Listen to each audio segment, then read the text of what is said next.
it's time to bring the heat. We compete, got a mutual enemy. If it's up to me, I'm choosing you. Up in the sky, we'll never lose. Lock and unload, we precise. I will take your advice. Got this energy, we will take home the prize. So come get it, play this game. Showing all your skills, bang, bang. Let's raise the bar, ready to start, we'll never stop. Together we're off the charts. No doubt we will get that. Roll out, never sit back, sit back. Let's raise the bar, ready to start, we'll never stop. Together we're off the charts. Yeah, I bet you will show them all your skills. Dive into your reality. Yeah, we can shape our own fantasy. Do it all, no adversity. Set the tone like it's set in stone. Dive into your reality. Yeah, we can shape our own fantasy. Do it all, no adversity. Set the tone like it's set in stone. Set it in stone. Bang, bang, we win. Set it in stone. Bang, bang, we win. No matter what we will weather, Any storm when we're together, we can always aim for more. Yeah, this that bang, bang, we're on fire.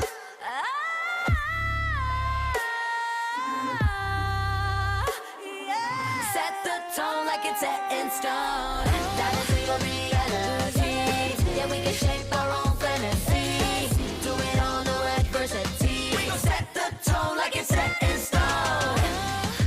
Set it in stone. Bang, bang, we win. Set it in stone. Set the tone like it's set in stone.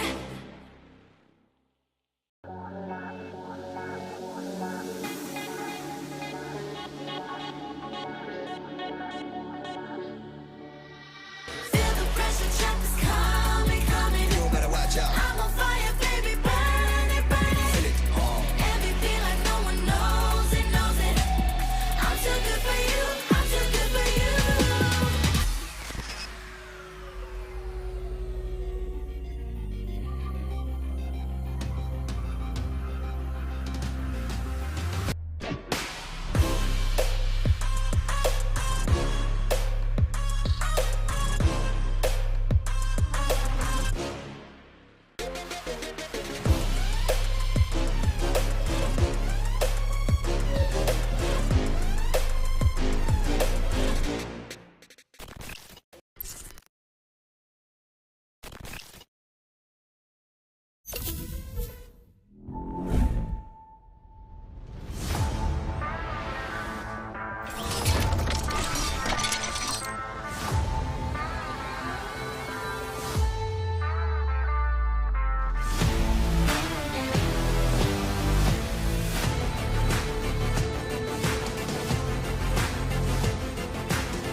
Let's go. 1, 2, 3, yeah, it's time to bring the heat. We compete, got a mutual enemy. If it's up to me, I'm choosing you. Up in the sky, we'll never lose. Lock and unload, we precise. I will take your advice. Got this energy, we will take home the prize. So come get it, play this game. Showing all your skills, bang, bang. Let's raise the bar, ready to start, we'll never stop. Together we're off the charts. No doubt we will get that. Roll out, never sit back, sit back. Let's raise the bar, ready to start, we'll never stop. Together we're off the charts. Yeah, I bet you will show them all your skills. Dive into your reality. Yeah, we can shape our own fantasy. Do it all, no adversity. like it's set in stone. Dive into your reality. Yeah, we can shape our own fantasy. Do it all, no adversity. Set the tone like it's set in stone. Set in stone. Bang, bang, we win. Set in stone. Bang, bang, we win. No matter what we will weather, Any storm when we're together, we can always aim for more. Yeah, this that bang bang we love for you.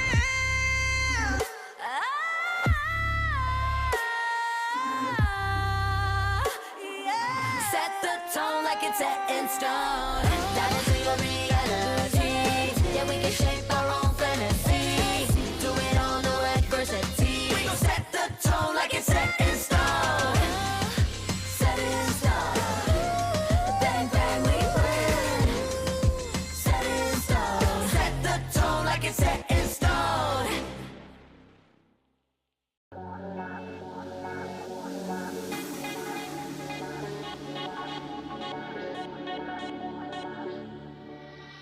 Feel the pressure, trap is coming, coming. You better watch out. I'm on fire, baby, burn it, burn it. Feel it hard. MVP like no one knows it, knows it. I'm too good for you, I'm too good for you.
Let's go. 1, 2, 3, it is time to bring the heat.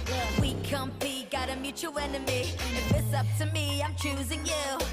Up in the sky, we'll never lose. Lock and unload, we precise. I will take your advice. Got this energy, we will take home the prize. So come get it, play this game. Showing all your skills, bang bang. Let's raise the bar, ready to start, we'll never stop. Together we're off the charts. No doubt we will get that, get that. Roll out, never sit back, sit back. Let's raise the bar, ready to start, we'll never stop. Together we're off the charts. Yeah, I bet you will show them all your skills. Dive into your reality. Yeah, we can shape our own fantasy. Do it all, no adversity. Set the tone like it's set in stone. Dive into your reality. Yeah, we can shape our own fantasy. Do it all, no adversity. Set the tone like it's set in stone. Set in stone. Bang, bang, we win. Set in stone. Bang, bang, we win. No matter what we will weather, Any storm when we're together, we can always aim for more. Yeah, this that bang bang we love for you.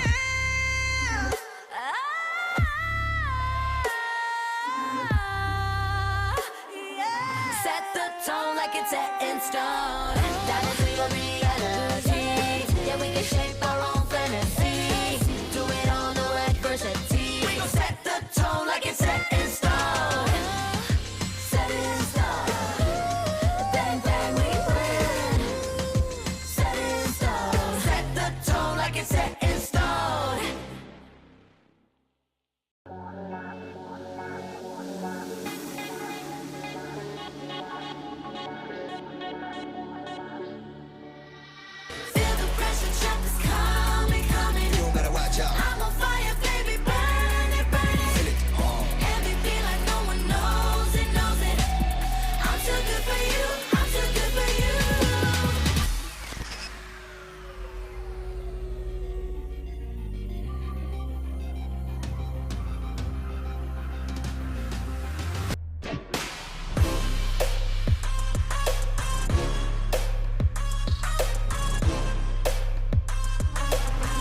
yeah, it's time to bring the heat.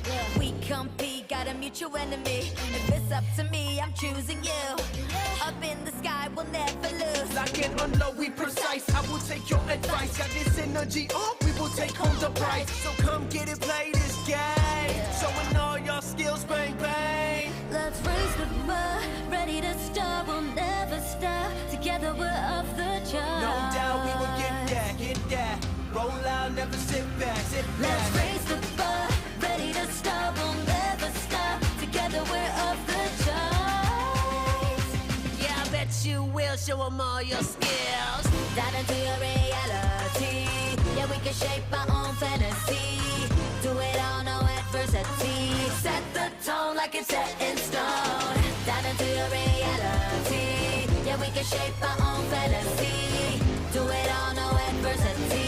Set the tone like it's set in stone. Set it in stone. Bang, bang, we win. Set it in stone. Bang, bang, we win. No matter what, we will weather Any storm when we're together, we can always aim for more. Yeah, this that bang, bang, we're on fire.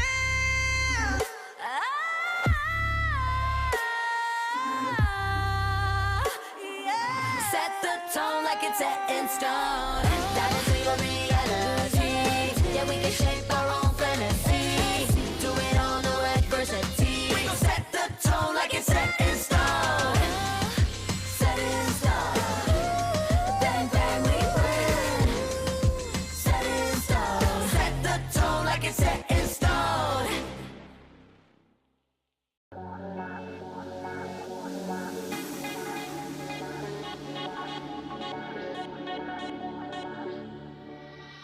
Feel the pressure, trap is coming, coming. You better watch out. I'm on fire, baby, burn it, burn it. Feel it all. MVP like no one knows it, knows it. I'm too good for you, I'm too good for you.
Let's go.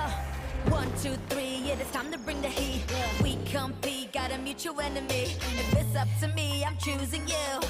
Up in the sky, we'll never lose. Lock and unload, we precise. I will take your advice. Got this energy up, we will take home the prize. So come get it, play this game. Showing all your skills, bang, bang. Let's raise the bar, ready to start, we'll never stop. Together we're off the charts. No doubt we will get that. Roll out, never sit back, sit back. Let's raise the bar, ready to start, we'll never stop. Together we're off the charts.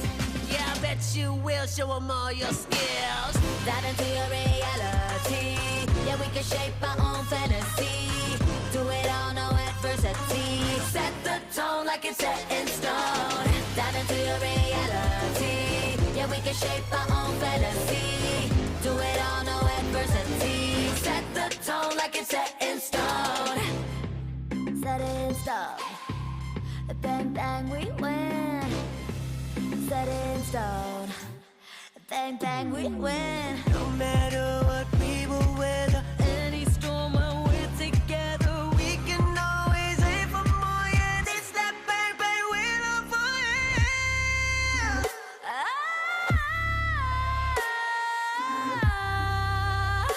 Yeah. Set the tone like it's set in stone. Dive into your reality. Yeah, we can shape our own fantasy.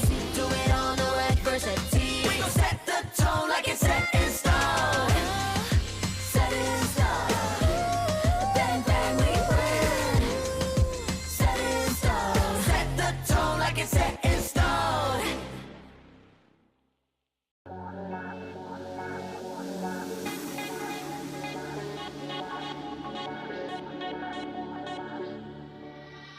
Feel the pressure, trap is coming, coming. you better watch out. I'm on fire, baby, burn it, burn it. Feel it, MVP like no one knows it, knows it.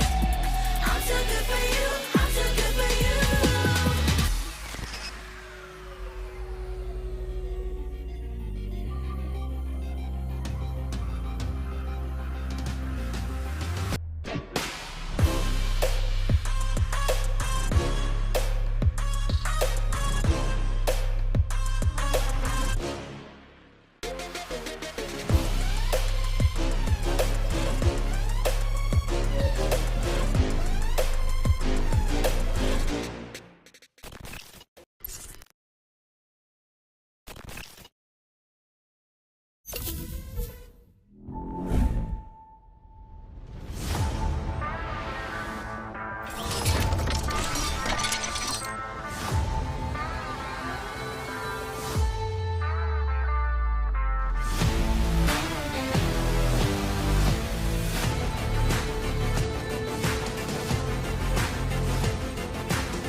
Let's go.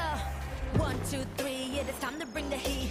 We compete, got a mutual enemy. If it's up to me, I'm choosing you. Up in the sky, we'll never lose. Lock and unload, we precise. I will take your advice. Got this energy, we will take home the prize. So come get it, play this game. Showing all your skills, bang, bang. Let's raise the bar, ready to start, we'll never stop. Together we're off the charts. No doubt we will get that, get that. Roll out, never sit back, sit back. Let's raise the bar, ready to start, we'll never stop. Together we're off the charts. Yeah, I bet you will show 'em all your skills. Dive into your reality. Yeah, we can shape our own fantasy.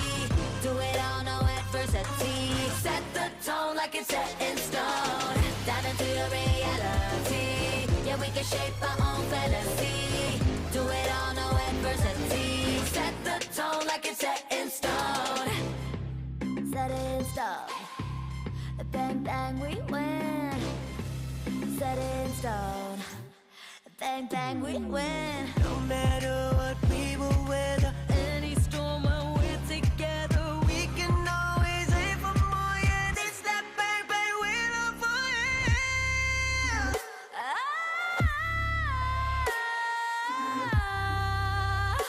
Yeah. Set the tone like it's set in stone. Dive into your reality.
Let's go. 1, 2, 3, yeah, it's time to bring the heat. We compete, got a mutual enemy. If it's up to me, I'm choosing you. Up in the sky, we'll never lose. Lock and unload, we precise. I will take your advice. Got this energy, we will take home the prize. So come get it, play this game. Showing all your skills, bang, bang. Let's raise the bar, ready to start, we'll never stop. Together we're off the charts. No doubt we will get that, get that. Roll out, never sit back, sit back. Let's raise the bar, ready to start, we'll never stop. Together we're off the charts. Yeah, I bet you will show them all your skills. Dive into your reality. Yeah, we can shape our own fantasy. Do it all, no adversity. Set the tone like it's set in stone. Dive into your reality. Yeah, we can shape our own fantasy. Do it all, no adversity. Set the tone like it's set in stone. Set it in stone. Bang, bang, we win. Set it in stone. Bang, bang, we win. No matter what, we will weather Any storm when we're together. We can always aim for more, yeah. This that bang, bang, we love for you.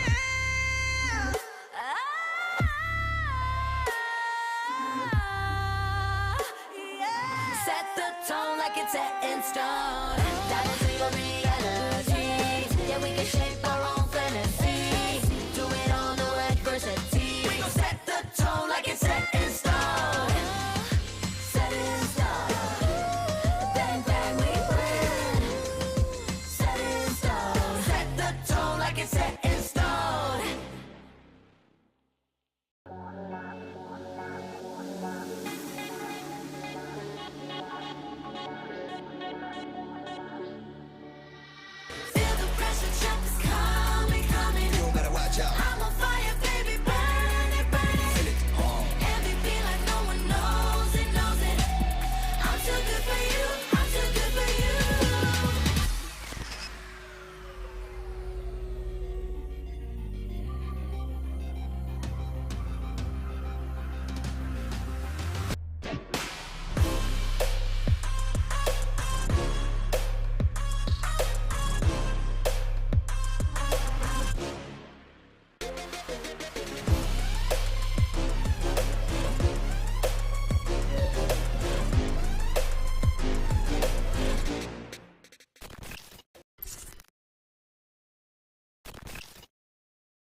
2, 3, it is time to bring the heat. We compete, got a mutual enemy. If it's up to me, I'm choosing you. Up in the sky, we'll never lose. Lock and unload, we precise. I will take your advice. Got this energy, we will take home the prize. So come get it, play this game. Showing all your skills, bang, bang. Let's raise the bar, ready to start, we'll never stop. Together we're off the charts. No doubt we will get that. Roll out, never sit back, Let's raise the bar, ready to start, we'll never stop. Together we're off the charts. Yeah, I bet you will show them all your skills. Dive into your reality. Yeah, we can shape our own fantasy. Do it all, no adversity. Set the tone like it's set in stone. Dive into your reality. Yeah, we can shape our own fantasy. Do it all, no adversity. Set the tone like it's set in stone. Set it in stone.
Clash Squad Southeast Asia Cup.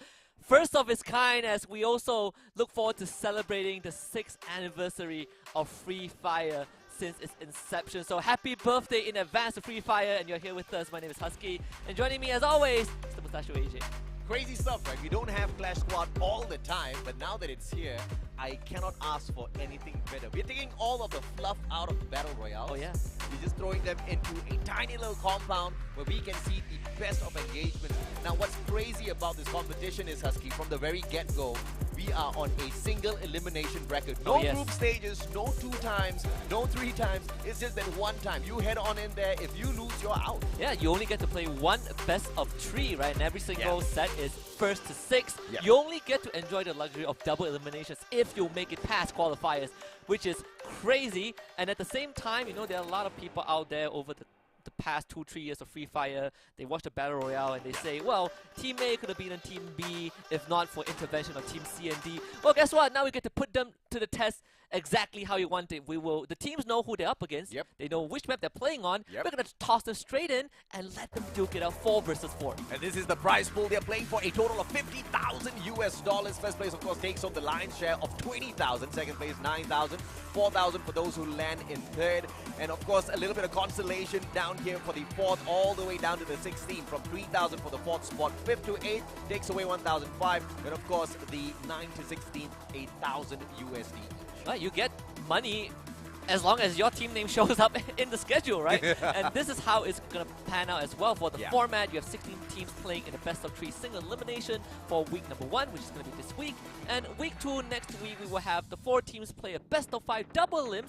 Then when they make it to the grand finals, they will play another best of 5 to settle the score once and for all. Which team is the best team in a 4v4? Absolutely, man. And nothing better for all of us to absolutely dive into for the next 3 weeks. because it's just going to be back-to-back crazy battles as we start the day off. It's only going to be matches number 1 up to 4 that you're going to be tuning into today. Tomorrow will be matches 5 all the way down to 8. Once again, this is a single elimination bracket. So RRQ versus AAA.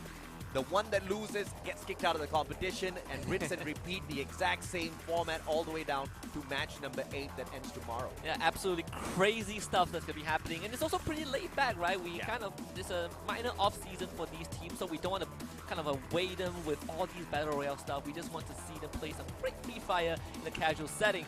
With that being said, some fans might question, well, I saw Indonesia tag beside EVOS. Yeah, that's EVOS Divine. Yeah. Where is our world champions? Don't worry, it's BRU x EVOS. These two organizations have decided to partner up together, so you still get to see them playing. And of course, this will be the bracket for next week, 14th to 16th of July, where eventually we'll find that champion for our first ever Clash Squad C Cup. Like you said, and this is where we will find the double elimination bracket setup, where if you do lose in the upper bracket, you still do have another chance down at the lower bracket.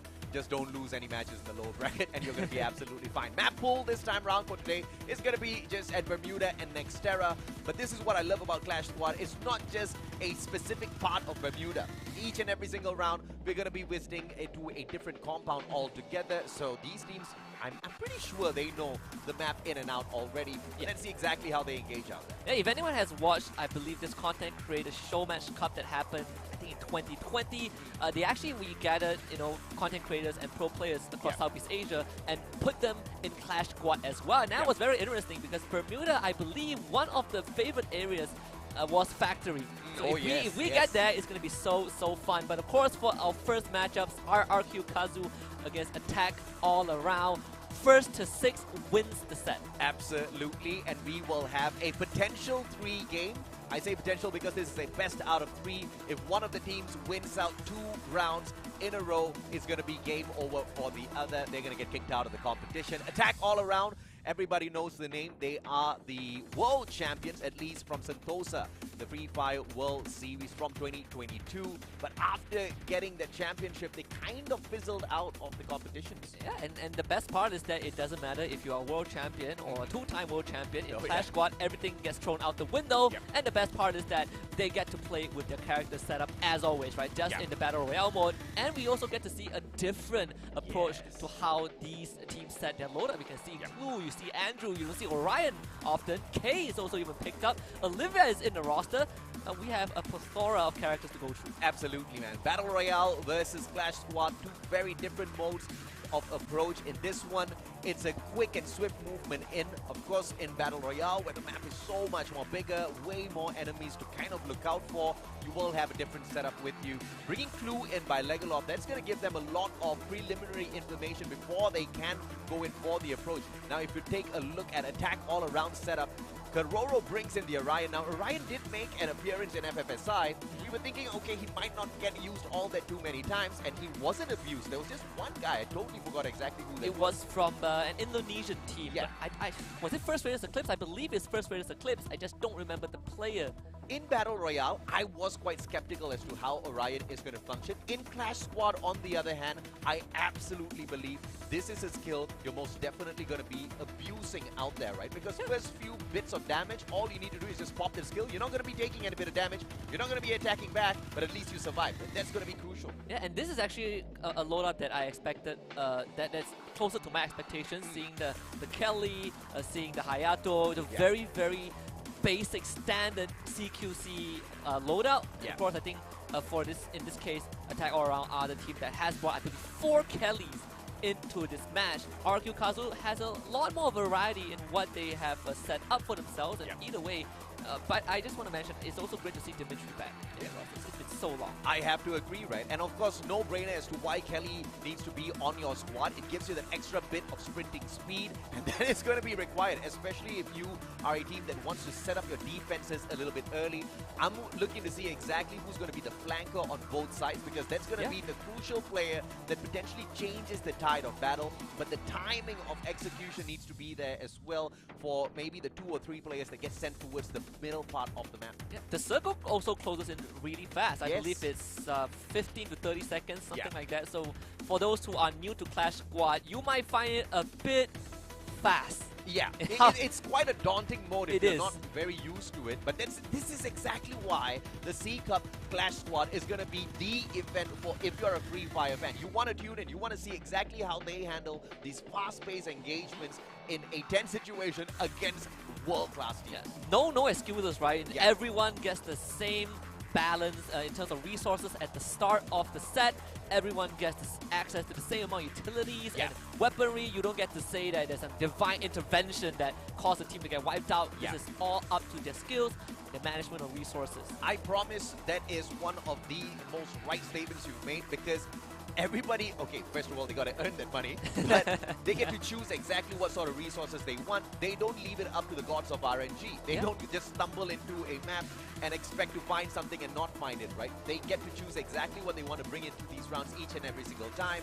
And it's going to be pretty interesting to see how the setup is, right? Are we going to see a very defensive setup? Are we going to see, the focus more onto the utilities? Or are we going to see the focus onto the weapons instead? Wow, hold up. This is so cool. Oh, yeah. Well, me and Green is stepping it up every single time. And Green, man, this is the first of its kind. We have not had any Clash Squad tournaments before involving these.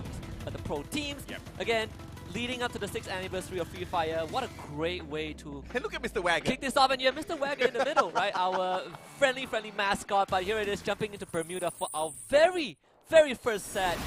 I would say the inaugural set of our Clash Squad. I mean, props to Geek Fam, man.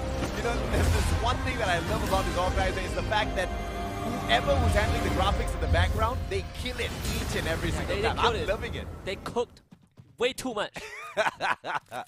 So we start things off, of course, you are not a very loaded person. You start things off with $500 in your pocket. It's all about what you want to go out there for. And usually in these first few rounds, you want to load up on your med kits first. You want to depend, of course, on your secondary. And if possible, the ones who can patch them up quickly will be able to survive long enough. Jump's going to go in for a very quick rotation around the right-hand side. That's going to be your flank. And if that does catch them off guard, because it is RRQ with the better positioning. Yeah, and the circle has already started closing in. You don't really get too much time to breathe, and these kind of fights, especially in the first 2 or 3 rounds, sets you up in terms of economy, right? You want to be able to manage that as much as possible. And Jump gets the first drop already. Keroro also finds second. And in these situations, you don't really get too much space to go with revive, so attack all around. They are off to a fantastic start, only losing Foki. Not that it matters too much though. Abe up against 3 members of AAA. If anything, this should be a done deal. Abe needs to find a miracle play here. Manages to go in for a quick knock. Backs away. It's going to be jumping back and around. And he does manage to find a little bit of an opportunity to hide away. Abe does shut down Poon God as well. It's a 1v2 and Abe does not survive that engagement. Amazing setup coming through from AAA, but unfortunately RRQ Kazu makes a fundamental mistake. They run in for the defense instead of setting up an offense. You see the value of the Orion also, right? He bought so much time, and you only wish that there is a secondary member that will support him. But either way, going into second round, you already see Jump. He's putting out the rifles. He is not holding back at all. And this is the point where we're going to see the pace perhaps slow down a tad bit. You can see the AC-80 being brought out by Jump. He's going to be playing this from a long angle. And we are at the dam, so a lot of those long angles to kind of abuse here. Jump's going to be pulling off towards the right-hand side. We'll come across 2 players. Poon God already holding the mid-section of the map. Legalor's going to be hanging back, but I don't know what sort of a function he's going to play. He's a little bit too far away from the rest, and it looks like that M16 is not going to help him out too much at this point. I think Legalor, I think ideally you want to be a bit closer to attack all around, right? So you do lose out that advantage in terms of range, just slightly compared to the AC-80. And on top of that, I believe they also have two sets of double barrels. Doesn't help against the AC-80, unfortunately. Yeah. Just like you said, the pace is going to slow down a little bit. But good that they did manage to invest a little bit into their medkits. Now, 1 medkit each left for the side of RRQ. They're going to be able to survive another sloppy encounter, but hopefully it is not too messy like the last one was. AAA is going to be holding those back lines, waiting for RRQ to execute the attack this time around. But look at Poon God already circling around. He's going to be the big damage dealer. Abe does get dropped down onto the ground. Valdo very low on HP as well. Can he circle around this blue wall? He does exactly that. And Poon God backs away. Jump manages to get a jump shot, but Nuts recovers the situation. I tell you, Abe's value as an Orion is so huge. Finally gets dropped. Valdo actually gets picked back up, but ends up going down again. He's going down to Dudes. against 3 members of FAA, and once more didn't pay off for RRQ Kazu. No kills from Poongod, but that was such a devastating maneuver that he executed on the players of RRQ Kazu, flanking around towards the back, forcing them towards the midsection of the map, and that's exactly where the ambush awaited from the side of AAA. An attack all around, pretty much living up to their names, attacking from all around. Yeah, you can look at the economy for the side of RRQ Kazu. I mean, they definitely still can cash in on some decent weaponries. Not as good as what Attack All Around has, but you do have a Charge Buster, right? And we are playing in Factory, one of the wider areas with a lot of close angles that you can hide behind, which can allow the Charge Buster to be really effective. But again, the problem is that Attack All Around, they are just going to play from long range. Love the camera work here from the observers. You see a little bit of exactly what's going around towards the midsection of the map. Kororo going in for a quick push. Does he have that backup? Folky gonna get caught out in the open. It's gonna be Waldo. And that Charge Buster is not gonna give the guy too much of space at all. This time the flank does not work out for Attack All Around. Yeah, lovely stuff from RQ Kazu, doing exactly what they did in Match 2. You wanna outnumber Attack All Around with the weaker weaponries, but Kororo and Poongod with the double barrels, the dual revolvers actually taking out 2 members of RQ already. Obviously getting rushed once more. Again, this Orion actually didn't even get to use his ability. And this would be Attack All Around looking for a 3rd round if possible. Valdu stands back up, gets a Charge Buster pump, but it's not enough. And Attack All Around once more scraping by with these wins. And that's a 3-0 straight up domination from Attack All Around. RRQ Kazu, they better figure out exactly how to overcome the situation this time. We're going to be dropping straight into a little bit of a maze here at Katulistiwa as they do back away. Let's see how we can find a round back here for RRQ Kazu. They do have the AWM in hand, double setup on the snipers. They want to play this from a long range, and I agree. Getting too close to a AAA is not really doing them well. Ideally, you want to get early round advantage also, right? Because you have so many compounds you can work with, and as the circle closes in, those long-range weapons become slightly more ineffective. But the plus side is that you have all these roofs to work with for Attack All Around. Kororo, this is a 2-1-1 split up here. 2 players on the flank, 1 on the left and right for Attack All Around. So once again, living up to their name. Kororo is going to be having the left flank with the sniper. Nobody spotted out just yet. Poongod just flushing them out, forcing them towards the midsection of the map. Once again, it's the exact same, and Kororo with the left flank on the sniper takes the bay down a little bit too quick. Yeah, that's your Orion player, so you don't have stalling ability anymore. Folky, he is just going to go for this challenge. Does give his life away, but on the other side of the map, Attack All Around have found 2 more members, and this is just a wash at this point. Attack All Around looking to clean things up for the 4th round. Yeah, clearly there's one team that plays Clash Squad a lot, and there's the other team that kind of struggles with this, right? Because the setup strategically from RRQ Kazu is pretty much non-existent at this point. Attack All Around, on the other hand, on a constant basis, and this is one of the things that we talked about at the very start of this competition, who's going to be executing those flanks? Because flanks are important in Clash Squad. You can't do without them.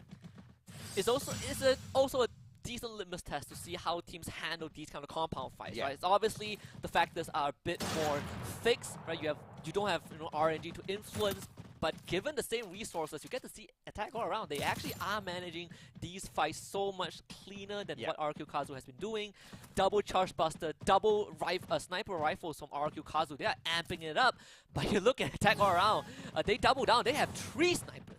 And I think this time around, what RRQ just needs to do is just hold the ground here. But no, they're just rushing straight up against AAA. This doesn't seem to be a great idea. If Jump now circles around, Legalop is going to get caught out. Your AWM player, not a single shot from him. Legalop kind of dropping the ball a tad bit. Yeah, basically sleeping at the wheel, and Poongod just around the corner, right through his ribcage. Valdu gets dropped. Also, the UMP of all things getting pulled out by Attack All Around. They are just having fun at this point. And Abe once more last man alive. Valdu gets picked back up as Abe goes into that Orion 4, but doesn't matter. Shot through the back. Oh my. Attack All Around are speed running through this first set, AJ. I have to say, this was your prediction, Husky. No, I didn't predict the first one. I predicted the second set. 6-0. I had no expectations for the first one, honestly. I mean, we didn't get to see RQ Kazu often. Yeah. No Attack All Around. I'll take it. I'll take it. It's been a while. It's really fun to see a team excel at this game mode. not so fun to see a team crushed, but RRQ Kazu just needs to prove that they do have what it takes. Thus far, once again, strategically, RRQ Kazu is just making multiple mistakes, but attack all around. Once again, Jump's going to go for that right-hand side flank. You've got Kororo on the left. Round after round, AAA is not changing their strategy at all, as it seems to be working every single time they execute it. You can say the same for RRQ Kazu, right? They're sticking together as a unit, trying to kind of rush down members of AAA. They're playing to kind of the strength of having more numbers. Kororo is gonna receive some pressure, but he has the glue on. Look at the ice grenades from the side. This is bad news for RRQ Kazu. They gotta somehow get rid of Kororo, but Foki is in their face. Yeah. Jump gets the nade onto Abe. RRQ Kazu again caught out in the open. And this was a smart play from Kororo. He pretended like he was stuck out in the open. He distracted the players from RRQ Kazu, and in the meantime, the rest of attack all around just approaches them, tosses in the God nade, gets a single kill for themselves, and now it's just a continuous push on in. Abe down, Poon got out of the equation already, and now Kororo needs to back the team up. But a triple sniper setup, they do have the U1 team as well, since they're super stacked on the cap. This is going to be so tough because there are only two. Everyone else on RRQ Kazu only has a charge buster. Jump is going to take out Legolas, he bleeds out. Valdo also gets dropped. Attack all around looking for a clean 6-0 in this first set. The last man left alive, not anymore. Attack all around with a marvelous opening. My goodness, this is just a walkover victory coming through for attack all around. And I think the maximum number of players they've lost in a single round was just one. Yeah, and even that one loss was not because of an amazing play from RRQ. It's because it was just a bloodbath where attack all around just rushes in for the slay. They've got perfect backup already. They don't mind risking a couple of players. And that was the winning factor here for attack all around. The strategy was great, execution was even better. Yeah, all started from the very first round, the pistol round, and afterwards you just see how attack all around, just managing the resources, punishing RRQ Kazu for a lot of these maneuvers that they were trying to pull, right? Grouping up as a 3 or 4 stack, trying to overwhelm attack all around. And they're like, well, if RRQ wants to run at us, why not we play from long range? Get that AWM, get those long range snipes. And that's never going to work if you're strategizing it from the point of view of RRQ. You might have the strength in numbers, but once you get backstabbed, especially when Kororo's just roaming around with his sniper, trying to keep an eye on all of those long-range opportunities as well as angles, and you've got Jump kind of taking that right-hand side flank, potentially distracting you or smashing you from the back. This is just a no-go, man. A 6-0 for RRQ. I think they need to step it up in game number 2. Yeah, I believe that if anyone is watching this and you are also fans of soccer, football, depending on where you come from, 6-0 is always not good. When was the last time there was a 6-0 on the international stage? Was it like Brazil or something? I don't watch much football, but I know for a fact that 6-0 is not a good score. No, it's not at all. It's not at all. 6-0. The fact that RRQ Kazu kind of played the exact same strategy again and again for 6 back-to-back rounds and saw nothing come from it, gives me a little bit of hope that they will try something different for game number 2. At least I hope so. Yeah, if they next don't, era, right? You know, this, I'm gonna be pretty surprised. And next era is even crazier, man. But I guess that's gonna be a blessing in disguise. Depending on where you end up with. Right? No, because next era has got a lot of these compounds where you're not gonna have a very effective sniper. You have to play your CQCs really well. And look at who's winning out all of these close quarters combat. It's always AAA. Yeah, and this is under the pretenses that RRQ Kazu actually has close range weapons, right? Yeah. Charge busters, double revolvers. But he just got outgunned. And of course, Jump, our match MVP.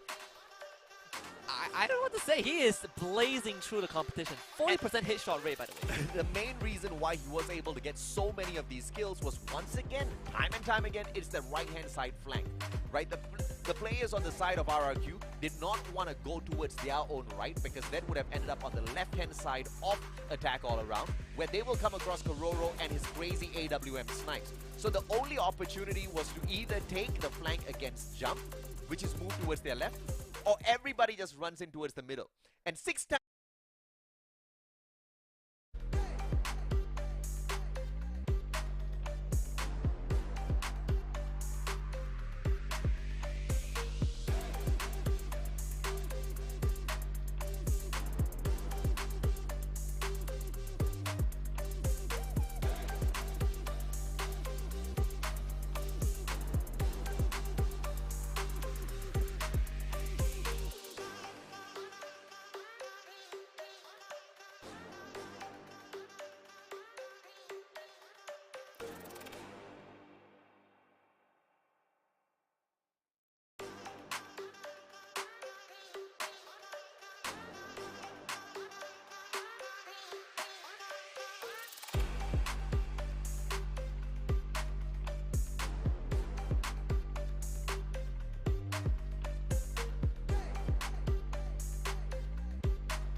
look for Abe, right? And that Yeah. was kind of like the It was jump. Yeah. it was jump, right? That was like the fuse that lit the fire. Everything Correct. else went haywire, and Attack All Around just showcased that their 4 versus 4 is so much cleaner.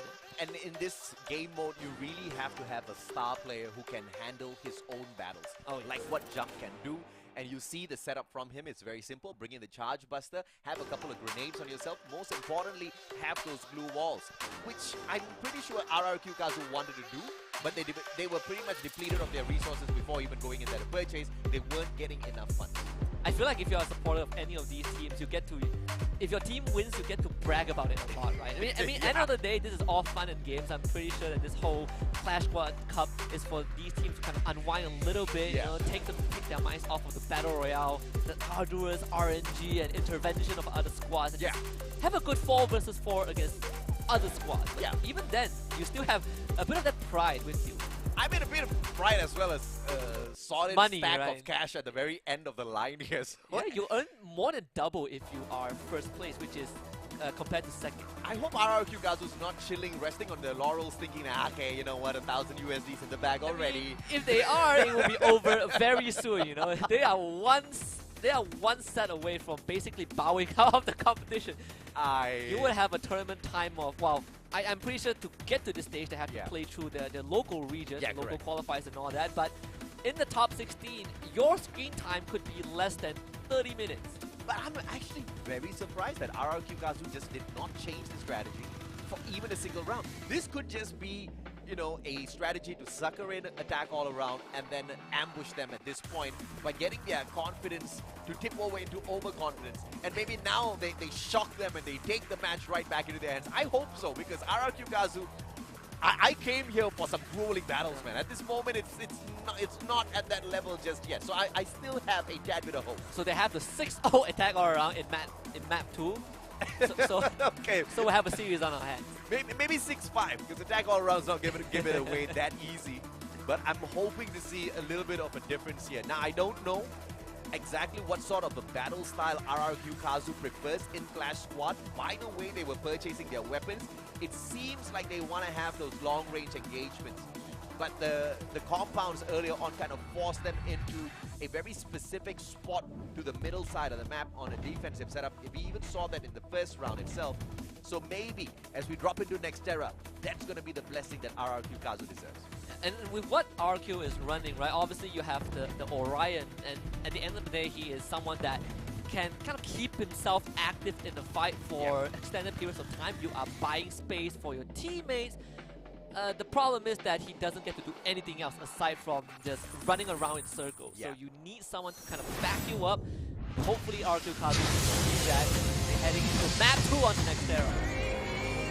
Let's see exactly what happens in Nextera between RRQ Kazu and Attack all around. If RRQ Kazu gets taken down in game number 2 as well, it's going to be all over for them in this competition. I have a suggestion for the arena. You know, Tell maybe me. heading into maybe the 10th year anniversary, Uh-huh. right? Make a 10th year, dude, that's so far away. all right, so yeah, it has to be a 10-year milestone. You know Okay, what? okay. Make an animation series, right? They have Put already Husky in there. no, but do an animated series. I would love to see it. Dude, again, they do the exact same thing. 4-man rush. Duts gets caught out in the open. It's going to be a headshot. And Jump will find Legolas as well. This is just an all-out annihilation. Baldo goes down. Everybody goes down. RRQ Kazu bites the dust instantly.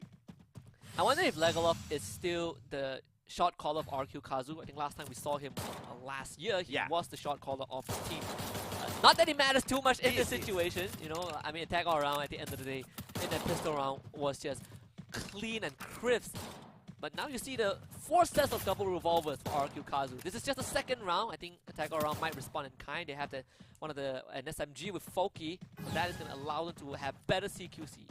Legolas, the captain, the in-game leader, as well as the support player of the squad. Oh, yes. And we've seen that perfect example already thus far. Now, he's going to get tagged up first. Can Legolas survive this? Does have the medkit on himself. But Jump, this time round, What a on the nade. right-hand side. Is he going to get this? Forky down, and it looks like Aurora takes Waldo out of the equation. Instant wipe coming through for the side of attack all around once again.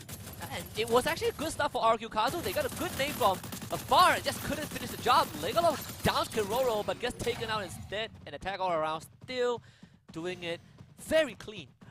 It's the exact same strategy. But it was a slightly better start. They had decent long range support, they just couldn't finish the job. You know? I'm talking about attack all around. It's the flank. It's always the flank that does in RRQ Kazu. I'm just hoping to see RRQ Kazu hold back, punish the guy that's flanking, and then now if they've got a 4v3, they'll stand a better chance against attack all around. I want to see some sort of resistance, right? I mean, look at that. 4 AWMs. There is resistance, but it's very low. This is a good spot to play 4 AWMs, right? You have so much open space. Now for the challenge for RRQ Kazu is to actually land those shots. And this is another problem I have with RRQ Kazu. Dude, you gotta save your money. You can't go and buy one of the more expensive guns instantly. You gotta, you know, perhaps build up on your glue walls. They've got no glue walls within their inventory at all. And I think that's just a absolute mistake coming through for RRQ Kazu. Clearly, God can tell they need some defense. And Jump just mows down Legolas from the side, and again, the flank. You have 4 AWMs, right? You have glue walls don't matter because you can penetrate it, but at the same time, it's kind of the go big or go home purchase. And this force buy has been disastrous so far. Poongod with a double revolver again. Now getting support from Jump. That Orion from Abe is gonna buy some time. Poongod gets knocked down instead. But Valdo somehow gets traded. Smart plays coming through thus far from the side of attack all around, investing one player at a time. Now Kororo on that right-hand side flank already trying to spot out a player. Does manage to spot out Nuts, but the circle's going to pressure him a tad bit. Forky now, can he back up the team? Yes, he can. UFP for the shots, puts one guy down onto the ground. He's going to go in for the instant elimination as well. And Abe, the final hope for the team, essentially down at the bottom. That's the Orion player right there. The circle is going to not favor Forky, unfortunately. Gonna have to descend down to ground floor. This man-to-man fight, both of them having an AWM. And Abe does see Forky on the conveyor belt. The good news is that Forky, he is going to be safe for now. Forky's not going to be doing no walking. He's taking the conveyor belt all around. This could be a good ambush though. I think he's got him tricked out already. Abe thinks that Forky is on the conveyor belt. Now he does manage to spot Abe as well. On for the left-hand side flank, AWM versus AWM. Both of them need a long-range snipe here. Abe anticipating Forky, thanks to that glue wall, knows exactly what to expect. Saw his leg, his feet sticking out from the corner also. Forky, he's gonna aim for it. Almost takes his toe off. And Abe actually still gets shots, both of them down with low health, but Forky does have the difference maker. Couple of medkits to keep his health topped up. He could just out-heal Abe at this point, right? Abe has to rush him. Abe, and that CQC does not do him well at all. It is the AWM from the side of Forky that gets the final shot. 3-0 once again. We see RRQ Kazu not giving anything for the points to their side. Sort of the Hail Mary from RRQ Kazu halfway through the set. Didn't work out, so now they're falling back a little bit. I say a little bit, but they still are bringing out 2 AWMs at least. What Abe is going to go for. I feel like if you're running Orion, you might as well be the guy that is in the front line. Kind of, you want to utilize that ability a little bit more to buy time, and he's going to have that UMP of all things. Legolas this time on the left-hand side flank. He will be able to catch Jump off guard. It's all going to be dependent on his positioning. Poongod just rushes straight in for the fight. This guy, this time they are not worried about anything at all. Jump's going to be backing him up as well. Will spot out 2 players, just manages the quick tags, and then instant back away. Actually got tagged by Legolas, I believe. So he's going to take some time to heal back up with the medkit. Also spots Valdo on the side, who has the shotgun of all things. But you see Jump, he is basically the Flash on his team. And this time the flank's not going to work out. This is what I expected from RRQ Kazu a little bit earlier on. To stop that flank first, because Jump has been so annoying on the attack. And RRQ Kazu has managed to pull the momentum back to their side a tad bit. Poongod gonna see if he can circle around. That circle's gonna pretty much force everybody in towards the center in the next few seconds. And RRQ Kazu, this is something that might just go their way. But a lot of shotguns that I can see there versus the SMGs in the hands of attack all around. Even amount of spread in terms of the territory that teams have controlled so far. But looking at the center, RRQ Kazu, they are going to be the first one to check in and jump, playing around the corner. He's going to try and go for that right swing. Doesn't find anything, but the tags are coming in for RQ Kazu. Duz and Abe both losing some health. Jump's going to go on the offense. Valdo from behind catches him. Abe gets traded back, but Foki also drops. And RQ Kazu might have found the opening. It's only Kororo to keep his team alive. Valdo and Duz having decent help to work with. Legolas will get finished off. Abe still bleeding out, and it's Kororo against the world. It's gonna be Valdo that patches himself right back up instantly. And what a shot by Kororo! And once again teleports himself all around Orion for the win here. Instantly, they do not expect it, but Valdo puts the final bullet in Poongon to pull one beautiful round for RRQ Kazu. The first one of, I believe, the 9 or 10 that we've had thus far. Yeah, it took 9 consecutive rounds for RQ Kazu to pull off that win, but finally, like you said, able to stop the flank from attack all around and having decent setup, right? They were the first to reach the center of the zone. They set up a very good ambush to catch Jump off guard. But a sick point-blank shot. No scope from Foki. Oh, these bottles are going to be a game changer, man. The players are all running straight up for the bottle. Jump. And Poongon Foki is instantly the right-hand side flank for them. They back away. The positioning is perfect for the side of attack all around. The question is, does Duz know this though? He wasn't looking at the portal areas, but he does have the vantage point. So attack all around. If they can kind of get these early snipes, I believe that they can instantly go in for the offense. Abe is also pretty much out in the open. One might argue that the attack all around team lost that round because they got a little too cheeky, rushing straight up into the middle, expecting easy engagements against RRQ Kazu. But RRQ played that countermeasure. Stopping Jump and his flank is the key here. This time, no cheeky flanks from the side of attack all around. And they're switching it up instantly as RRQ Kazu figures out exactly what they're going to do out there. That's the biggest of difference between these two teams. Yeah, Abe does temporarily review his position, right, with the shot of the Kiroro and the ice grenade. But the good news is that RRQ Kazu once more have firm control of this compound. So attack all around. If they want to rush Abe, they might need to get through the rest of RRQ. I say that, but Poongon has already arrived on the second floor. Legolas back to the expose. He's going to turn back. Good trade. Abe helping out also. And RRQ Kazu, very good adjustments to deal with attack all around. It's going to be Kororo and Jump, the final two, but they got to take on 4 players. Jump backing away. Kororo is going to be keeping an eye on Jump, as well as on the roof of this building as well. Waldo's going to be jumping down. AWM instant shutdown from Jump. Dutch does manage to trade him out. Jump's not taken out of the equation just yet, but that's not going to be much for them. RRQ Kazu, 2 rounds in a row. They finally woke it up. What a clean round as well from RQ Kazu. The patience paying off towards the very end. All 4 members staying alive and healthy, and they are now basically decked out in economy. I mean, you look at Legolas, right? He's going to bring out the Trogon also. So, you know that RQ Kazu feeling really good about themselves. And Xera is a map that you have so many indoor areas that all these AoEs, these explosives will be very effective. Look at the utilities that RQ Kazu have. They are so much more prepared, but for this round they won't have the ice cream. Jump this time straight up onto that second floor. Ice grenade's gonna push him out of his defenses quickly. And look at the flank around. That's straight up for the push. Jump tosses in an ice grenade, slows them down, backs away, finds a little bit of a defensive position. In the meantime, it's gonna be Foki from up top. Does manage to get shut down by Abe. RRQ have woken up and they are bringing the fight straight up to AAA. Again, winning the initial 2 gunfights. Foki does get brought back up to a healthy state, but Duz with this AWM is becoming a big problem. Kiroro getting tagged by a frag grenade of all things. Yeah, but ice grenade to follow up alongside the frag. Again, Kiroro losing majority of his health as RQ Kazu takes control of the entire area. This was that setup that we were talking about, giving attack all around a little bit of extra confidence and then ripping away those victories from them. RRQ Kazu. But I would have preferred something better than a 0-6 scoreline earlier on. Abe now trying to smash down this blue wall, and it's an instant shutdown. RRQ Kazu equaling up with attack all around in the second game. Another clean round also for RRQ Kazu. 2 rounds in a row. They did not lose anyone. And they are just so decked out right now in terms of the resources.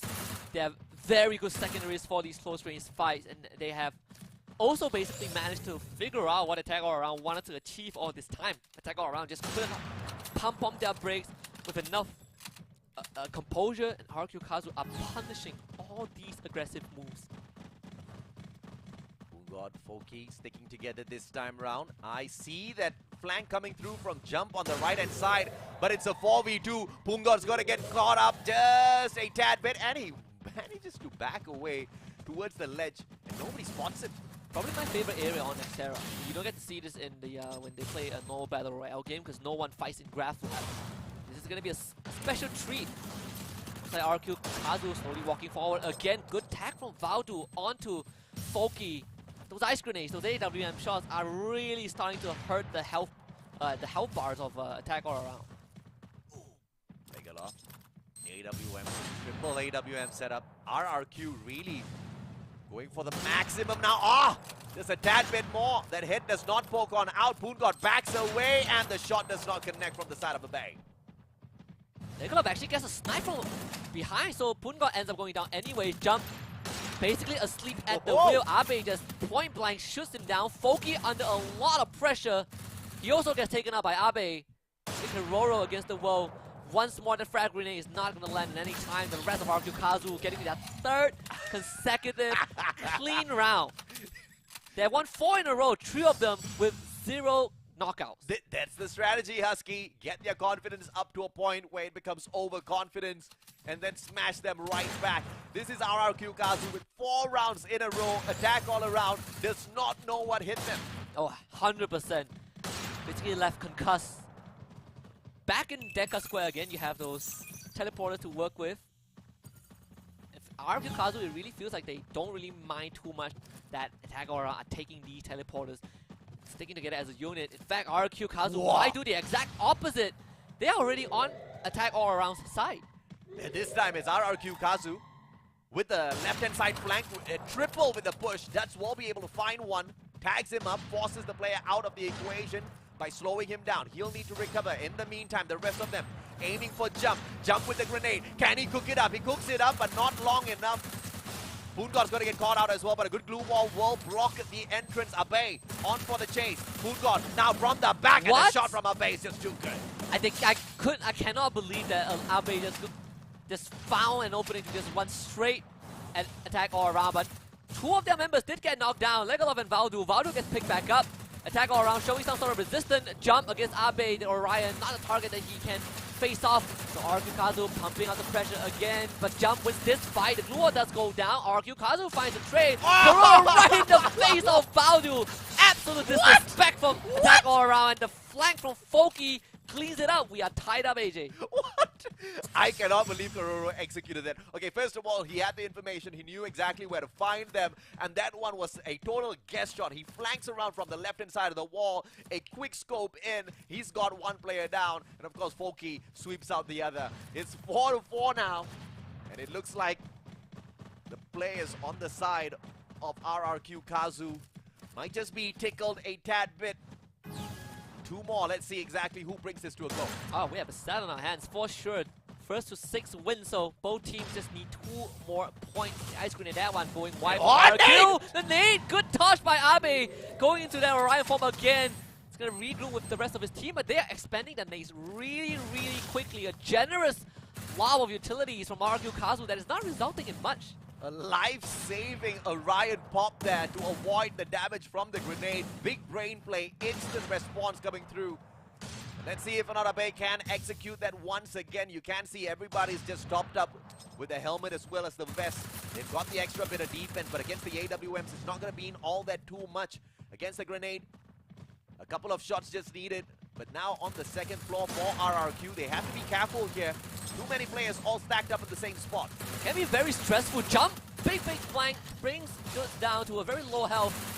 The fact that all these glass panels are see-through makes it really hard to conceal your location. Jump gets dropped as he tries to go for a flank, but he did do some massive damage to Dus and Abe, who will now heal back up. Attack around, forced to slow down. It's a good snipe with the Foki. Pungod responds in kind. Legolov gets finished off. Let's see if or not they can go in here for the pickup onto Jump as Foki is shut down. Waldo takes him out of the equation. Jump is taken out as well. Dutz finally finishes him off. Kororo's going to get caught out. Pungod knows exactly where to expect Dutz from, but Dutz hiding away will get that information as well. In the meantime, Kororo 1v2. Kororo, Pungod goes down, all thanks to Dutz. Kororo's not going to survive this. Through the glass, you can't shoot, but Kororo makes that jump. Dutz takes advantage. What? What? 2 jump shots from Kiroro? One more, Kiroro. There's a good chance he wins level this. play. Abe is going to use that Orion ability again. Kiroro doing the same now, face to face. Another face off, just like last time. Kiroro, you're not going to land a 3rd jump shot, are you? Kiroro right in his face! Absolute force of nature, this man is. Kiroro, a 1v3 clutch with the AWM. 2 jump shots and 1 CQC out of this sniper. Come on! That guy's cracked. If Attack All Around doesn't win this set, it's definitely not Kiroro's fault. This guy has pulled his team back from the brink 2 rounds in a row in the same location with the same weapon against the same guy. What a show from this man. He is having time of his life for sure. Back to Graph Lab for round number 10. Attack All Around at series point at this stage. If they win this one, RQ Kazu will be eliminated. Where are we gonna find a opportunity for RRQ Kazu from? Valto gets knocked down by a skill, but the guy can still get picked right back up, and that's gonna be the case here. Ice grenade courtesy of Poon God. Connects with no one. Folky's gonna be holding the back lines here for the rest of them. The flank around from the rest of the players from the side of AAA is not gonna connect just yet as RRQ all circles in together and 1 grenade tags up 4 players. And Folky just gets an easy spray down onto Abe also. They need to save in, they just can't get there in time with the glue wall. What a thing. RQ Kazu all got locked out of Graph Lab as Attack All Around took control with the utilities, and now the low gravity situation is going to allow Attack All Around to just go in for the flood. Legalov and Duo trying to keep this team in this game. Poongon and Folky both low, but the damage is still not enough. Duo finally gets a spray down to both of them. Kiroro picks him off the skies again. This man is an absolute beast in Clash Squad. And Legalov, the captain of RQ Kazu, now has to do everything on his own. Oh my goodness, and this is just a fantastic play from Kiroro yet again. The final nail in the coffin. No better player to take that. Kiroro, he is absolutely cracked in Clash Squad. What is this man on? My goodness. All these AWN snipes are unreal. Things Oh yeah. that you only get to see in Clash Squads. Definitely not in a normal mode of Free Fire, but man, we got a show on our hands. Some insane plays here just from game number 1, and it ends as a 2-0. Some signs of life from RRQ in game number 2, but that wasn't really going to continue. Attack All Around got surprised. They got suckered in thinking that this was going to be an easy one, and that bit of overconfidence got RRQ 4 rounds in a row, but that was as far as they would let it go, as Attack All Around brings game number 1 to a close. Basically a 2-0 in this series. I have to say MVP, series MVP, 100% Kiroro. This guy, when the scores were tied up, Kiroro stepped up and dragged his team across the finishing line with 2 back-to-back rounds where he just performed out of his absolute mind. The 6-4 scoreline closer than the first game. No, at least it's not a 6-0. Oh yeah. But for RQ Kazu, it is unfortunately the end of the road. I mean, at the end of the day, we are looking at Attack All Around. And you know, this is a team that can take it to the world stage. This is the team that can take that World Cup right back to their homes. But, of course, that was one moment of showing for them that really took them all the way up to the top. After that World Championship, after the World Series at Sentosa, Attack All Around has been pretty quiet, Husky. Maybe this is some signs of life once again. Oh, for sure. I mean, the players on their teams, right, if you have watched any of Free Fire in a recent year or two, you would know that these are the same members from when they won that World Championship. But at the same time, they haven't been too consistent on the Tier 1 stage, right? They've been lurking around third-party Tier 2 tournaments. They haven't been able to show up in tournaments like FFSI, FFWS, in Bangkok last year. Maybe this is a good recovery. We are in the off-season after all, before we head into the second half, which would be the road to FFWS. The one-time national champions of Indonesia, RRQ Kazu, is not going to be able to continue the battle anymore. I mean, look at this shot. Watch out for Kiroro. I cannot fathom. What is this shot? Look at this. Oh, Oh my goodness. Thank you for flying in the end, slowing down time. Yeah. To Low. allow my easy snipes. I mean, he doesn't even need players to be slow in the first place. Kororo takes the MVP. 10 eliminations, 4,801 damage, 10% headshot rate, but it doesn't even matter, right? This guy, I think we got to switch out that weapon to the AWM. Yeah, the Kororo, he was cracked. That round basically shows why no one ever fights in Graph Lab in Ah, a normal yeah. game of Free Fire. It's yeah. a horrible place to fight. You barely have any defense on yourself because of all of those glass panels. Yeah, Just and when you think things are getting a little bit easier for you, gravity disappears. gravity doesn't work in your favor. So if anyone still has the idea to live on the moon, just know that it's not a safe place to live on. Yeah, I mean, even the fact that you don't have water there, Yeah, true. don't have much facilities, no toilets. Never thought I'd see the day that I'd say this, that I appreciate gravity so much. It's actually a great thing. Keeps you grounded. It does. It does keep you grounded. It's either that or Kororo will keep you grounded. Oh yeah, absolutely, man. I mean, and if you do not ground yourself, you fly around in the air. We saw Kororo. You saw exactly what he's capable of. He brings you back down to 6-0, 6-4 as RRQ Kazu showed signs of life in Game 2, but it was not enough life to take away one match from the side of Attack all around. Those flanks proved to be the absolute perfect recipe to shut down RRQ Kazu in the first game. Second game was a free-for-all pretty much, where RRQ Kazu could have. They stood a good chance, but Attack all around stood up. Yeah, you say you needed someone in the team to step up, and Kororo stepped up for his team for sure. Yeah. So just complete demolition by Attack all around. And the best part is that now they get to take a little break before their next set. That's going to happen this Sunday. So tomorrow, an off day for Attack all around. They are basically done. They can go off, have an early dinner, have some good sleep, do what they want, and come back on Sunday. Easy money. Easy money. Easy you money. are out of the well. What has it been? You don't get 1,000 anymore. You get more than 1,000. Yeah, 40 minutes of play and they're already more than 1,000 USD into the competition.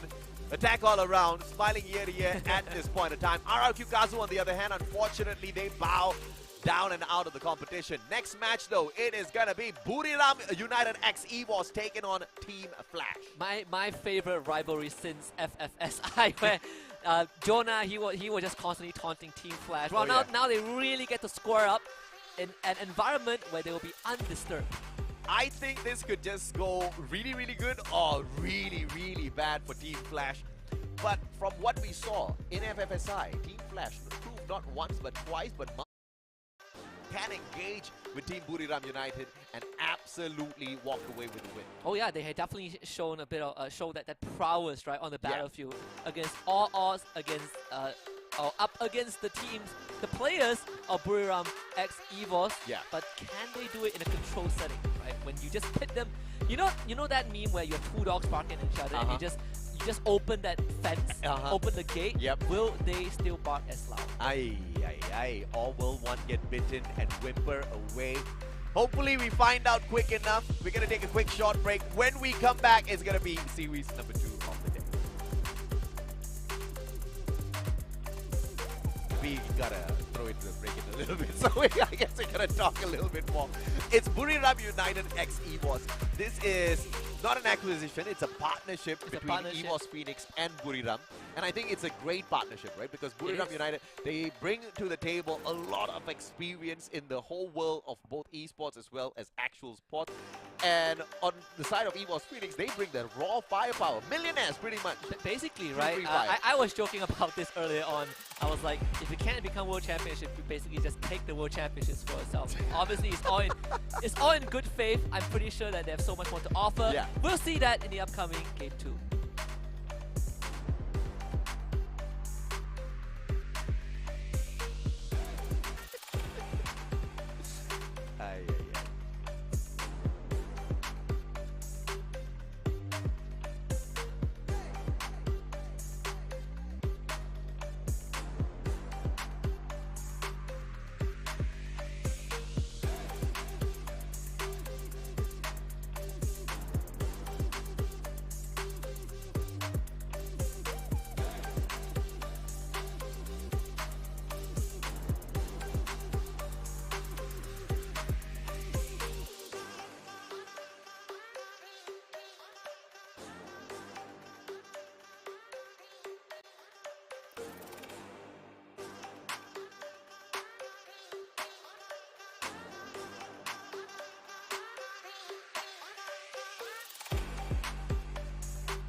Season event brought to you by Garena Free Fire. My name's AJ, I'm the Mustachio down here with Husky, and we are having a ton of fun watching the matches thus far. Yeah. First one was pretty much a walkover, but we do believe this next one will go all the way into game number 3. Tell me why, Husky.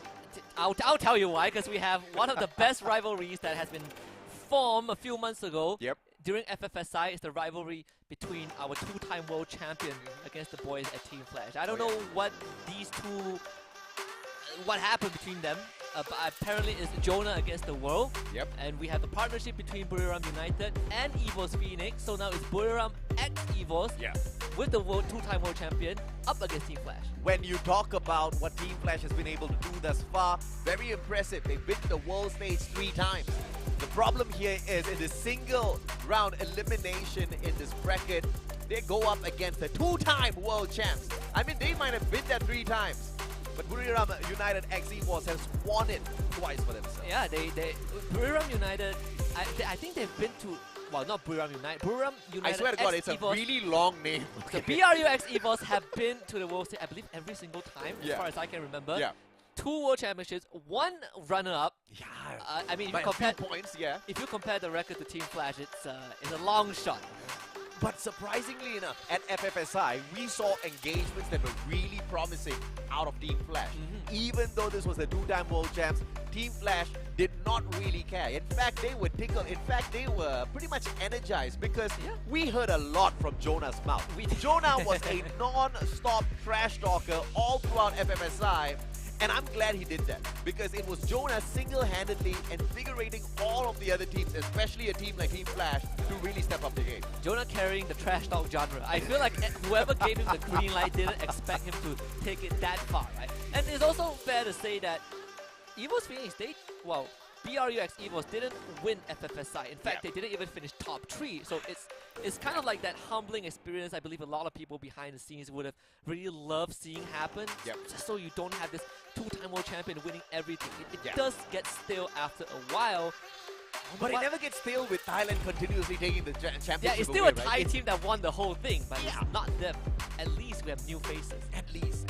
E-Arena obviously was delighted to show up once again really, really strong. They've kind of, fizzled out in the past a little bit with EVOS Phoenix back then really stepping up their gameplay. But it's good to see that EVOS Phoenix sometimes can be humbled as well. This is a great sign before we get to the next World Series. Yeah, and it's also, again, right, this is the first ever Clash Squad tournament we have for all of our competitors. There's still some stakes for them. Yeah.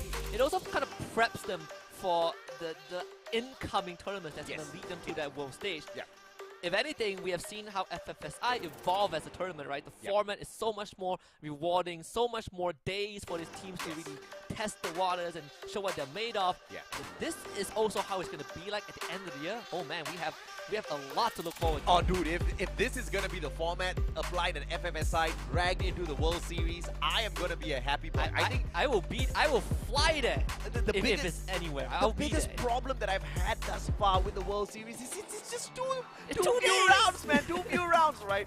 You make a mistake, you mess up, you're not feeling all that too well. Someone's got stomachache because they had too much of tom yum the night before, and you're gone. Your team is gone. Your 1 year worth of hard work comes down to 6 rounds back. Yeah. It is brutal. But of course, for those who are not familiar with the format, you can only have either one homer or chrono on your team, right? In terms of unique athlete skills, so you don't get like 4 homers with their homing missile. You get 4 chronos. They're just preventing all the gunshots. And this is Buriram x EVOS lineup, and they are bringing the Alok. This is the man that I actually wanted to see, right? I talked about Dimitri, but I actually wanted to see Alok as well. Yeah, absolutely. Wasana dropping in with that Alok. You've got Get High, and you've got 2 of your best clutch players in a team fight, Moshi as well as Jonah. And both of these players pretty much can either get it done at the very start or the very end. You've got Jonah, clutch player, who's the rusher of the squad, and you've got Moshi, who's the clutcher, but he is the support player. So you better hope and pray that these are the 2 first players that you take down if your team flash. Yeah, and remember, Wasana is, I believe, from Magic Esports, right? And they also finished pretty well on the day, but they finished second in FFSI, and now he gets to join the big boys.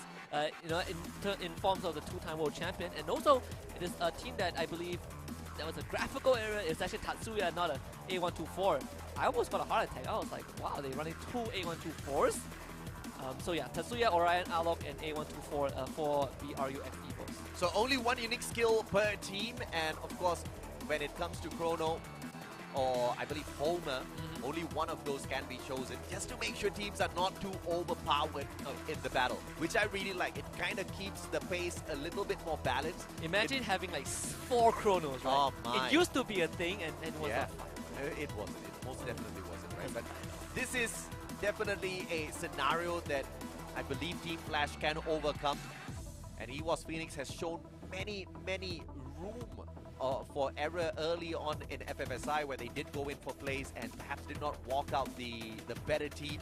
And Team Flash might just be taking that into account as they step onto the battlefield. But we don't know what sort of prep the team or the 2-time world champs have been going through in the past few weeks. And at the same time, you're not really up against the full roster of that you face in FFSI, right? You're facing off against 3 EVOS Phoenix members plus Wasana from Magic Esports. So there definitely is going to be a shift in terms of dynamics and how this format squad functions in a team fight, and I think it's going to really put Team Flash to the test, right? How much prep have you done, and how much of that prep can actually be applied against this team that you're up against? I mean, Fate is a cruel mistress, right? You face off. This is the team that kept hounding you for like a full tournament, and now in a single elimination format, you have to face off against them again. I would usually agree with that assessment when the team has got a new player. But the problem here is the player is coming in and he's not really replacing the 2 main guys that I'm looking at. Yeah, of course. Yeah. Jonah, the initial engager, and Mochi, the final finisher. As long as those 2 stay together in this team of EVOS Phoenix, or now as they are known as Buriram United x EVOS, which is a mouthful for sure, but it's a mouthful that I think everybody is going to have to continuously say over and over again, because it's not the kind of team that simply just walks away from a battle. At least at this point, we get to see them really test it out there. I mean, how much you want to bet Jonah is going to do what he did in FFSI, which is just run to 4 people? Yeah, he's going to do that. Oh, but he doesn't have a chrono, so I don't think he will do that too often, but was he running the Orion? I'm not sure who had the Orion, if there's even an Orion on the team. But overall, without the Chrono, we probably won't see too many of those aggressive moves because you don't have that time turn to protect yourself. With the addition of Wasana, I wonder if Moshi's gonna turn into a rusher as well this time. I feel like there is a good chance, right? Yeah. Because now you have someone to kind of fill in that. I wouldn't say fill in the shoe, but you have someone to take up that role. Yeah, and that really opens up the capability of Moshi out there on the battlefield, which, if you ask me, makes a deadly, terrifying team even more terrifying. I mean, he has always been in the support player role. Even in Bangkok last year, he was... I mean, you call him a support player, but he plays like a rusher, which is the craziest part, because this guy has never really, you know, he never really chose the life of being in the front line. You always see him with a woodpecker, with an AWM, but somehow he always ends up in the front line. Not by choice, but by unfortunate mistakes sometimes from the rest of his team members. But, you know, he always finds a way to clutch out those rounds. Of course, we are still awaiting this battle between the two teams. It is Buriram United X EVOS taking on Team Flash at the C Cup Clash Squad Series number 2. Series 1 kind of fizzled out a little bit too quick for my liking. It was a 6-0 followed by a 6-4. Honestly, we have like 2 more great series, right? We have Farah against Morph Team. That is going to be absolutely exciting. With EVOS Divine playing in our last series today. So Indonesian EVOS fans are going to be really delighted also. I think last time we saw them was a couple months ago in Jakarta. Yeah. And ever since then, right, they didn't even qualify for FFSI, which was a bit unfortunate. I think they finished like, what, bottom 6 if I remember. Yeah, I think there's just multiple redemption matches here for the teams that are involved, right? I mean, Farang obviously needs to redeem themselves. We have AB Radicals also. Who need to redeem themselves. Didn't even make it to FFSI since Farang took their spot. And just like how EVOS Phoenix, or I have to say Buriram United X EVOS, they fizzled out at FFSI. That's exactly what happened to AB Radicals at the MCPS majors. Yeah, well, to me, I would agree with that. That I think it's very unlucky, right? And that's also kind of a product of the format. We are looking at that point of time, it was still kind of like the older format, so AB Radicals didn't really get to ramp up as much as they wanted to. But you know, when you talk about Farang, I think a lot of people's recent memories of this team, which I think we can expand on it later on, is just that they had a horrendous FFSI run. We'll get into that when we get to that third series. But for now, at least we get to look at how the Kings do it. Yeah, absolutely, man. And you know, let's get into it right now because it seems like we've got a lot of time. You know, the run by Farang, and I thought it was going to be another Malaysian team to pick up the slack and really represent both MCPS as well as Malaysia, but Expand kind of did the exact same thing Farang did in the finals. Yeah, honestly, I don't use this term, you know, loosely. I feel like it's a very heavy phrase, but you kind of have this very embarrassing run, right? Yeah. At the regional stage where you are slated to perform not at the best, but better than some of the teams that are projected to, you know, to kind of not make it. Yeah. I mean, Farang's case definitely is something that I think it will haunt them for a long, long time. AB Radicals would have been shaking their leg thinking, ha, they just lost the opportunity. We would have backed more. I honestly feel the same. I think you look at AB Radicals last year in Bangkok, that was our first seed on that world stage, and they didn't perform too bad. You know? They weren't the best by a mile, but they definitely weren't the worst also. Absolutely right. And you know, this time, once again, it is just all arcs of redemption for multiple teams at the C Cup Clash Squad. Of course, it doesn't go ahead to prove anything because it's a very different setup in comparison to a Battle Royale, but at least you get to reclaim a little bit of honor if you do. If you don't know yet, there is a ranked mode for Clash Squad, so if you are a fan of that, you can definitely participate in it. Absolutely, but as you can see, it's all-out chaos for sure. You better be hopping on in there with a proper team, and you better queue up together with that squad, because if you go in randoms, yeah, good luck to you. So I learned something today from my friend, right? So I told my friend that usually when I want to relax, you know, and not play competitive titles, I play single player games. And the first thing he said to me was he named a competitive title. I guess when you're playing alone, every game is a single player game. Fair enough, man. Fair enough. Moshi Jonah, Wasana, as well as Get High. They represent Buriram United X EVOS Esports. And You have Team Flash, Yanbin, Artemis, Shin, and Bio. They've been together for so long, honestly, right? This is a team that have spanned, multiple regional events. They've been to the world stage at least once in their career. And here they are, facing up against, I would say, arguably their biggest demons. For some other team, I would say they've stuck together a little bit too long. Maybe it's time for a change, but it's not really the case because they are really great as far as their own national level is concerned. They are one of the top teams, but on the international stage, there's just a little bit of brushing up to do, which I truly believe they are already on the way to do. It is one of those few teams where, like you said, right, usually you would want to see some changes, but I think in this case, them sticking together has really bear fruits, has really shown that result. As little as it is, we'll see. We're gonna jump into our first set in these two teams. I can't wait to see how this Wasana is gonna fit in with the rest of the Evo squad. I'm curious to see if or not Wasana even plays a role because you've got Moshi and Jonah who are potentially just gonna be running at Team Flash. But hopefully Team Flash can punish them a tad bit to allow Wasana to shine as well. As you can see at the very start of the game, it's all going to be the game of the medkits. You are going to have a couple of purchases as well. Buriram United XEVOS, they're not saving up on any bit of money. They're just going all out. Sounds about right. Sounds about what they would do. You have this 3-1 split. Moshi's going to take point right at the front already. And you hear the sirens. Instantly, we might see that bit of contact. Wasana spots out the entirety of Team Flash. This is going to allow BRU EVOs to really have the drop onto Team Flash. No grenades can be used in this first round. Except Wasana, if he brings it out. Bio does have one on him as well. Wasana already used his. So Bio still keeps that utility with him. But Wasana, he is coming in from a long flank also. Bio does not connect with anyone. That's a little bit of a waste of grenade. In a Clash squad, it can definitely have a lot of effects if you do manage to spot out your opponents first before you do go ahead and toss out that grenade. Get high now, cooking his up. Will he connect? Shin backs away, spots a backstabber, and Wasana quickly puts him down on the ground. Yeah, that's pistols already in the back for BRU XEVOS for sure. This Orion perishes. Oy. Very straightforward. BRU corral Team Flash and push them outside of a compound. Yeah. And just clamped the jaws onto Team Flash. If they had stayed in, Get High's grenade would have probably finished them off as well. So either way, Buriram United XEVOS, they had every single angle covered in that first round. Team Flash, they know exactly what to expect, but the question is, can they counter a team as crazy as Buriram United?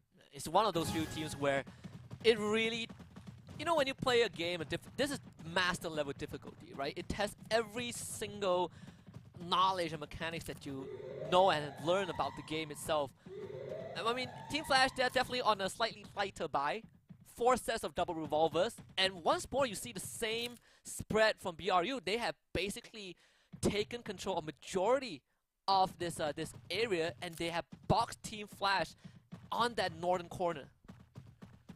See if the slow approach does serve Team Flash well. They do spot out one. Yanbin gets stacked up by Wasana. Wasana going for a 2-player shutdown all at the same time. Jonah's nade from nowhere finds Yanbin. Wasana goes in for the finisher, and he does shut down Artemis. This is a quick takeover by Buriram United once again. Yeah, the Tatsuya dash, absolutely deadly. Jonah moonwalks straight out of danger. He himself 4 clean kills. With Get High getting knocked down, but not that it matters too much. BRU with 2 fast rounds to start it off. Didn't expect anything less, but this is where Team Flash are going to have slightly better guns. But they will have to force it a little bit. You see the AWM for BO, triple SMGs for the rest of the team. This is not turning out the way I wanted it to. I wanted to see a little bit of extra flashy fights out of Team Flash. BO this time around. Oh, this is a terrible place to start off from because BO has got no defense whatsoever. Yanbin out in the open, has got the UMP in hand. And Ice Grenade is going to tag them up real quick. Yanbin backs away. Here comes the flush from Wasana. Wasana is the rusher for the side of Buriram United XEVOS. That is insane. And he is just going to flush them out from the right-hand side. Yanbin gets away from that sticky situation, but Wasana does find BO. Yeah, and you see that butterfly effect, right? BO, he was out in the open with Wasana getting, with Wasana pushing Yanbin away. BO got exposed, and BRU basically just comes in and cleans up the rest of Flash. That's it, 3 in a row. And this is just very smart purchases from Wasana team here. Buriram United X EVOS not wasting a lot of their money, keeping a lot of cash still on hand, investing in the UMPs, a slightly cheaper SMG that is going to get the job done, mainly because they were convinced their opponents, Team Flash, were going to be walking in with the pistol. So that was a smart one. Yeah. And I believe Wasana did have the double revolver when he was running down Yanbin. And mind you, that was a Tatsuya that he was chasing after, right? Not the easiest target to run after, but if you force him out of position, you really cripple the formation of Team Flash. Bio is going to do the same thing with the AWM. He's going to take point. Might have to deal with Moshi on the other end. Wasana again in first contact with Team Flash. Artemis showing himself already. Charge Buster on one of the Team Flash members. And BRUX Evo so far still not really taking too much damage. In fact, both Orions will pop their abilities, and Moshi playing ring around the rosy. Essentially, with 2 members of Team Flash, they just could not get him. On the other end, Wasana punishes Artemis. And Moshi is still alive and kicking. He just disappeared from the screen in front of the 2 players from the side of Flash. Yanbin is going to be holding on for his dear life. Jonah and his jump screen does not even put him at a disadvantage at all. Yanbin misses the opportunity through the glue wall. Jonah shuts him down with the scope. Unnecessary aggression. And I cannot believe Moshi got away from that. It reminds me of, was it Tom and Jerry? But you know, like when you put a mechanical toy mouse and the cat runs after it? Yeah. That kind of feels like it. It was a wild goose chase onto Moshi that Team Flash, they felt the need to get him out because damn if you do, damn if you don't. He literally kited 2 players whilst Wasana was just shutting down the rest of them in the background. Funnest part was that Team Flash tried to block him with the glue wall and ended up blocking themselves. I know, right? Insane stuff out of Team Flash. But it's not as insane as Buriram United X EVOS. Wasana, Moshi, everybody moving up straight forward this time round. A little bit of a disadvantage for the Buriram squad. Team Flash first to the defensive spot. That grenade's going to fly wide. Artemis barricades himself in the meantime. That's not great, as Jonah does have the grenade. If one comes flying in, Artemis is going to be in a lot of trouble. Wasana has already taken position as well. And look at this Homer drone. Put up by Shin. He's trying to find some information. It does tag onto Jonah, but it's one of those few members that even if you know where he is, there's no follow-up from Team Flash. And BRU X EVOS, they have taken control of the entire area. As always, good snipe from BO to kick things off. That's going to slow down BRU X EVOS just a little bit, but Wasana responds in kind. Jonah gets picked back up, and Artemis is now taking massive damage. Shin tries to help. It's a 2 versus 1 in this area, but it's taking them so long. Jonah finally dropped. And a flank around from Yanbin. This is a good attack from him, and that gives Artemis the opportunity to find the knock onto Wasana. Yanbin circling around once again. From the door, finds a player. Get High goes down. Can he find Moshi as well? And it is an annoying pop coming through, but it does not survive long enough. Team Flash gets 1 round for themselves. I guess a consolation sometimes is okay. Yanbin basically carrying that round, punishing BRU X EVOS. Moshi did try his Orion trick again. That time didn't work out. Still a long way to go for Team Flash. They need 3 more rounds to equalize this. I think he couldn't find a way out with the Orion. He struggled. Just kept knocking into the wall. Couldn't find the window. You love to see the Trogon being brought out as well. Multi-purpose in this mode. Not exactly the cheapest weapon, but it does get the job done. BRU 4 men strong. Oh, wow. This is going to be a very early flash. Jonah, he's going to use the Tatsuya, dashing to the corner as Wasana once more taking first contact against Team Flash. BO from up top can be the game changer here. Does he find line of sight though? Artemis tagged up already. BO from up top. Moshi spotted out as well. 1 shot can do the trick, but he misses the first one. Second one does not miss. Headshot. Moshi gets taken out of the equation, and that position from BO was perfect. And they need a bit of help though, as 3 members of Team Flash have already been dropped. Bayo, I mean, carrying the AWM into a CQC, not really the best choice. So BRU X EVOS finds their 5th in a flick of an eye. Match point already for them. Looks like Moshi is still going to be the backup player, the support for the side of Buriram X. Can you say that Jonah has 9 kills and Wasana has 8? I know, what a great acquisition. I mean, Wasana's really showing exactly why he was acquired by the 2-time world champ. The buys for Team Flash, not the best. 4 SMGs. Definitely kind of went for the Hail Mary, go big or go broke. Now you don't have an AW to work with. The very fast clash. Look at Jonah popping out the nade already. Bayo taking heavy damage right from the start. It's going to take some time to recover. Artemis also getting chipped away. Wasana with the Trogon. He's starting to make life a bit hard for members of Team Flash. Get high, Charge Buster, charges it up. Doesn't get a tag just yet, backs away. Bio tops himself right back up as Buriram X EVOS backs away from all of those containers, and now that left-hand side flank is going to be absolutely useless. The whole side of EVOS flanking towards the right-hand side, and that is all just dragging the players on the side of Flash straight towards Moshi, and he snipes. Yeah, and they're going to get pincered again. Jonah basically takes out Bio. Artemis in a 1-versus-1. Jonah puts up the blue wall, still challenges with a sliver of health, ends up losing that one. Wasana also getting punished, of course, by Yanbin and Artemis. Shin does end up dropping. Wasana picks back up. Yanbin tries to catch up to the pace with the Tatsuya dash, but not getting there in time. No, Get High will take him out, and Artemis will face off against Moshi, the clutch god of BRU X EVOS. Not the easiest fight. Moshi has 30 more health thanks to his loadout, but doesn't matter. Artemis, the god of war, is going to win this one. The goddess of the hunt, in fact. Perfect shutdown for Team Flash, but they got to repeat that 4 more times in a row. Rear Up X EVOS just needs 1 more round to close the deal on this match, which obviously is a little bit of a easier effort than what is required off of Team Flash. Sometimes you just need someone to kickstart that win streak, right? Get the ball rolling. We saw that from RQ Kazu against Attack Oran just now, 4 in a row. You just need someone to kind of keep that momentum going. Maybe that win is going to propel Team Flash to get a bit more. Take it 1 round at a time. Shindo getting tagged out very early on alongside Yanbin. Not the best opening. Osana spotted out by Shin, who has a shotgun in hand, but no avenues. Shin, M1887 in hand, finds nothing, needs to hop on out of the window. Jonah has been spotted out already. Bio, is he going to shoot the backpack? Nah, Jonah, just a little too sneaky with the positioning. Yeah, just the backpack unfortunately doesn't really count. Artemis, good rush, actually takes down Get High, and now Bio gets to free fire.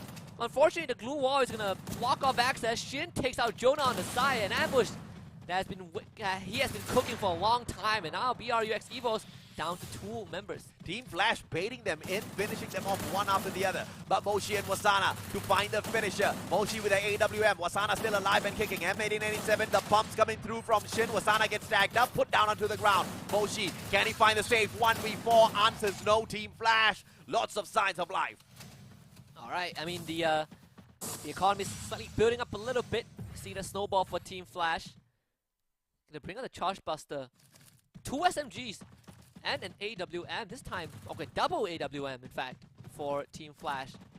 Yeah, playing on the dam, so a lot of long-range angles, long-range fights that can be taken. BRU's end, they only have that 1 AWM. Not really much resources to work with compared to Team Flash. Let's see how they work on a pretty much slower round in terms of resources. Wasana very aggressive, forced to use that glue wall as Shin tries to snipe him away from his perch. Gets in front either way, get high tagged up a slight bit. That's not gonna force them back just yet, but Bio on that right hand side flank. This could be deadly as Team Flash approaches BRU.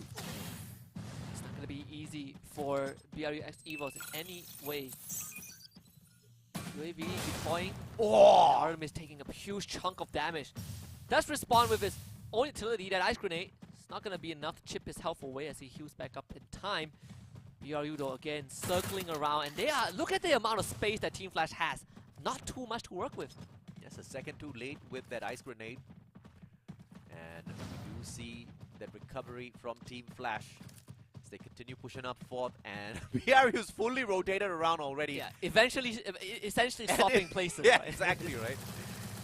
Bio, opportunity, misses that one shot, but now all of the glue walls pulled out earlier on by Flash, now being used by BRU, not being forced to use their own at all. Shin with the grenade, not gonna go for the pop. Jonah just around this glue wall, a 1v2 awaits him, but he doesn't rush in for it. And Yanbin wants to pull that flank, and I think this is a smart move out of Flash. This could be the flank that pushes Team Flash into that 4-5 score. You can see Yanbin, he's trying to put himself in the front, but that is shot is going to alert the rest of BRUX EVOS.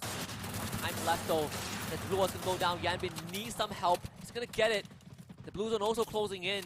both teams getting suffocated essentially. And look at VRU. They're basically hogging this entire entrance. Moshi's going to use that Orion. Goes right in. What a 180. He's going to use that Orion ability again and replenishing his health and just forcing Team Flash into absolute pandemonium. Get high, mows them down.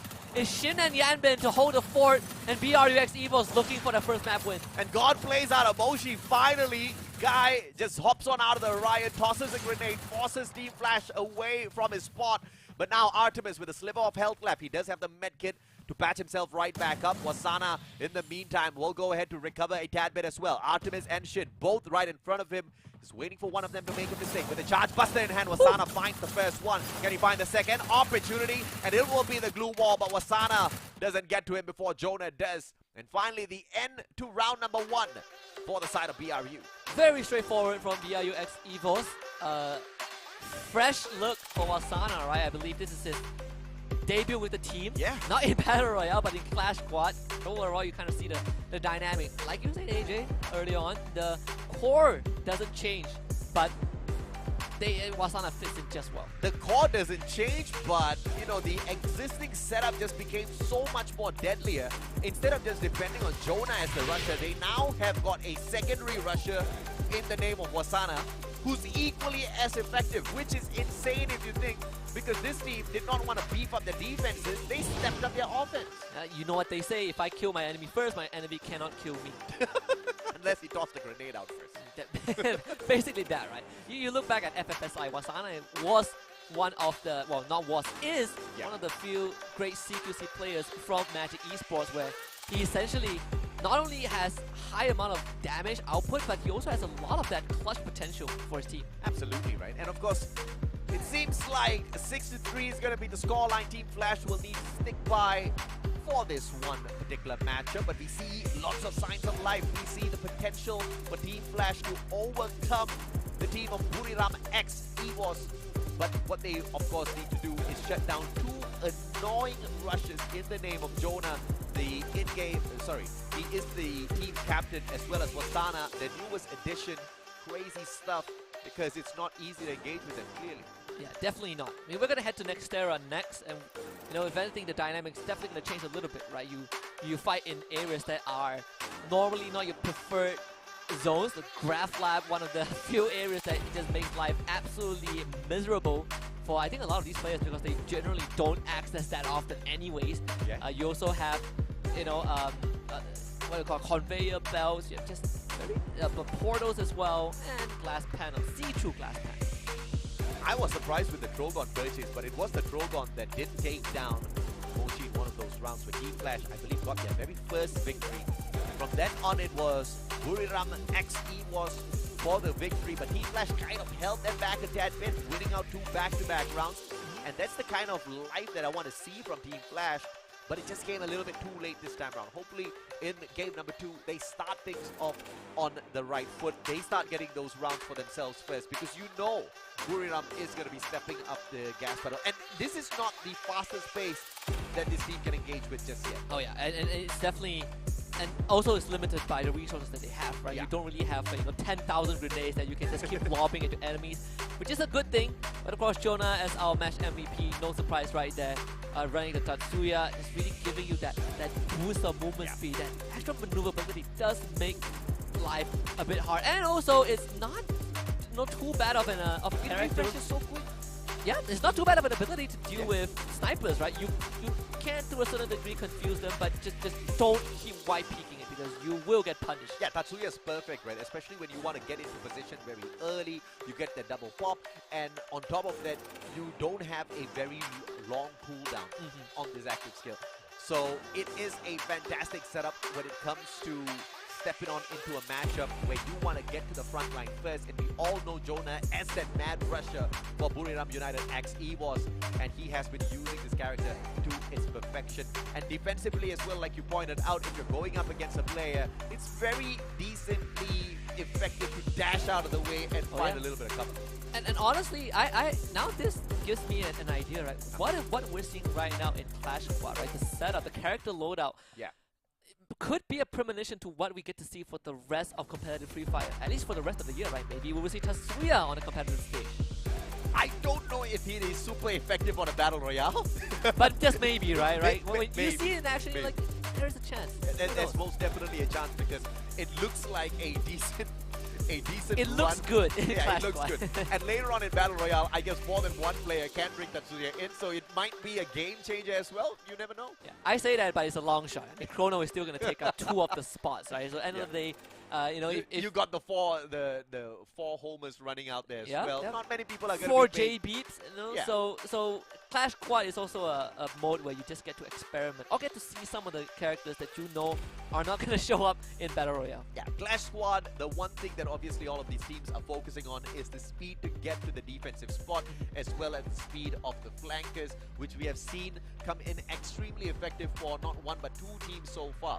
Earlier on, we did see the first matchup where, you know, unfortunately RRQ couldn't really counter the flanks out of Attack All Around. It would be fantastic to see Attack All Around take on Buriram. Oh, it would definitely be. I mean, if Buriram X Evos wins this, they are going to be up against Attack All Around on Sunday, right? Yeah. So that, and it would be a very interesting rematch as well because, you know, Attack All Around did steal the 3rd World Series from our boys. I say that, but they earn it for sure, fair and square. Yeah. So that would be a good rematch. I'm pretty sure that they've done it multiple times in their domestic MCP majors.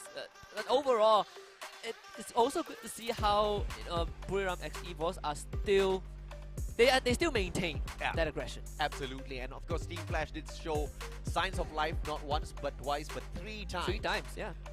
But it was just a tad bit too slow. It's those rounds where you don't really, it's not like RQ Kazu when they win with, you know, 3-4 members alive, right? Yeah. How Team Flash won is very bloody. It came down to the wire, you know. Artemis going for a 1v2 clutch, and sometimes you would kind of, you feel like you want to demand a bit more, right? It's not clean enough. And I have to say, Moshi plays the role of a survivor really, really well, and packed with the Orion active, it just keeps him surviving on the battleground a little bit longer than what his opponents were expecting, and that's not for him to clutch out those battles at the very end. It was just to buy a little bit more time for the rest of his team members to flank around. Yeah, and he doesn't need that by any chance whatsoever. He can handle those fights, but allowing that extra bit of time just makes it a deadly engagement for Team Flash. On top of that, he regenerates health, right? So you kind of can spare some of that cash for other stuff. Maybe a grenade, maybe a better gun, because you have a way to heal yourself back up. So we are going to head to next era for our second set. Again, first to 6 wins, and Buriram X Evos are essentially 1 set away from advancing onto the next stage to take on Buriram, well, to take on Attack All Around. Let's see exactly who walks away with this one. It is going to be a do-or-die mission now for Team Flash. If they do take an L, unfortunately, they will get knocked out of the competition. Obviously, that's not something that we want to see for them, but only one team can survive this grueling battle. It is an unforgiving setup, a single round, a single elimination bracket right here at the very start of the competition. You cannot mess up. You have to be ready. And if you were not ready, I guess round number 1 is enough to get you warmed up. Oh, 100%.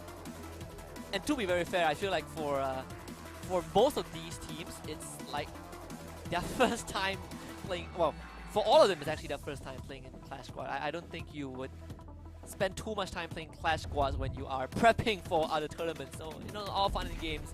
We're going to head into the second set in a little bit. The lineups should be just the same for both teams. With BRU X Evos having the upper hand right now. They have that 1 set advantage. For Team Flash, it's all about their reverse sweep. Can they bring it back 2 in a row? I think they might be able to, but Team Flash obviously wants to say, nah-uh. Yanbin, Artemis, Shin, Bio. This is round number 2 as we hop on into next era. Hopefully they do have a tad bit more of a chance. Dealing with Katana is going to be a problem. But dealing with Jonah seems to be an absolute impossible situation at the moment that they need to find a solution for. I mean, our VFX guy has been working overtime. Oh yeah. You don't have to do that, but god damn, it looks so good. Oh yeah. Can't get over it for sure. They're amping it up every single tournament. And mind you, this is just Clash Squad. It's not even, you know, major or a World Series, but still, the upgrade. I think the VFX guy is the main reason why the organizers keep getting jobs after jobs, right? He knocks the ball right out of the park. He does. You're setting the bar way too high. Oh yeah. It's a good thing. Oh, look at this flank. Wasana instantly flanking around towards the right already. It's a 2-2 setup this time round for Buriram X EVOS, and Flash does not know what they're walking into. They're keeping a tight grouping. They're all moving around at the very same time, swapping around spots with the other two players on the side of Buriram. And one good grenade is not going to flush them out just yet, but Wasana knows exactly where to expect them from. Yeah, love the adjustment from BRUX EVOS. They hear the trampling footsteps of Team Flash and they immediately regroup on the other side. So they're not risking any potential 2v4s. That's gonna, you look at the map, right? BRU essentially took control of the center again. I'm just going to call them Buriram EVOS. Buriram EVOS. It's a tongue twister, my friend. BRU EVOS, okay? I'll stick with that. I'll stick with that. I love the name Buriram. So Buriram EVOS. You can come up with a little jingle with that. Buriram EVOS, Buriram. Maybe not. I'll coin one better later. Team Flash, they definitely are looking for these more openings, right? Initial contact taken against Shin. Oh, losing many health. Get High just takes him out in the open, and that was not really a fair fight for Get High in any matter. Bio and Artemis getting mowed down by the rest of BRU EVOS, and Yanbin left to his own devices. That's going to be pistol. Wasana tries to go for a cheeky knife. Not going to get it, but Yanbin, yeah, he is down and out. Moshi comes in for the cleanup. Cheeky opening for BRUX EVOS, but they win anyways. I'm not sure what Shin was looking for there, running around. He knew the player was there. He saw the player first. Chooses to circle around without the weapon in hand. Clearly paid a high price for that. Bison this time purchased by Yanbin. This is a force buy from Team Flash, and they're expecting Yanbin to find something for himself while the other three just hold on to their revolvers. Let's see how this one goes. Yeah, it's a decent utilities to work with also, right? So everything kind of rests on the shoulders of Yanbin. It has to pay off because this could I would damage have the just economy. saved my money. This should have been an eco round for the side of Team Flash for sure. They did. Because I mean, Yanbin's a good player. But 1v4, the only guy with a Bison, I don't know what he can pull off here. They did take the teleporter though. I'm not sure. One day BRU knows this. I feel like they have a good idea. I'm marking where Bio is at. They're looking at the teleporters. They're expecting them out of there. Okay, never mind. He gets dropped. He was the only guy out in the open, so, well, away from his team. Yanbin, that's the guy with the Bison. Moshi is like the worst target to go up against. Just ducks into the corner, pops out the glue wall. Now Moshi, he's had enough of this. Jonah from behind with his own Bison takes out Yanbin, and that's it. Round 2 should be in the bag for BRU EVOS. Yep, they should have saved that money. Now Yanbin's going to start off the next round a little bit poor. Guy's not going to be able to buy both the armor as well as a good weapon. So the Flash just gave away this next round to BRU EVOS. Nothing is still as forced as quadruple AWM that what we saw from RQ. That one was a true force. To their credit, I believe they did win that round. Now 2 Bisons. See what I mean? Now, okay, 3 Bisons. He forces this Bison out. Okay, he's got a little bit of armor on himself as well. Bio's gonna go for the AWM. No armor. Wow. Bio better not step up in front. He's gonna be punished instantly. BRU just straight to the center. And Shin, yeah, he's gonna get caught out. Look at Wasana again. He is so deep into this building. If you are Team Flash, you are always on edge because you have no idea where Wasana is gonna be. And you see the priority from the side of BRU. Constantly just focusing on their armor. Sana's going to get an easy one with the Mac 10. Not a problem for him at all. In the meantime, the rest of the players just cleaning up house. Moshi gets Bio out of the equation. Yanbin, final player. Bison. That was Won't no be able to contest take at one all. down, but that's a quick end. So Wasana had an SMG, but decided that he's just going to use his pistol to get a knock. Okay, Team Flash is very bad at using their money. I will not hire them as my accountant. I think the priority is just going to the wrong spots within the game. It's like playing roulette, right? Like if you it's like flipping a coin, right? Yeah. If you call for hits enough, you're eventually gonna get hit. I don't think it works in Free Fire though.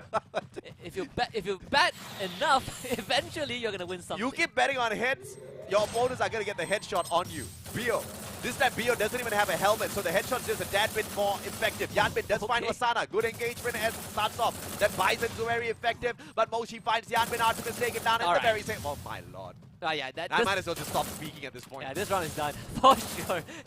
Last guy is AWM. Yeah, not really the. Alright. Okay, Orion versus Orion. I mean, of all things to take him out, I believe it was a overhead grenade. I am not liking this, man. This is faster than Mat 1 for sure. So okay, now we all got money. Let's finally, go. Now we all got cash. they need 4 rounds. You say they have money, but Bio, he has no armor. No, he's got enough. He's gonna get enough. it. Can he get it? Yeah, he Ah, can. there He it can. is. Okay. Buy a helmet. Dude, No. Yeah. Glue walls are better than helmets. Bios don't need helmets. Let's go. If he gets taken down by a headshot. If he gets taken down by a headshot, I tell you. I'm telling you, it is also one of the worst areas to not buy a helmet because it's all see-through panels, right? And it's grab labs, bro. Let's go. It's gonna be an opportunity now. Jonah, Well, my God! All right. Back to back, Yanbin goes down as well. Oh, this is just an absolute crusher set up by BRU. You know, when I say that, at least you don't have 10,000 grenades, they just spent their life's fortune on ice grenades and frag grenades. I guess it doesn't matter if it's class squad or battle royale. That's is why 5 rounds already? This is why Jonah was trash talking Team Flash so much, because they knew what would happen if they went up 4v4. And Wasana's having a field day out there. He definitely is. It's unfair for Team Flash, honestly. I mean, the first team you face off against is the team that has been smack-talking you for a full month. Jonah, he's gonna continue doing this. If these two teams make it to the World Series, which I am confident they will, I am pretty sure Jonah would keep saying, you know, last time we met, remember what happened? Jonah and Wasana, both in the first match alone, had 3+ KDs for themselves, and it doesn't seem like it's going to change in game number 2. A 6-0 just beyond this one next round. Yeah, Wasana hops on out. That's a very daring move. Artemis circles around. Bison through the glue wall. Not going to penetrate it just yet, and he steps out at the wrong time. Shin does find Wasana, though. That's a good backup coming through from Team Flash. Yeah, Get High also gets down, so Team Flash, they have a good chance to look for the first round after so long. It's Jonah and Moshi, the two pillars of BRU Evos. The easiest members to take down. Shin under pressure. The gravity is making life absolutely rough for him, but Jonah does get traded back, so Moshi will be left to his own. Okay, they all jump over the wall, so Moshi's not going to find an angle just yet. Circle forces Moshi in.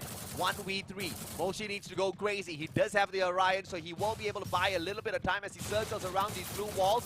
And a quick CQC. AWM still finds the player, but it is just a little bit too quick.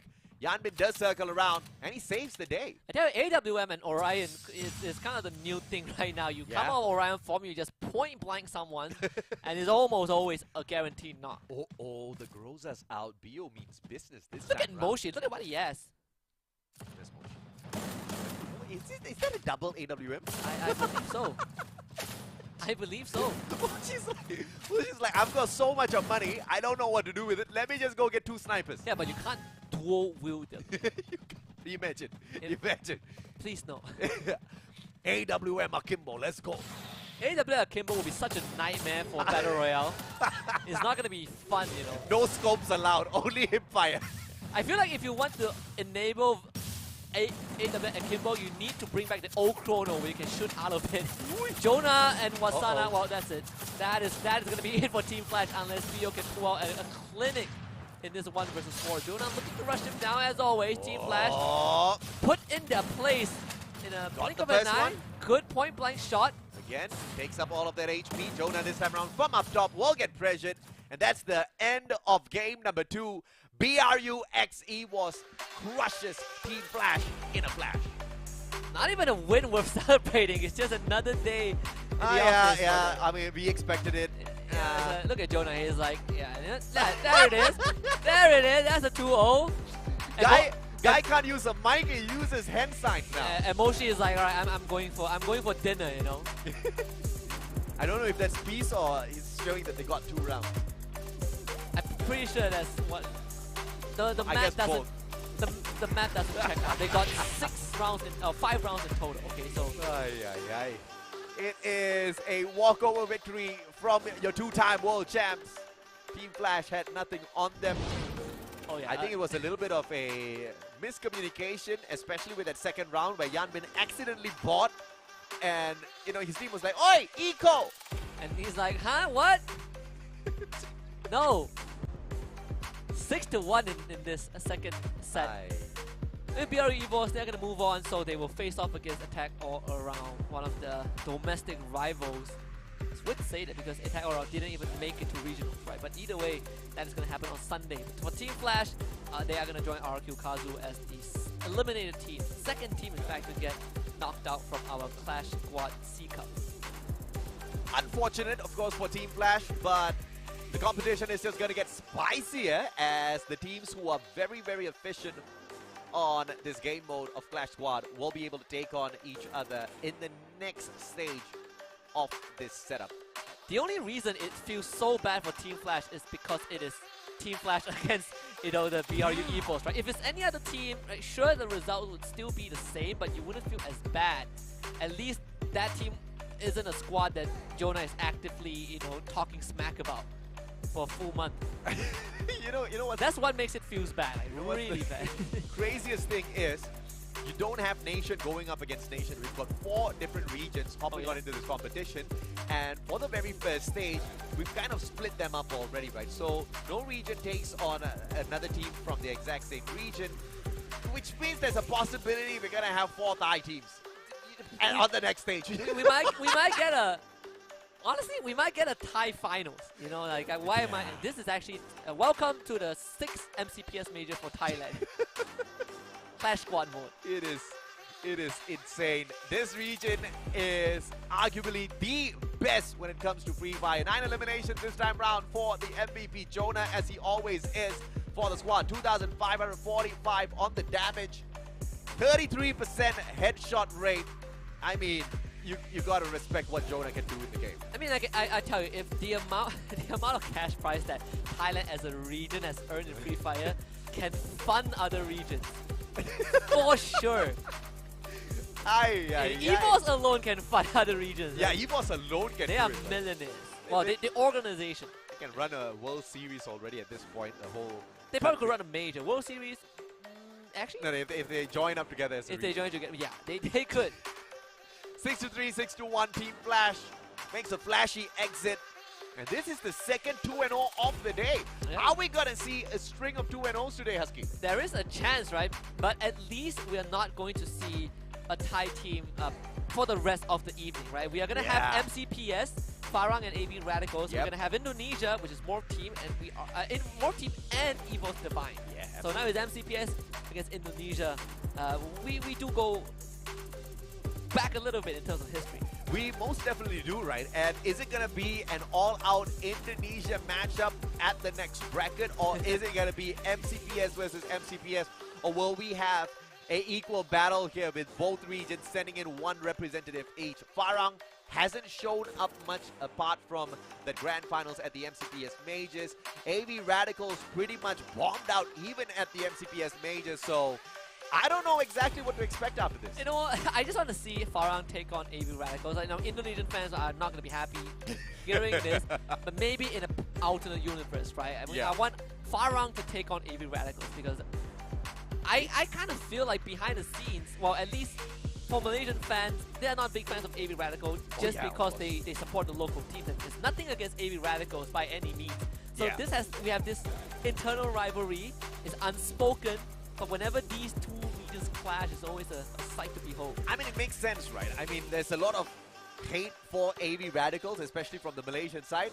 Mainly because they're like, wait a minute, your region plays Free Fire? The Philippines, they don't have many Free Fire teams. But the teams that we do have out of the region are really, really good. And they managed to steal one spot away from Malaysia already in the past at the world stage. Farang's very bitter about that. Oh yeah, because Farang was almost going to make it, right? Yeah. They were what, third place? Second or, well, third or fourth, but they were really close. Exactly, right? But at FFSI, they did manage to rip it away, only to squander it at the group stage, which is very unfortunate. Yeah, I tell you, they finished with just 100 points plus a little bit, right? It's Let's just say, in a nutshell, it was a very embarrassing run for Farang at FFSI. They were there for vacation, okay? It looked like they were. It looked like they were. They were barely playing. In fact, all of the engagements were so confusing out of Farang. I just started having tons of questions for this team. I was wondering really what was.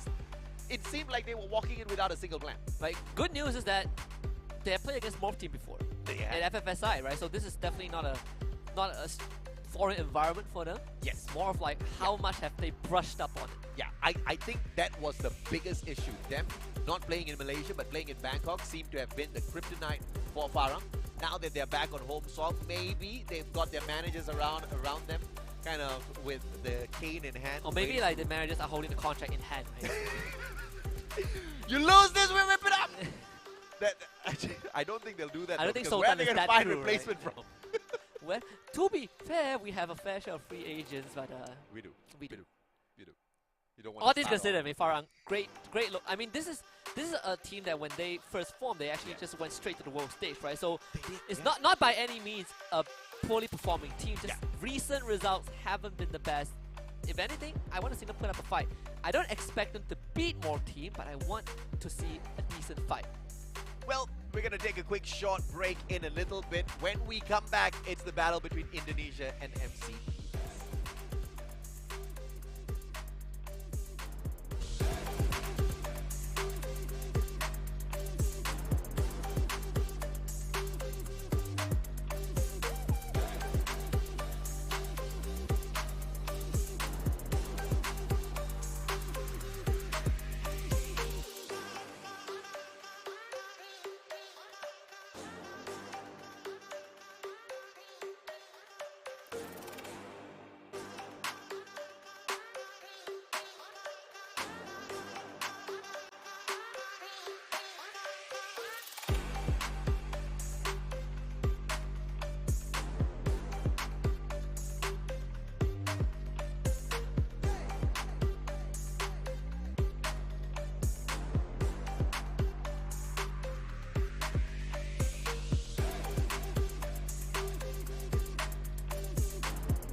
Welcome back to the Free Fire Clash Squad SCA Cup. This is the first ever of its kind, and also in conjunction with the 6th anniversary of Free Fire. You're here with us. My name is Husky, and alongside me is the Mustachio AJ. We have 2 more sets coming up, but the next one is going to be interesting. Farang up against Morph Team. And this is not really a rivalry that goes way back, but you know, in between the regions though, Indonesia as well as Malaysia, I think we do have a little bit of a grudge against each other when we come to the world of Free Fire. We want to see exactly which region fares better. I think from, you know, caster and analyst point of view, you know, Indonesia kind of wins that battle a little bit. I think after FFSI, they definitely take the king. Right? Prior to that, there's this debate whether... A little bit of back and forth. Yeah, you can say that maybe they're the closest region to us, we have the best chance of beating them, but after FFSI, I mean, Indonesia is leaps and bounds ahead of us. Especially Morph Team, I think they've proven themselves more than enough already.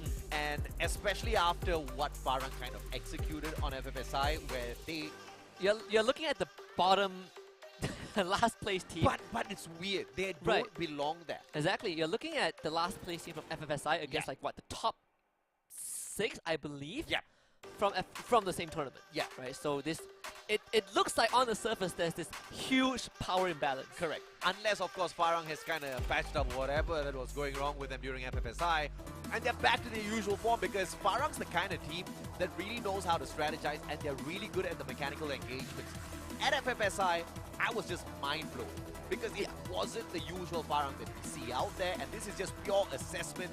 I'm no big fan of the team, but they can play a good game of Free Fire. But in recent times, we just haven't seen that version of themselves. Hopefully, we see a little bit of a comeback here from Farang. But without the comeback, it's going to be a 6-0, 6-0. There's a huge chance, right? Farang is like a Katy Perry song, right? It's hot and cold. Sometimes they have a really good day, but when they go cold, they fall flat. And I know, ironically, this is also a team that excels in close quarter combat, and that was the exact thing that became their demise on the regional stage. Yeah. So it feels really weird when you kind of look back at the history of this team and what the mode that we're going to be playing on. We're just going to be Clash Squad, right? So if Aleph, Fire, Spade, Jembao, one of the few premier CQC players that we have in Malaysia, consistent performance as well, especially Spade and Jembao, they are no strangers to holding the title. So surprisingly enough, nobody's forcing the Homer pick here, which I find a little curious. Even when there was no Chrono being picked, Homer wasn't brought into the mix at all, which I think could be a little bit of a game changer out there. Vice walking in with the Alok will give him the extra bit of pacing to recover as well. Spade with the Orion, he's probably going to be the support player of the squad, and Jembao walking in with Tatsuya, I can see him being the rusher of the squad. I just wonder what position Alif's going to be playing in. The Chrono, I kind of feel like he probably would be playing the info, right? Playing from long range, right? He even has the Arvon as his pet. On the side of Morph Team, Piu, Koja, Mao, and Ambot. They bring the K on the side. K, Dimitri, A124, and Orion. So a vastly different loadout compared to what Farang is bringing in. Absolutely, and of course A124, with the presence of this character as well as active skill, I assume Morph Team is going to be keeping a tighter grouping and not really looking for the flank. Even if we do see a couple of flanks coming on through, there's going to be a potential of a 1-to-3 split here, looking at the character build-up that Morph walks on into this matchup with. So you've got Piu, Koja, Ma'al, as well as Ambot. A little surprising, because I expected to see Susanna out there. Yeah, and also I think this A124 pick is actually slightly deadlier than you would normally expect, because there's a Chrono on the other team. Yeah. Right. You want that defensive time turner. A124 presses one button, and suddenly that ability goes offline. Very, very, very, very deadly, honestly. Let's see what they can execute here with this sort of a setup, because we have seen Orion in play prior to this, but K as well as Dimitri, let's see exactly what they can execute this time around. Farang, not even playing from the gaming house. They're going to be in their separate homes, which I think is going to be a tad bit of a problem as well. Let's look at Morph Team. Everybody's playing from the same spot. Yeah. I mean, this kind of goes to show the commitment from the teams as well, I have to say. Yeah, I mean, when you are not with your teammates, physically it does pose a slight challenge, right? Absolutely, yeah. Especially when you're not really at your top flight performance. Yeah, this is going to be a problem. This is Morph Team again, right? Susanna isn't playing, for this set at least. But either way, for Morph team, I don't think they are too worried about it. This is a team that has kind of played with this 5-man roster for a long time. And if anything, if expectations are as what it is, 6-0 isn't going to be too far-fetched. It's not too far-fetched at all. I mean, I wouldn't be surprised if Susanna just told the team, you know what, guys, it's just Parang. I'll sit this one out. Let's throw in our sub. Let him go and have a little bit of fun. Let him warm up his fingers before we get to a little bit more of a challenge in the competition. Of course, that is for Parang to take advantage of and see exactly what they can pull off in this next matchup. Once again, if this is going to be the version of Parang that we saw at FFSI, they might as well quit right now because they're not going to stand a chance against Morph team. But if it is going to be the version that we saw at the MCPS Majors that qualified them for that FFSI, then we are in for a treat. As much as I want to be that guy and say that this is not a complete 100% indicator of where Farang is, but it is a good start, right? It's like it's a good test to see. Because it's their comeback match. Yeah, it's like the fundamentals, right? Like how much have you brushed up on that? We have eliminated a lot of the factors in a battle royale. It's a controlled environment, so if you can at least show some sort of fight, maybe you can restore some hope. You know, the biggest failure for Parang was every time they hopped on into FFSI, they kept splitting up for some weird reason. This is gonna force them to stick together. Yeah, exactly. This is a blessing in disguise. It's not even a disguise anymore. Parang's gonna be forced to stick together, and that might just be exactly what it takes for Parang to have a good team fight. Because prior to that, at FFSI, every single round, you see them splitting all up, and they get caught out in the worst of possible situations in a 1v3, 1v4, and they are the one out of the 1v4, right? So that wasn't, of course, suiting them all that too well. But this time, a equal ground battle between the two. Parang has got the mechanical capability. Let's see if they can find that execution. Yeah, as fair as it can get, honestly. And also, I would say, maybe it's because there's no more Kalahari, you know? That was their signature map. But you can't cry a river and say just because your signature map's not there anymore, you're not even going to try, right? Because do you know how sad I was when my favorite burger spot closed down? And I didn't get to have my last meal? I get it, man. I get it. I absolutely get it. And especially when, you know, you're out of town for a while, you come back and the stall's not there anymore, and you're like, what happened? Yeah, I had a really good repo because every time I walk through the doors, they know what you want. They know what I want. Yeah. They just start making it. so like, I would be there. So people are not ordering normally. I would just walk up and pay straight away. That used to be my char kway teow stall, bro. And I can't find no good char kway teow around KL anymore. Do you know where I can find some good char? My house. Right? No, really? Yeah, opposite my house, there's a really good char kway teow spot. And I guess 7 who's ringgit. by? All right, be my guest. I'll treat you to a good place. 7 ringgit. I kind of miss the Butterworth Penang prices. KL prices still, bro. But he's very generous with the pork lard. Okay. It's non-halal food, but it's really I nice. was thinking, Okay. I was thinking exactly that. We got Malaysian team going up against Indonesia. Probably I don't want to be talking about pork lard. I have to get that out of the way, just in case. Just in case if anyone is wondering. Dude, you can't have a good char kway teow without pork lard, bro. Exactly. It's okay. Let's hop on into the matchup. It's going to be a battle between Malaysia as well as Indonesia. MCPS going up against the Indonesian region. Let's see who walks away and find out if or not Parang has finally woken up. They better wake up. They have had 2 months to take a long hibernation. This is going to be very interesting. The fact that you don't really have to worry about any external factors. It's entirely on how you manage the economy, how you manage your resources, and how you just play together as a team, honestly, right? If you, like, the better team wins, literally. And that camera movement is very worrying. Morph team immediately towards the containers, splitting up into 2 segments. Spade and Aleph dropping back as well. Ambot trying to find a little bit of information, does manage to spot out a player on that left-hand side. Repositions is going to be all out secondary round this time round. Pew backs away, quickly grabs, I believe, a grenade from that ad drop. He's going to be charging it up. Aleph backs away in the nick of time, no damage. Yeah, they move very close to one another. The Vice hears all of this commotion. Of course, they're going to stay silent just for a little bit. Now peeks out for a couple of pot shots. Morph team focusing on rotating instead. So they will take some minor chip damage. It feels like a fight's going to break up very soon. Morph team able to gain some distance from Farang. Ambot spotted out. Jembal waiting for that opportune moment. Nobody steps on out. Very careful plays coming through from both teams thus far. No flank around just yet from the side of the players on the side of Morph team. They do have the opportunity of doing so as Morph sends one out. Pew, good tag.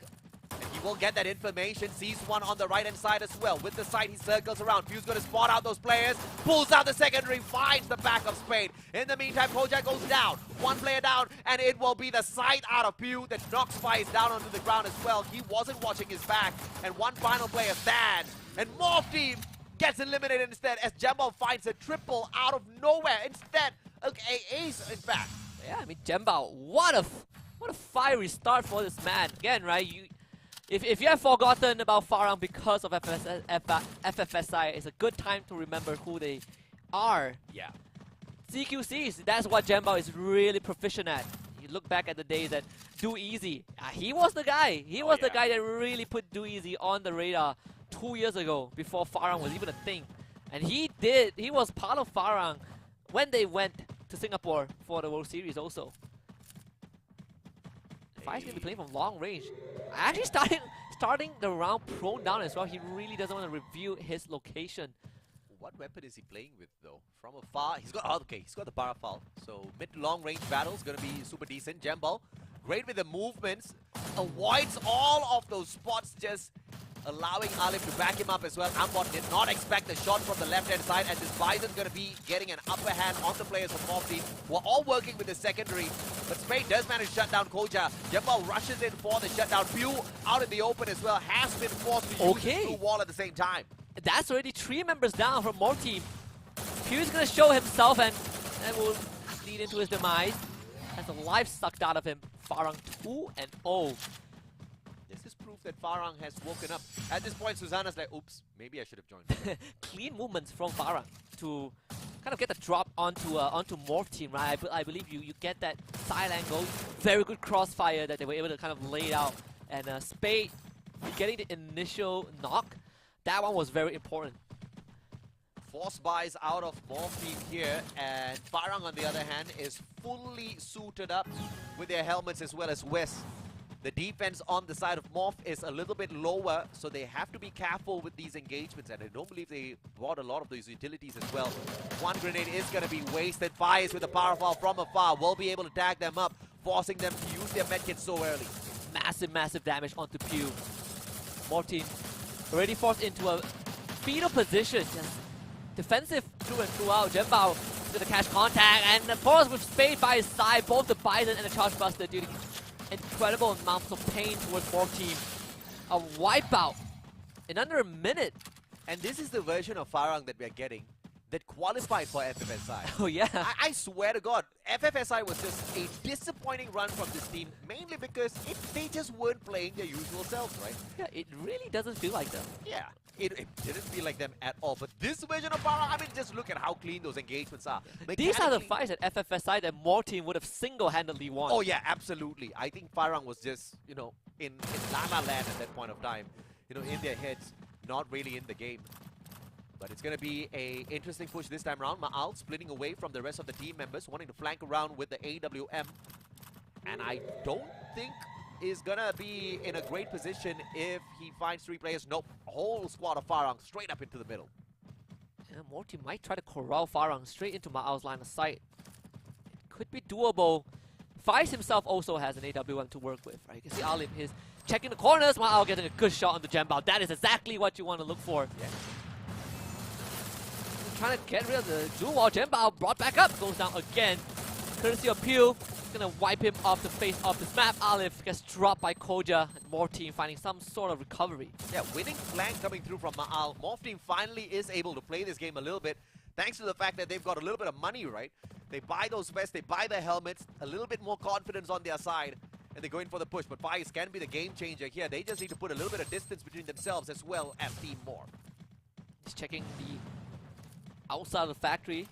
They did see both Spade and Faiz who were trying to stack up together in the building. Ma'al going to the Orion form as he gets rushed, calling help from the rest of his team. All those rules being popped up by it. Trapped in a horrible spot, but actually him and Spade getting 2 in a row. And now he's Spade all alone, getting pressured by the rest of Morph team. Can't do enough. Morph team finding their first round. Well, there was an almost turnaround coming through from Farang there. Thank goodness Priyu and Koja was still alive to hold the squad down. Farang 3-1. They started off on a great foot. They took advantage of those eco rounds out of Morph team. But now Morph is stacked enough to purchase themselves a quick round off of Farang. And Ma'ao was kind of the reason that Morph team got the coup de grace onto Farang. Jemba? Okay. I thought it was going to save there, although there was no need to do so whatsoever.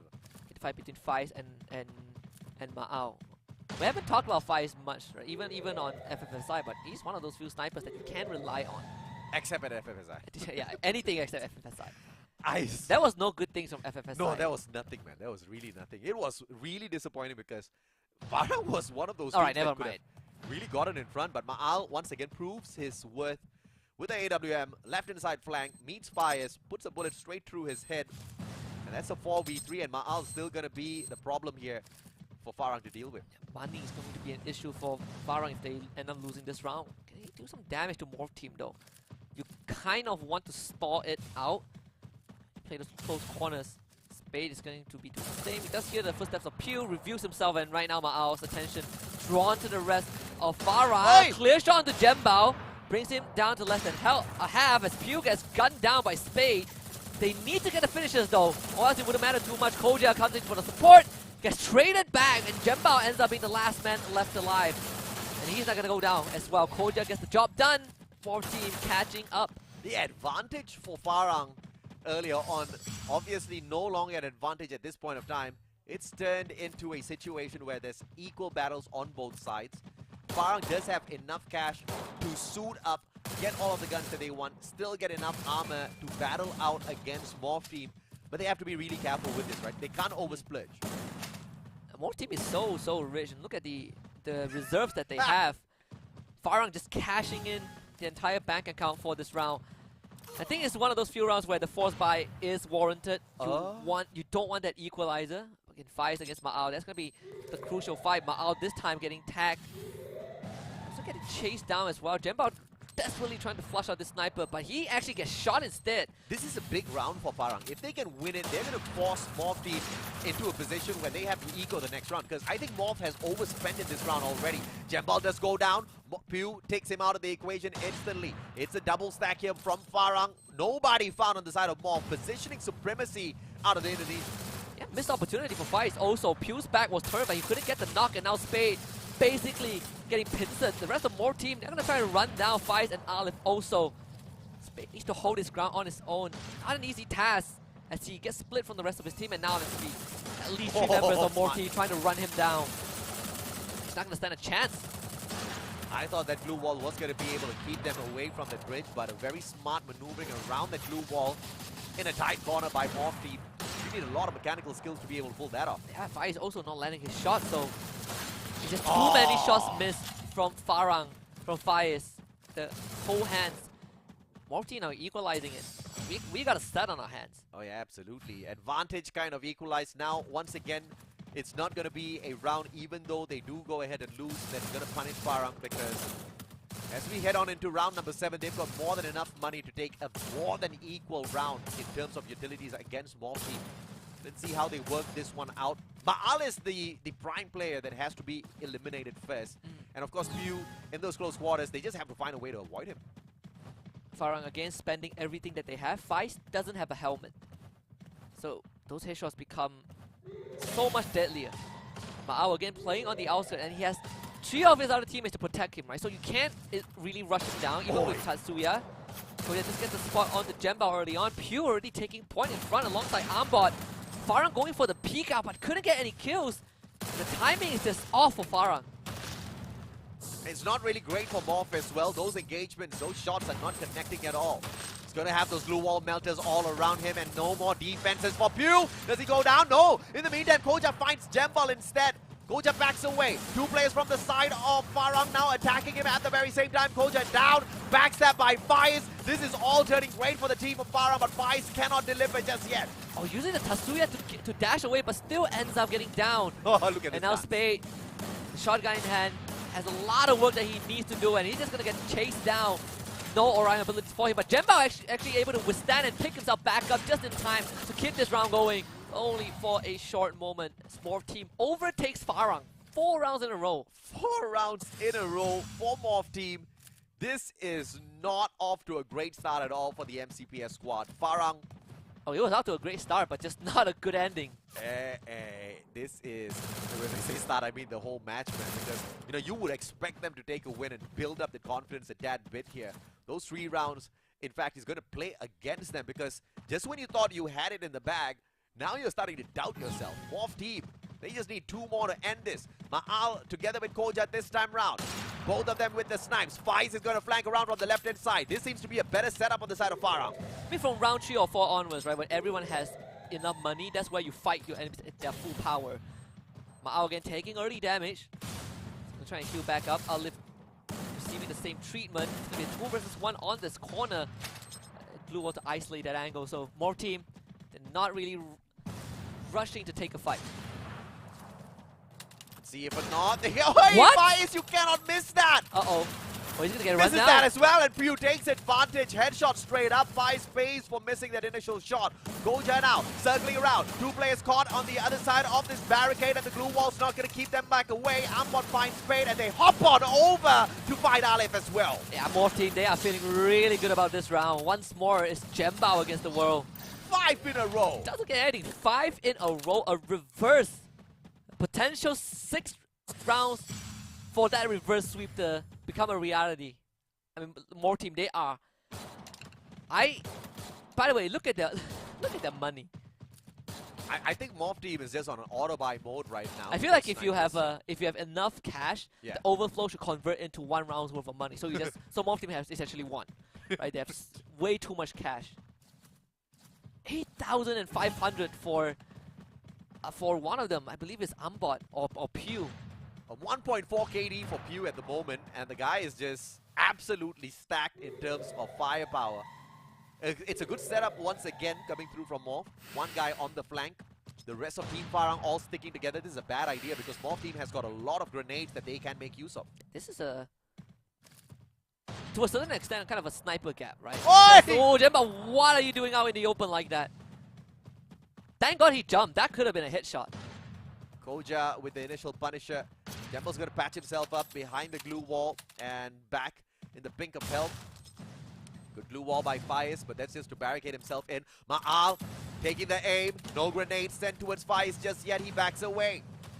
Farang really needs Faiz, but he's going to get basically cleared out from every single possible angle. So he is taken offline for a while. Spade and Up Faiz. against Ma'al. Spade has already gone down. Ma'al actually tags up Spade of all people from that range. Spade gets picked back up, but Faiz, he really needs to block in some of the knock. Finally gets one as Faiz comes online, but Spade and Ali both get knocked down. It's a 2 versus 2 affair. Pew getting the finisher. Alif gets knocked down. Jemba on the floor. My God. It's Faiz against the world.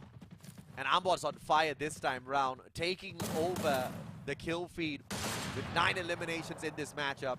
It's a 1v3. Ma'al needs to be picked up! Make it a 1v1 Ambot. Can he get the ace? I think he can. There is a big chance.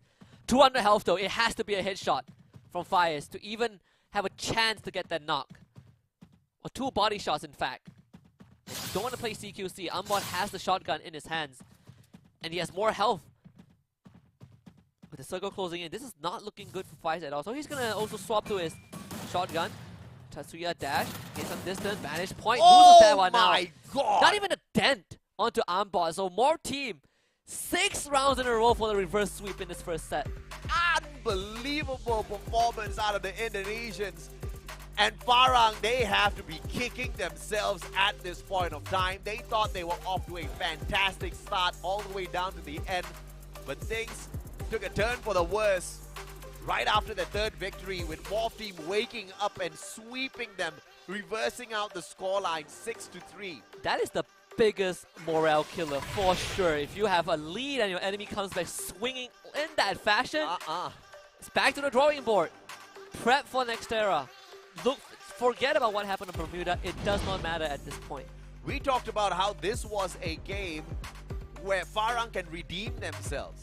The first couple of rounds seemed like that was going to be the case, but by the end of it, It just wasn't, man. And Morph team just gonna continue punishing the Malaysian pride here by shutting down Farang in the most embarrassing manner. Now, in the next game, Farang has to win or else it's the door for them. Yeah, we only have we have 4 representatives. So every region has 4 representatives. So we have Farang, with Baby Radicals, with Expand playing tomorrow. I believe we have is it Freedom Rumble, or one of the variations of that clan also. Freedom Cheese. Freedom Cheese, right? Yeah, it's been a long time coming. We haven't seen them in a while. We haven't seen it for a long time. That was kind of like one of the few OG squad that pioneered the run in your face meta.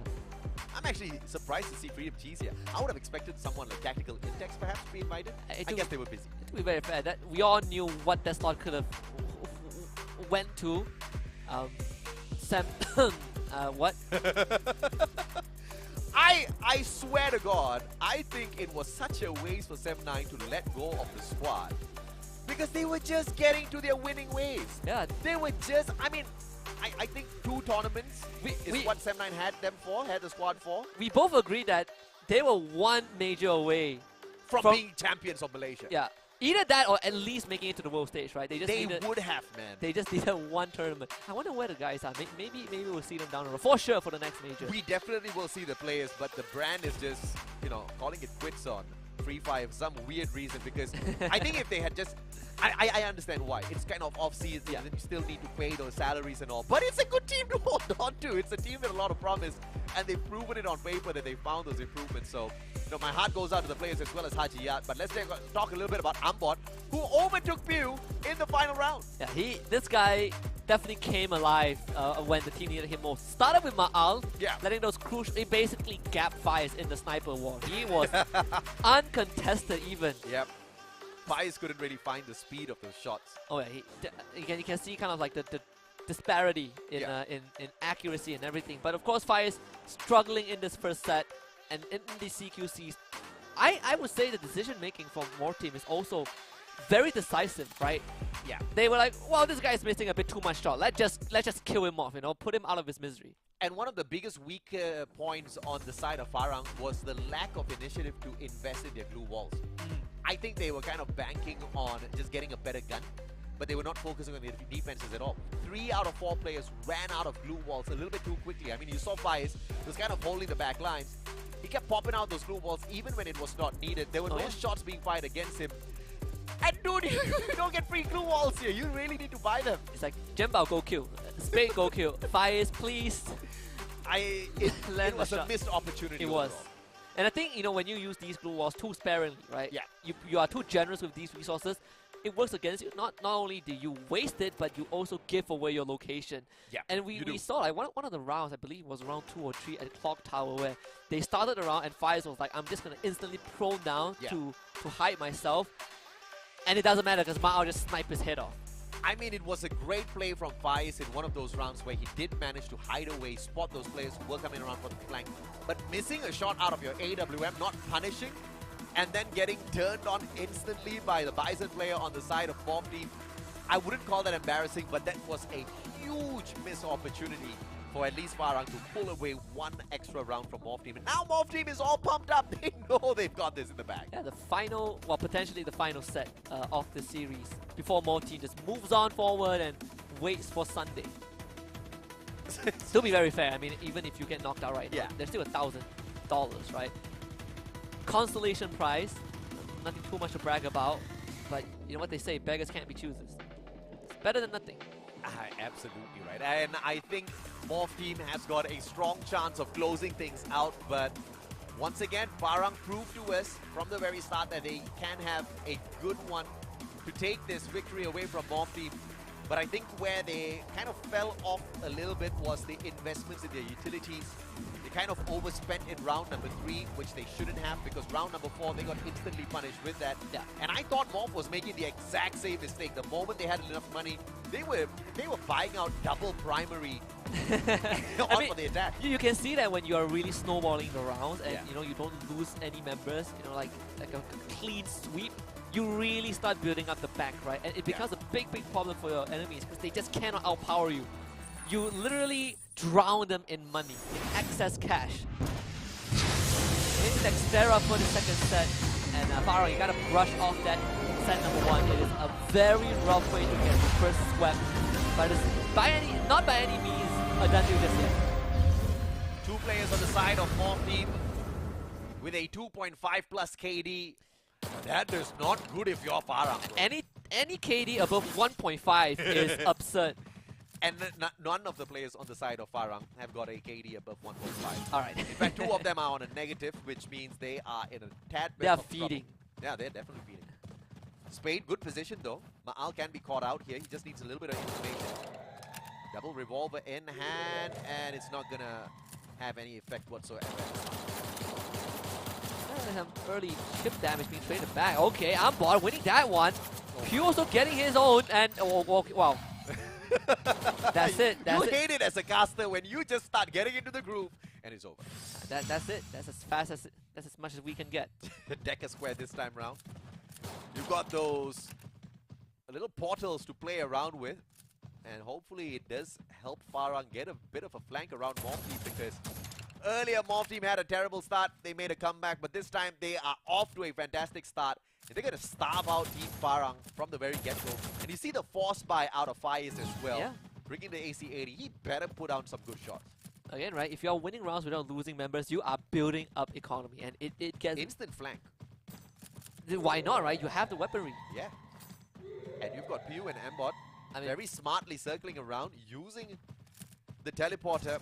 And Faiz is going to get caught with his pants down, but Pew, just a bit of a distraction.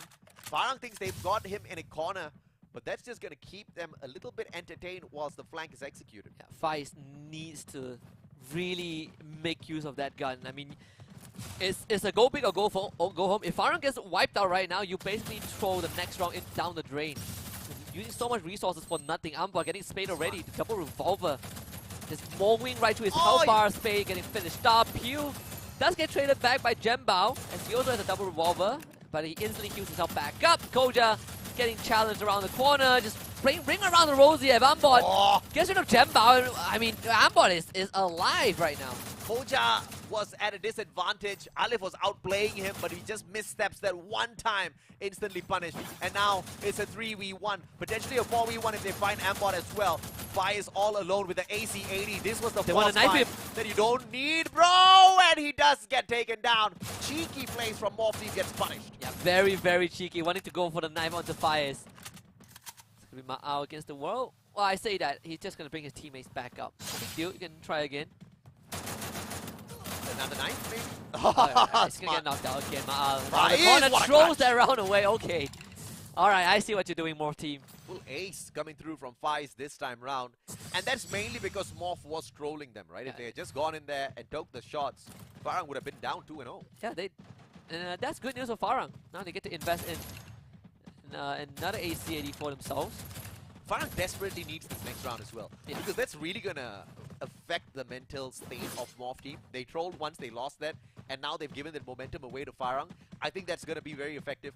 But of course, question is, can Farang get it done? And also, it's a way to break the economy of Morph team, right? You just crush their bank. Very early double ice grenade thrown out on the second floor. Morph team really wants to take control of that area. Rightfully so, especially when you don't have the rifles to work with. You want to eat up as much space as you can.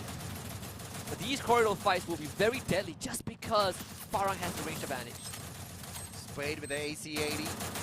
Can't find anyone just yet. Blue walls all pulled up. Pew's gonna survive for a tad bit more. Can he stand? He does. Pew gets taken down though. Alif with the backstab fights finds Koja in the meantime, leaving Ambot all alone and to nothing. Farang does execute the Punisher. Morph team gotta be really regretting that throw. 100%. They lost no one in the process, so the money continues to build for Farang. But this is where things get a little bit serious. Morph team will have cash to start investing in those SMGs, start investing in the rifles. Maybe in the next round they will have enough for the rifles, but the guns, they are going to get better and better for Morph team. Let's see if or not Team Farang can continue to punish. They need this one, obviously. Losing another match will send them right back home. Pew with a flank. Spade's going to run away, so that flank's going to be absolutely useless unless Pew continues to push on up forth. Spade will meet him halfway, potentially. Ambot in a good position to take that headshot against Spade. Ma'al pokes out a tad bit. Alif will go for the airdrop, finds a quick glue wall, and he expands it immediately. Yeah, pretty preemptive, honestly. Don't really think he needed to do that. Yeah, he saw a grenade in that airdrop. He was like, I want it. So, and he does manage to reclaim back one glue wall from that airdrop. So I guess it's all fine in terms of that preemptive waste of a glue wall. 6 shots from Faiz thus far, and he wants a few more for himself. It's all up We to saw Faiz an early tag, I believe, on AWM on the arm ball, so that takes his health away. Ma'al also. One as more! Healthy, the glue wall drops. Faiz gets a good snipe. Faiz, Spade backing him up as well. Faiz will be able to claim that kill for himself. Spade now on for the push. Ma'al and Ambot going to be spotted out. Ambot will be forced to find a little bit of a room for recovery. Koja's going to be backstabbed by Alif as he's kept a little bit busy. No more space for Ambot to run away now. Ma'al gets taken down and out of the equation. Hey! Ma'al tops himself back up. Ambot survives. What's going on? It's a meat grinder. Those SMGs, they do hurt in close range, so it's not over by any means, this AWM. Uh-oh. Bit of a problem. Swings the corner. Faiz gets the knock on the Ambot. Ma'al trying to hold the fort on his own, getting pincered from multiple angles. Good recovery from Farang towards the end. Ma'al could have gotten it, but once again, Faiz is single-handedly carrying Farang on his back. At this point, if this was real life, he would have a broken back. Oh, I mean, considering that he was, I guess, warming up in the first set. Yeah. Definitely pulling his weight. Look at that. Out of 12 kills, Faiz has 8 of them. He's got a double snipe setup this time around, so instead of reloading, or instead of the lag between shots out of the AWM, he's just going to swap those guns and continue pummeling whoever he sees out there. He's balling. Jumble, Spade, Alif all sticking together. It's a 1-3 split this time around for Farang. And look at Morph. Everybody up on the top floor. Fai is going to meet him halfway through. They all want to play those long-range fights, but they need to deal with Faiz first. There are 4 AWMs. The absolute lunacy from Morph team. Like, if we've got an AWM, we don't need no armor. Honestly, good patience from Farang, though. They're not pushing the envelope just yet. There's no need for them to do so. In fact, these chip damage actually damage Morph team just as much as taking them down. Koja, that helmet is not going to be intact for any longer. Jembao just peeks out from under. It's the knock. Faiz also does the same to Ambot. Koja finished off very quickly as Farang looking to systematically pick them apart. Jembao and Faiz, they also have their own AWM, so Morph team, they are falling into pieces. That's about it, I guess, for Team Morph. In this one, Farang should be able to wrap this up. 1v4, no way in hell Ma'al stands up and I'll get shot right back down. Maybe Jembao finishes off Ambot as well. With Spade down on the ground, Ma'al still manages to sneak one away. Oi, oi, oi! Hey! Can't miss that shot, Faiz. Oh! Gets it by the top of his skull. Wow, 4 rounds for Farang, 4 in a row. You will see that same thing that Morph team did to them, right? Just a reverse sweep. Let's see if or not Morph can stand for this one. I don't know how I like that 4 AWM setups, but you know, it's to each their own. This Morph team thought they could force that with the long-range engagements. Farang finished it off by closing the gap, whipping out those SMGs earlier on. But this time, it's going to be Morph team with a easy advantage if they can find the higher floor of their compound. It's a flank around from Team Farang. They have got the better idea this time around, but all 3 players from the side of Morph thinking of the exact same. Ma'al's going to abandon the side as well, and Farang's going to be left empty-handed, and Faiz is going to get caught with his pants down potentially, but a good glue wall saves him for a bit. Yeah, Faiz has to run away. Good support from Farang. Pew out in the open, backs exposed. Morph team backing him up very, very effectively. But Faiz is not out of the woods just yet. Slowly chipped away in terms of the health bar. Spade, good spray down onto Pew. Stopping Morph team in the tracks. Ambot getting crushed from behind. Jembao fighting to the charge buster as Farang starts to pile on the damage onto Morph team. That's 3 down. And Koja with a double revolver, outgun, outdamage, overwhelmed. Farang with the 5th row in a round. And that is why you do not troll a team when it comes to Clash Squad. you can't throw your momentum away. If only they had continued to squeeze Farang in that round number 2, they could have kept them at a deficit. They could have kept them poor at least until round number 4. But no, Morph just had to do it. As Vin Diesel once said, he took the foot off the tiger's neck. It was in Fast 8, in case you were wondering. I don't know why I remember that.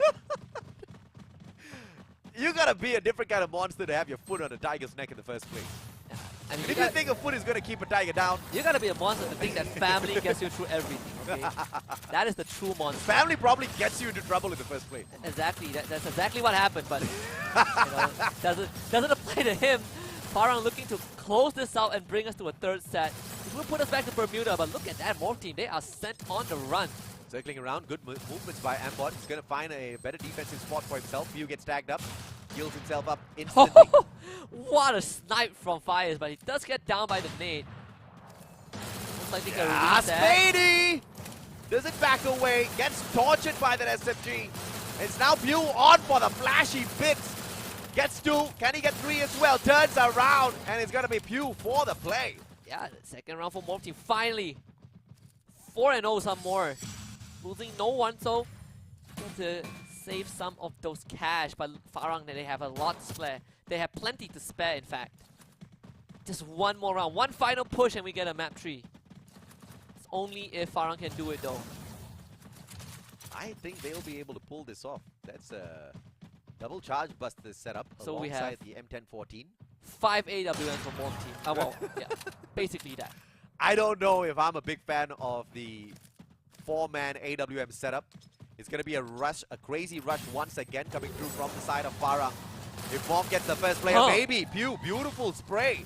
Alif goes down, spots another player, jumps over the glue wall as well. Pew just needs to get out of the flurry of glue walls off his own and finds the double. Yeah, Pew is going berserk in this round. They're going for a 2-man rush. They have support from behind with the AWM and an ice grenade. They really caught Farang off guard. Koja gets the pump onto Spade. Fires. He's not going to be alive for long. As Pew finds his triple. And Morph team looking to do it again. It's a team ace out of Morph. And I think they are probably teasing Farang. It's insane to think that We give you 5 rounds and then we take it away. Dude, I tell you, if they did that in confidence, you really gotta fear the confidence of Morph. And that would be soul crushing for Farang.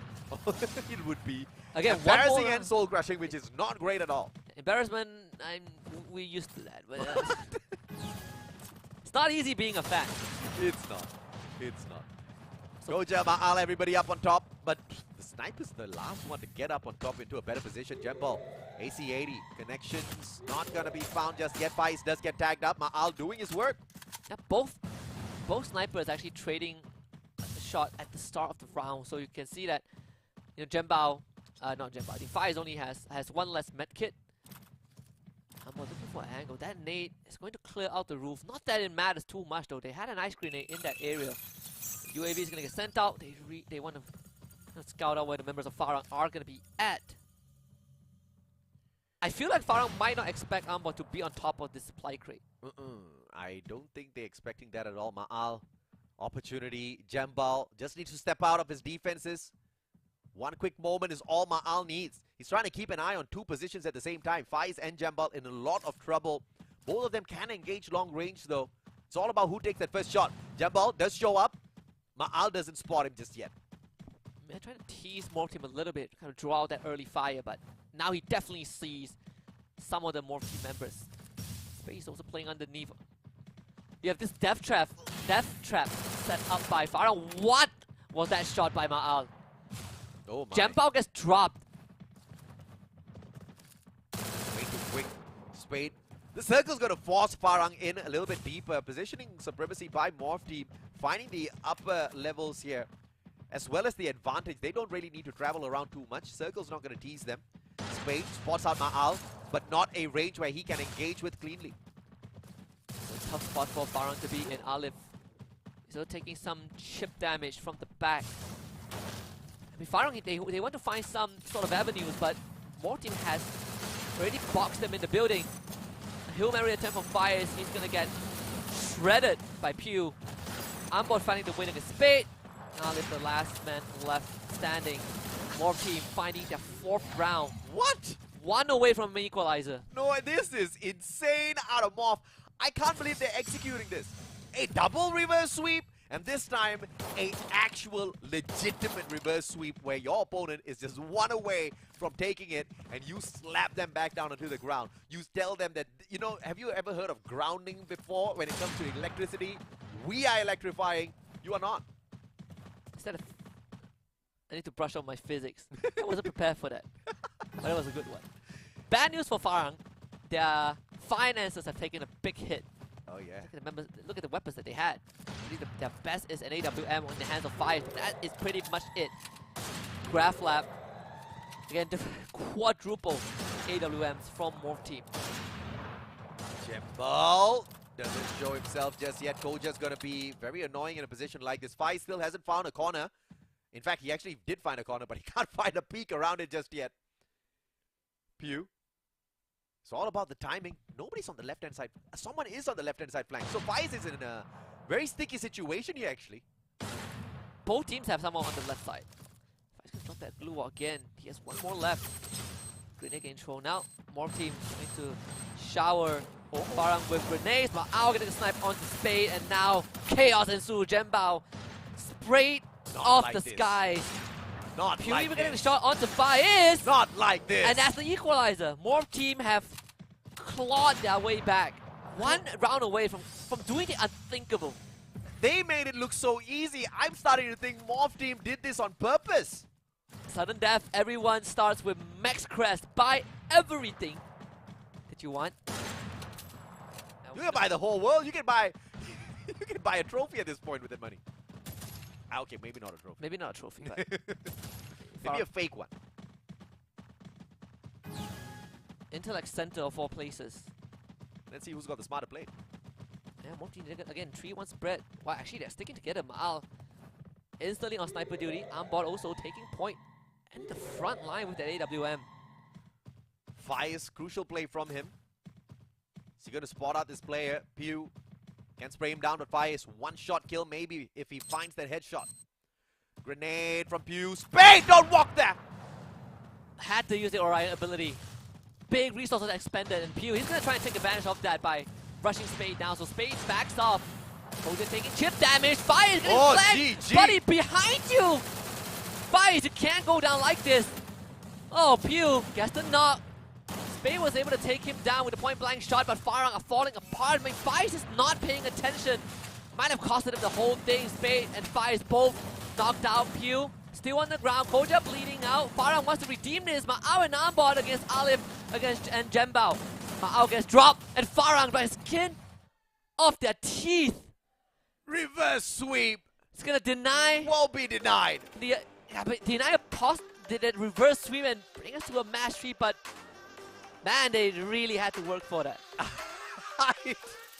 It almost became another embarrassing run for Team Farang, courtesy of Morph team, and it just looked like they tried to force that crazy, intense reverse sweep just for a little bit of extra hype out of the casters. They were really close in doing that. I'm not gonna sugarcoat it, because Farang again fires asleep at the wheel, and if it's not for the trade onto Pew before he went down, I think that round would have been a done deal.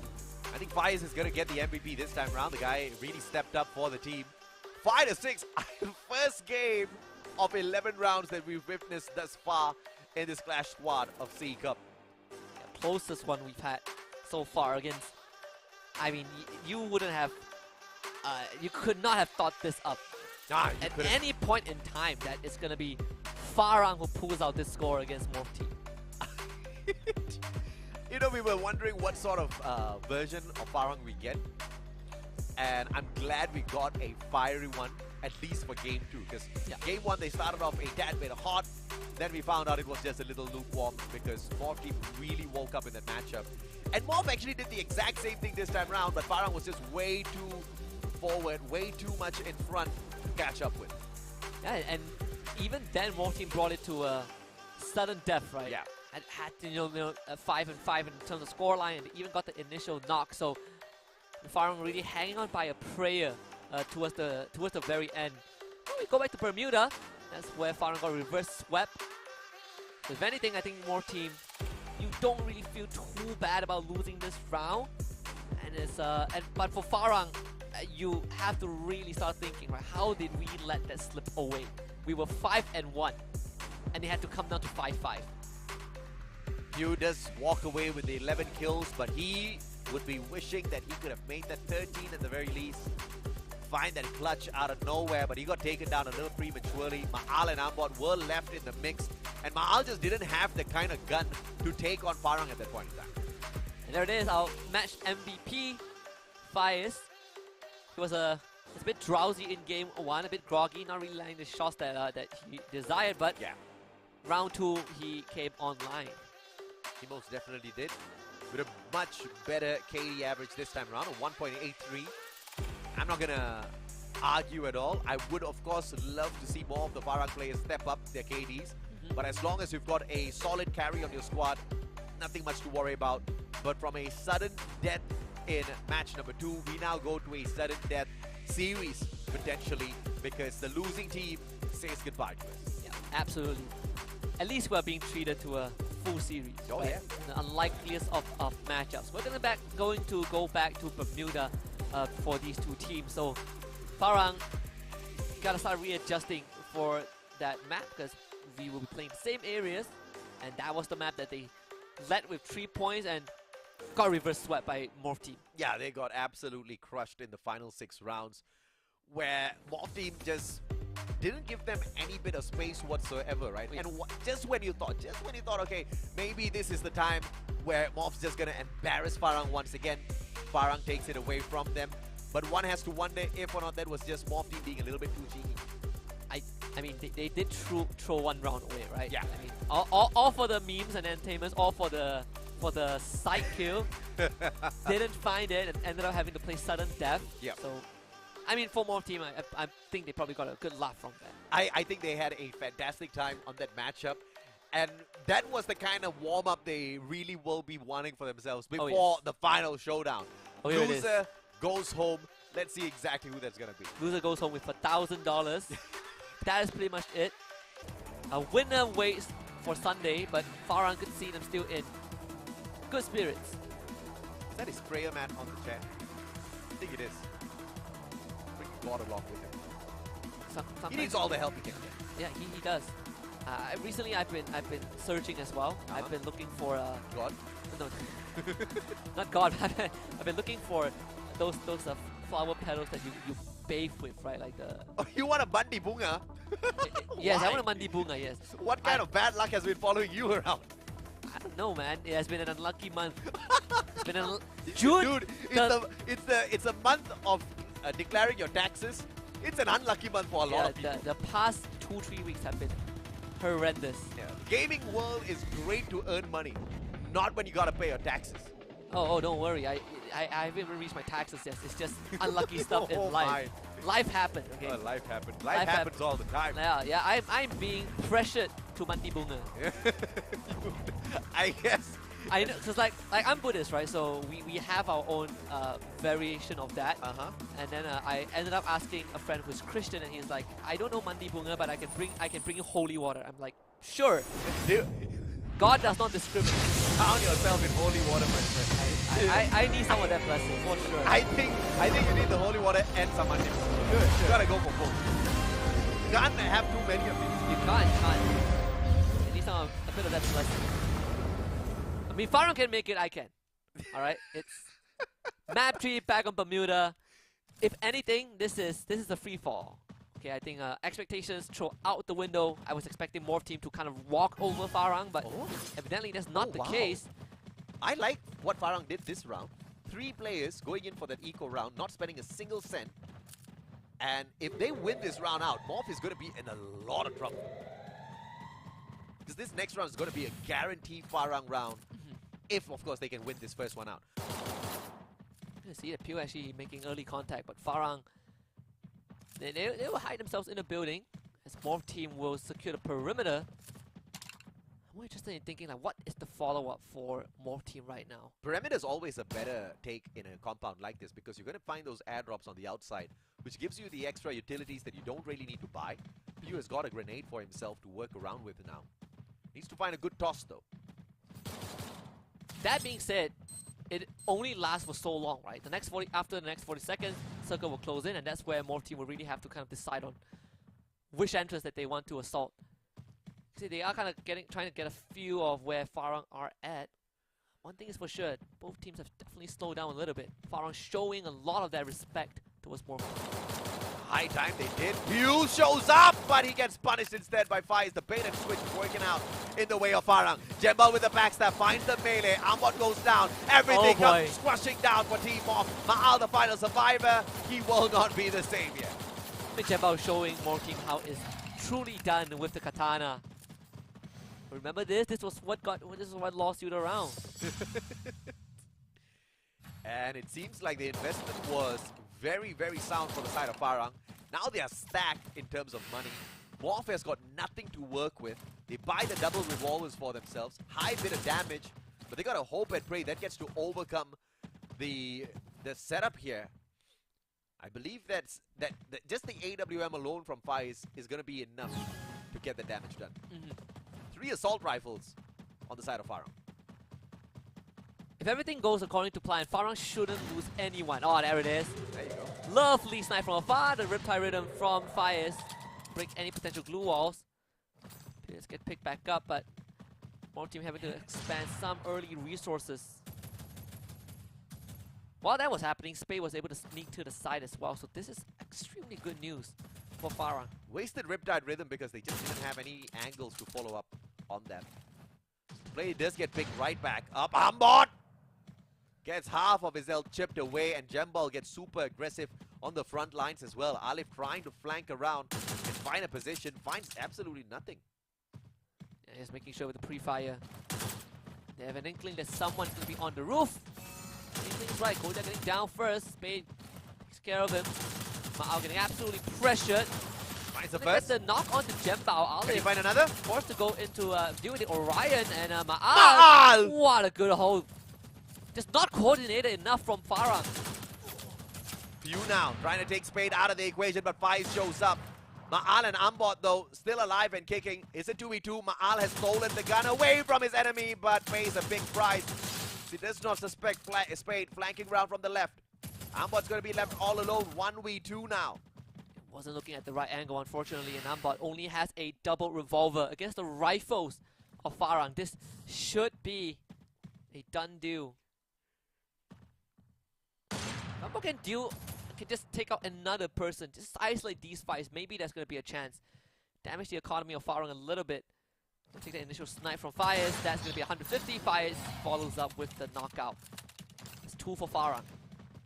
Now, I don't know how this round's going to fare for Morph now. They don't really have a lot of money.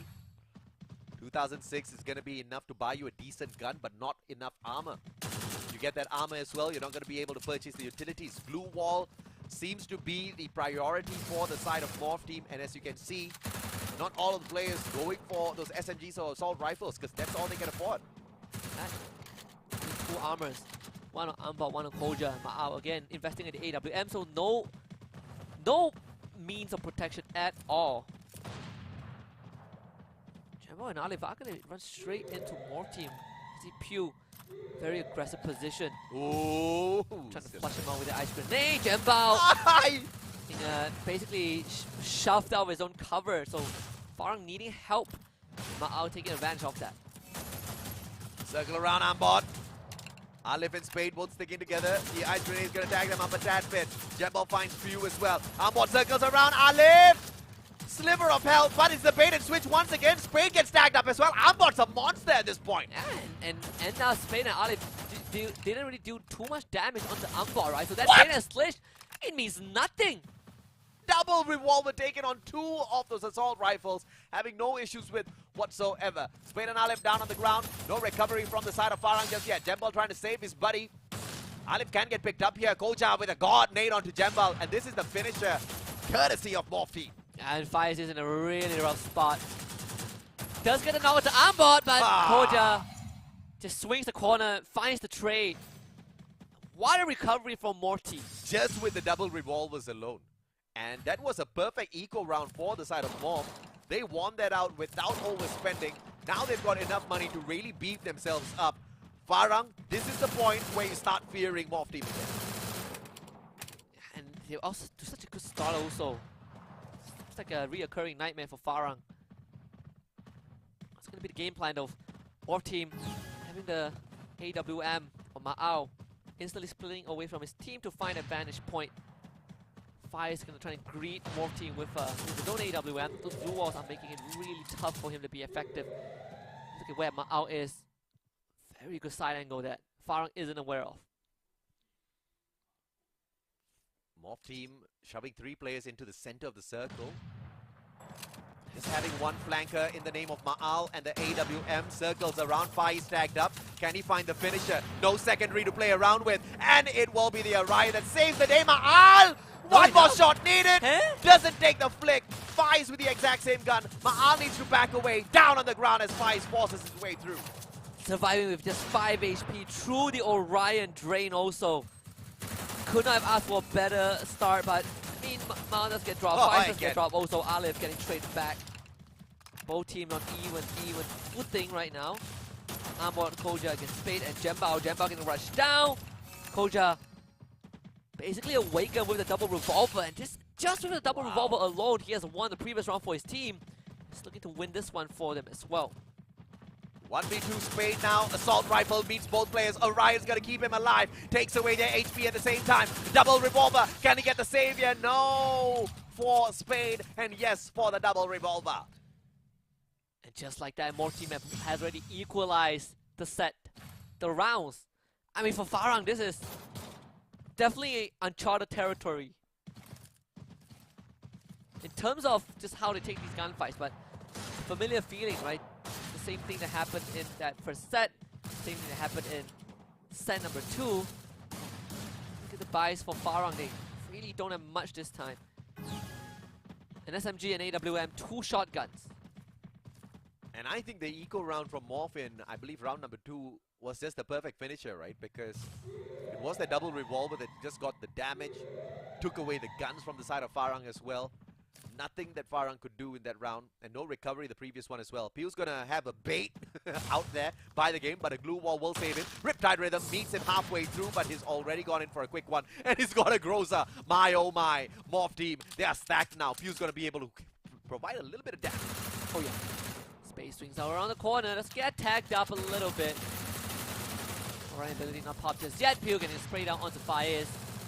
Sniper eliminated from the get-go. Oh! Spade getting caught up by Ma'ao, who just point blank shoots him with the AWM. Alif gets dropped also. My god. Jembao, last man standing, trying to keep this one alive, but Morph team are looking to overtake Farang. And I think they shall receive what they are coming for. Whoa.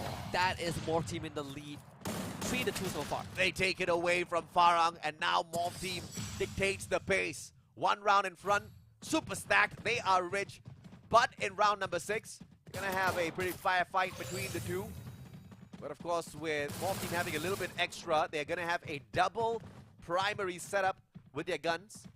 And Farang still has to deal with a single secondary to swap around to, unless they want to depend on the double revolvers now. Yeah, not looking good at all. The economy has completely shattered in tatters for Farang. Morph team instantly walk and take control. That shot takes out 80% of Jembao's health, even before they see each other. Ma'al with the left-hand side flank. It's gonna come up dry for the time being. Nobody else from the side of Farang looking to curve around just yet. Ambot finds one. Very brave crossover towards the warehouse, and he survives. Ah, Pew finds himself right beside Spade. Alerted Space Orion. She alerted him to the existence of Pew. Oh. Good attempt with the nade. What is Pew gonna do though? He can attempt, choose to just hold on to the roof, but they are not making progress in clearing Farang out of the compound.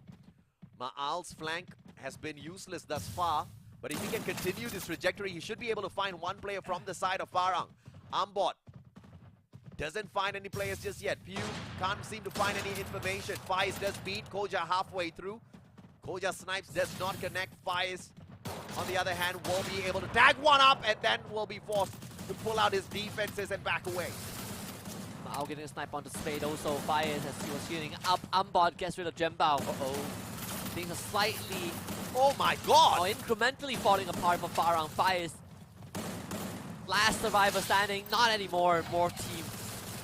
2 rounds away from advancing. Team Ace again from Morph Team, and they're making this look way too easy against Farang. Where was the team of Farang that woke up in that game number 2? Morph Team's giving them a run for their money. And this time Morph can try to play a little cheeky with them, but I definitely wouldn't suggest it. Yeah. Gotta learn from your lesson, you know.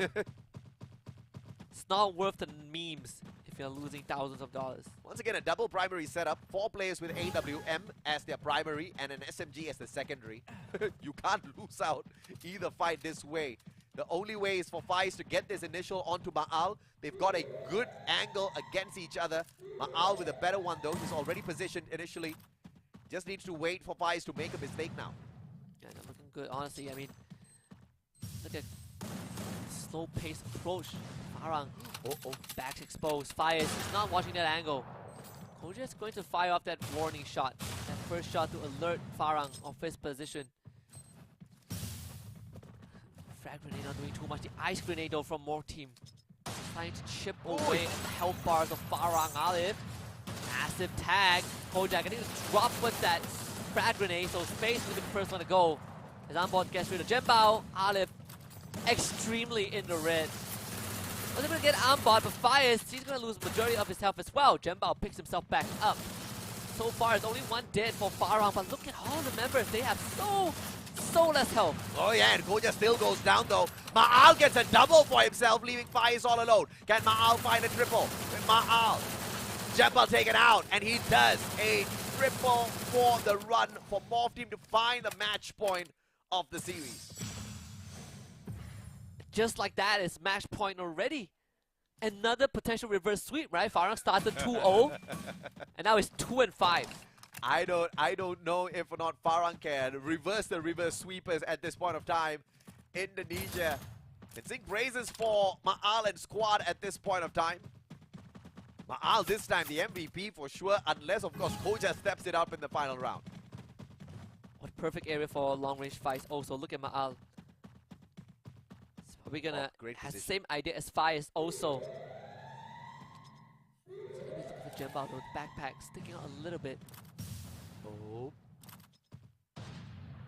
Oh, as Jembao steps out, Ma'al just not in the position just yet. Manages to reposition. Fai's gonna be outside, and he doesn't spot Ma'al in the meantime. Really patience play from Ma'al so far. I mean, it has been definitely bearing some fruits. Fai spotted. Meanwhile, Pio actually bossed out one of the members of Farang. Koja helping his friend out. Spade gone. That's the first member of Farang eliminated already, as the rest of Farang now will converge. They're trying to just stem the bleeding and salvage the series for themselves, but it is just not feasible as a solution. Ambot spots out both the players.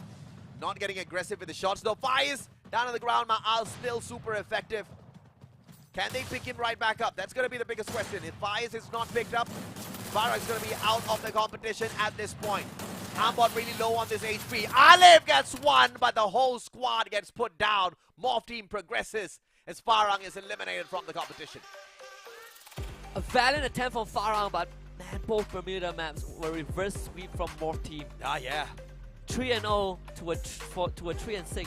2-0 to a 2-6. Even game 2, they had to sweat for it. Courtesy of Morph Team just messing around a little bit, but overall, I mean, Morph Team just looked sublime on Bermuda. And I think this is a big lesson for Morph Team as well, because they made this mistake very early in the competition, which is trying to play cheeky. I mean, when you know you're in the lead, just go for it, finish it off as quickly as possible. Let's all go home early. And they wanted to have those flashy plays. And like you said, right, in one of those rounds, it was Farang that kind of turned the tables on them, showed them exactly how to use that katana. Yeah, that was the first round of set number 3. Not that it matters too much. Morph Team, well, they get to advance to the next stage. They'll be playing on Sunday, playing again on Sunday, so tomorrow will be a rest day for Morph Team. but we had just witnessed our first MCPS team elimination. Easy bonus for the players of Morph, but Farang just once again eating scraps off of the competition, just more than happy with the consolation prize. I think it's also kind of like dropping the ball one too many times, right? There was certain scenarios where you really felt like Farang members, they were not aware enough of what's happening in their surroundings. And I think one of that round they had a sniper and 3 assault rifles, and they got bagged by double revolvers from the side. that was round 2, right? Because that was a force. Oh, that was round 3, sorry. Because it was a force by Morph team. They just ran down Farang. Something that we wanted to see between Attack All Around and RQ Kazu, right? You have double revolvers, you just overwhelm them with numbers. Those CQC actually isn't too shabby, and you saw how Morph team, do it. But our match MVP Ma'al on that Orion, who needs to shoot hits when you down them anyways? Oh yeah, absolutely. I think Ma'al was a key player, and every single round of this Clash squad, I always look for who's that flanker, because the flanker is going to be your game changer. If the flanker is late to the party, you're going to have the team annihilated. Flanker can't do much in a 1v3, 1v4, but Ma'al continuously being patient, making sure, number one, he deals with Faiz, who was the flanker from the other side, and at the very same time, dropping players who were down in the mid side of the map as well. A big play, big MVP for the side of Morph, and Indonesia makes it through to the next stage. And this is the time where we can see whether or not EVOS stays divine or AV Radicals will turn it up a notch and keep MCPS alive in day 1. Not going to be an easy one though. EVOS Divine also another experienced team. Yeah. Last time we saw AV Radicals was MCPS Major Season 5, and that was quite a long while ago. Yeah. I guess it's the same for EVOS Divine. I mean, EVOS Divine, the organization EVOS Divine has been around for a while, but the roster that used to achieve whatever that EVOS Divine can boast is no longer the current roster. So they are on a hard reset. AV Radicals, on the other hand, this team kind of started off on the slow and now are one of the prime teams out of MCPS. It is leading a little bit more to the Filipinos. I mean, the only spearhead of the only tip of the spear from the Filipino region, right? We haven't found a second team that is as good as AV Radicals. Not just the tip, there was handle and the tip. They are the full. They are the full weapons. They are the full spear of the Filipino region. And even that, I think there's still a lot of forces that are unproven from AV Radicals. Yeah. And again, last time we saw them, it wasn't the best performance. They were running with the old competitive format. So I feel like there's a lot to be desired from AV Radicals.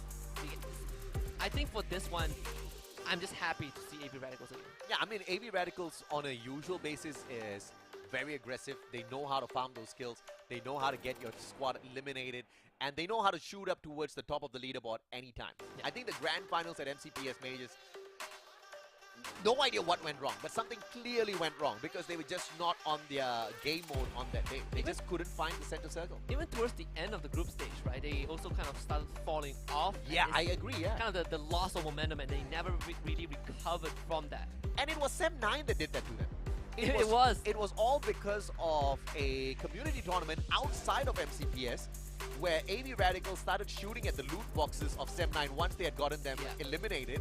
And Sem9 came back and took revenge within MCPS itself. The craziest thing was that the first 2 weeks of MCPS, AV Radicals was still bodying people. Yes. And then week 3 happened.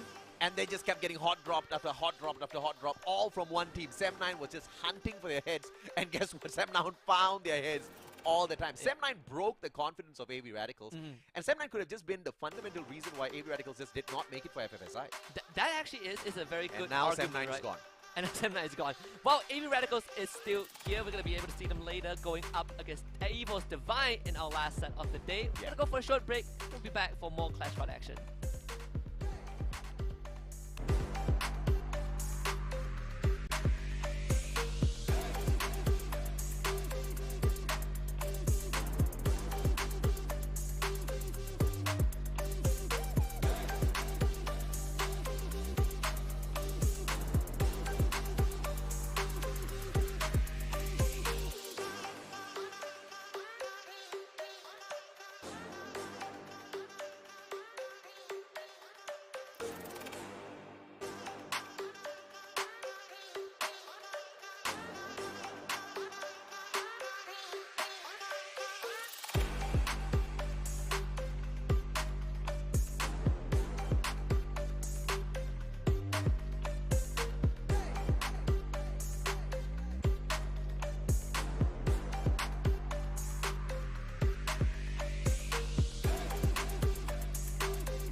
C Cup Clash Squad brought to you by Garena Free Fire. My name is AJ. I am the Mustachio down here with my good friend Husky. We're all chill watching a couple of Clash Squad battles out there, but it's not so chill for the teams that are getting knocked out because this competition is spicy. It is spicy. One last set coming up, AB Radicals against Evo's Divine, two teams that made the last appearance at the major because they did not qualify for FFSI. So it's been quite a while since we laid eyes on them, and I believe that AB Radicals might have made some roster changes. We'll get into that in a bit, right? Yeah, absolutely. I saw a new member on the break screen just now. Yeah, his return unless he changed his IGN. And There's a huge chance, right? Remember, Chessman was used to not be used to not be Chessman. yeah, I mean, pro tip. Don't change your IGN too much because then it makes it very difficult for people to follow your career growth. Now imagine changing your real life name. You wouldn't do that. Yeah, I'm not going to be Mustachio AJ. One time Pistachio AJ the next time. I want people to Google me, man. I want them It'll be like to randomly Google me one time because of something and then they see my whole history out So there. it'd be like mustachio, goatee, beard, clean shaven. It's a variety of like styles. But keep the pro tip if you want to become a pro player. And speaking of if you want to become a pro player, it's very lucrative to become a pro player for Free Fire. We've got non-stop competitions, and clearly you've got some ups and downs in terms of the representation from a lot of these regions. I mean, hara. So you're sweetening the pot a little bit. You know? so It's not as easy as it sounds, but no, it is easy. It's Free Fire. Free Fire is for all. it is for all. But the point is to get there. You know, it's not the easiest of roads. He's lying. Try it out. Trust me. CS is in ranked anyway, so you can hop on in there and see if you can become the #1 player. And I'm pretty sure you're going to be able to offer yourself an opportunity to get picked up by an organization. Wait, hold on. Is this the man? Is Razia the kid I saw from 2 years ago? He's 14 years old now. So that is him. It is him. All He's right. the wonder child. He's the wonder kid. I remember when I saw him, he was crushing LGDS in a show match. And the only reason why they could not roster this Of legal age. child, yeah, because he's a child. It's not And- because he is not good enough, it's because he is too young. Yeah, and if AB Radicals gets beaten today, they got beaten by a child. I feel like I wouldn't even be surprised because that kid, Oh, he's crazy. that kid knows how to throw a punch. Oh, he's good. He's I good. mean, he has grown up since in his mother's womb itself. He was playing mobile games. Free Fire wasn't released when he was. That's why I said mobile games. Was mobile games a thing back then? 14 years ago, he was playing Snake. Sure. Playing Snake, just warming up those thumbs, you know. I was trying to think of like how old was I 14 years ago? I was 12 years old. We were. What was I playing 14 years It was not snakes, but it was this. You know, like what was the popular genre back then? The match 3 of a kind, then the 3 of a kind kind of game. This match 3 same color, same shape. You and we were playing different games, my friend. But I thought people of that era played the same kind of game. I Like guess. Be- There were so Bejeweled- few games available back then. Right? Visual, Zuma, something, basically matching stuff. Now let's take a look at what Return brings in A124. So he's going to be a little aggressive up in the front lines of Ryan. Ritu's probably going to be the backup player. And I am actually a little confused because I thought Ritu's left the team. Yeah, I mean, for AB Radicals, how do I put Now I'm confused because I thought Ritu's left the team. And I thought we got a new player in whose name was Ares. But maybe Ares is returned? Is Ares? Yeah, I'm really bad at remembering faces. That's the thing. Do we have a photo of Ares? I am pretty sure Ares is the returned. Filipino audience is tuning in. And you're hearing the words come out of my mouth. So please hit me up. You know where to find me on Facebook and tell me what in the world is going on. We in have this roster. very few. You know, they come a few in between. Honestly, I mean, oh man, look at how much he has grown up. The headphones are bigger than his Look head. at the headphones are bigger than his head. The guy's barely, you know. I can barely see him. All right. So this reminds me of one thing. You know how like we did say like, oh, Evo's divine, or Bro, he's young enough to be my son. He is just 2 years older. Actually no, he's the same age as my sister. What is my sister doing with her life? Not potentially earning 50,000 USD, that's for sure. So- That's why I said play Free Fire. We said like, you know, for EVO's Divine, Dude, Rasia is the proof that I will- anybody can do it. absolutely, I would never forget that face.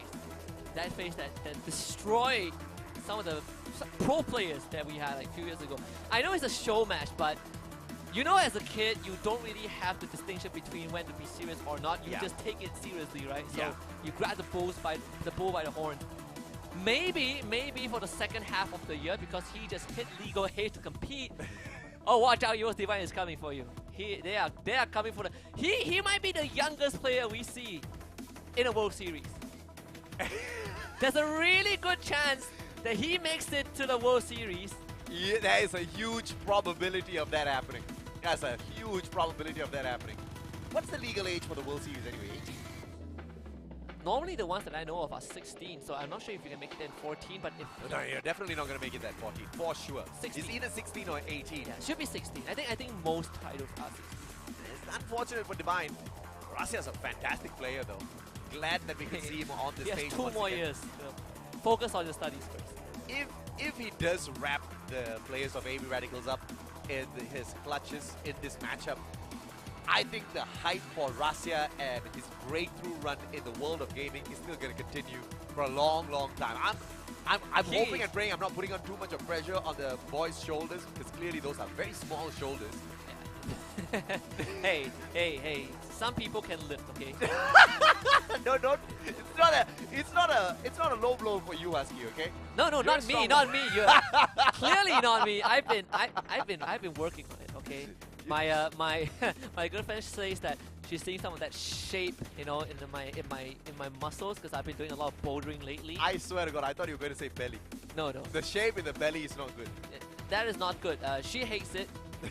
My mom finally calls me fat after 26 years. Hey, you are nowhere close to fat, okay? If you were fat, I am. You know, I've been thin my whole life, so a bit is fat. Okay, fair enough. For the players from AB Radicals, I think they're laughing because we're going up against a child. Oh, wait, watch out. Did you see the kid? We're going up against Honestly, elementary school. anyone who doesn't know who Rasia is, you are in for a surprise. Oh my lord, this guy, I am so excited to see Rasia up there on the table. My man's making demands, you know. I think he's making demands for slightly smaller headphones. Because headphones look a little bit too large for his big brothers there anyway. That is true. My God, you're gonna get it sorted out. I think he's on earphones now. Oh my god, he did! I mean, they all have like earphones, and then they'll use Did the they? soundproof. Oh, the, okay. soundproof. I think, why though? So Is there? I think shoutcasters are in the same place then? Maybe? could be, maybe. It is a standard. So I've had the privilege to put on like a soundproof headphone, like for in a tournament setting, and they actually have white noise. Yeah. I'm not sure if it applies to all tournaments, but the one that I got to try out had white noise playing. So you would have your earphones in, and then you would have the noise cancelling headphones over your head that is basically blasting white noise into your ears. So essentially, you don't hear anything aside from the games and your teammates. What kind of white noise? Someone singing in the background? I know, just white noise. How white? Very white. Okay, up this plate. He was divine. He's still on a pause. The kid's struggling with the headphones. Come on, it's falling off his face. Those are literally headphones. They are, yeah, headphones. Not earphones. Headphones. There it is. Like a helmet at this point for the child. This is like a construction worker. We're gonna be ready to jump into our very first set of our last series. So much to look forward to. I mean, we've seen some of the members on the side of EVO's Divine. We've seen them plenty of time. You know, AVAX being one of it, but Rasia, the spotlight is gonna be on him. I swear to God, the VFX guy from the producing team needs a raise. He needs a raise. Don't let this guy go. He's the one bringing in all the jobs. Look at that. If Beauty. anywhere down the road we feel like the graphics isn't on up to par, we know what happened. Yeah. Guy found another job. Someone stole him. Star stole it. So Hopefully, you know. Hopefully. we gotta see our handsome faces once again. Unfortunately, there's a little bit of a delay starting off the final match of the day. Everybody's excited about Rasia, but they just wanted to give Rasia a little bit more time. Yeah, I heard it's past bedtime, so they're negotiating with his his parents to let him stay out a bit longer so he could wrap this up. Imagine Russia takes this all the way, wins it out, part of 50,000 USD. Uh-huh. Can you imagine what kind of an achievement that would be for a 14-year-old? Oh, I mean, I'm from an Asian family. If I walk home one day at that age with that money, doing something that my parents deem a waste of time, you bet that they will stop parenting me afterwards, right? Because I'm bringing in the money. I don't know, man. I think bank. they would want to be your manager. Probably. I mean, that's basically like the first 18 years of Chinese New Year. They always manage my ang pao money. That's not fun. They manage it very well. I don't get to see them. I don't get to see that money. That's not fun. That's not fun. Hopefully, I doubt Rasya's going to be able to manage his own money. He's 14 years old. Probably get a little bit of extra pocket money. He's probably going to get a bit more candy. Kids are easy to please. Most definitely. I wonder what kind of bonus he's getting from EVOS Divine. Probably but of course, extra lollipop. So say that it's time for the game. Let's see exactly what Rasya can do out there as he's keeping all of his talents a secret. Pun intended, because that's exactly what his name means in Barca. That guy has been terrorizing like local pub games. Okay, so if any he's got a scope on his secondary, that's how you know you need to fear him. Watch out! Watch out! This kid is coming for you. Here's Chucky. Okay. Take headshot from across the map. Here's Chucky in Free Fire. Javra on the right-hand side flank. AB Radicals all keeping a tight move into one small compound. Rasya on the left-hand side flank. I think I like the EVOS Divine setup a little bit more here. Oh, already taking the first shot. This guy, he is not waiting. He is not waiting at all. Also, he has the Dreki as the pet, right? So you get that extra. Oh, what was Rasya! that shot? What That a shot flick. out of nowhere. Finds return. Rasya with a double. This wonder child. Now you understand exactly why we hyped him up so much. Aim God 10 shuts down Tanamo and takes another one as well. Rasya with a double to open things up. What a flick. Absolutely destroyed the skull of Raymia with that shot. Jokes aside, if you actually throw on the scope, you actually get better aim. So Yeah. he can still hip fire. I mean, Saw that flick. That swipe was just deadly, man. that was insane. That was actually insane. Rasya sticking with a secondary. Come on. I tell you, man. Buy a gun. Buy a gun, Rasya. Rasya's gonna literally strong arm his way through with a secondary. He Can actually you believe is. it? And this is absolutely fine for him to do because obviously AB Radical is gonna be on that eco mode. But Ramiel brings in an LMG out of nowhere. The 3 LMGs. You say what? eco, but they have 3 LMGs. Okay, I think they should have ecoed this one. Tanamo's gonna have a tough time against Rasya on the left. Look at Raja. He is trying to sandbag this. He has your classic sidearm against an LMG. And look at where he is. He sees Tanamo and his head. Quick position, Tanamo He has the will have the Tatsuya. one up on him, and Tatsuya backs away to the corner. He's getting a bit of an info for his team as well. Again, doesn't really have a weapon that is on par with what AB Radicals have. Maybe he can pry it off the cold dead hands of one of their members if they ever get a knock. So it does put a slightly more responsibility on the rest of EVOS Divine to get those initial hits. You would think, and then Rasya gets the first blood again. If that happens, I would be very impressed. Okay, to be fair, the only reason why Rasya got a easy wraparound was because AB Radicals had a very sloppy start, smashing all 4 players into the mid side of the map. Nobody playing the flank around at all. And you can't have that. Huh? Javra finds the shot against Ramiel. It's once again the secondary punisher. Oh, what? They are... Return goes down. Javra's on fire. Rasya finds Ritus. Shooter can't Look at shoot this. the child. And it's going to be the Orion for the pop. But Rasya waits for the timely engagement and Apex ends it. I don't know if it's even legal to say this on broadcast, but this is probably the only chance you can legally shoot a kid in-game, okay? In-game. You can't legally shoot anyone, Husky. Yeah, but in-game, okay?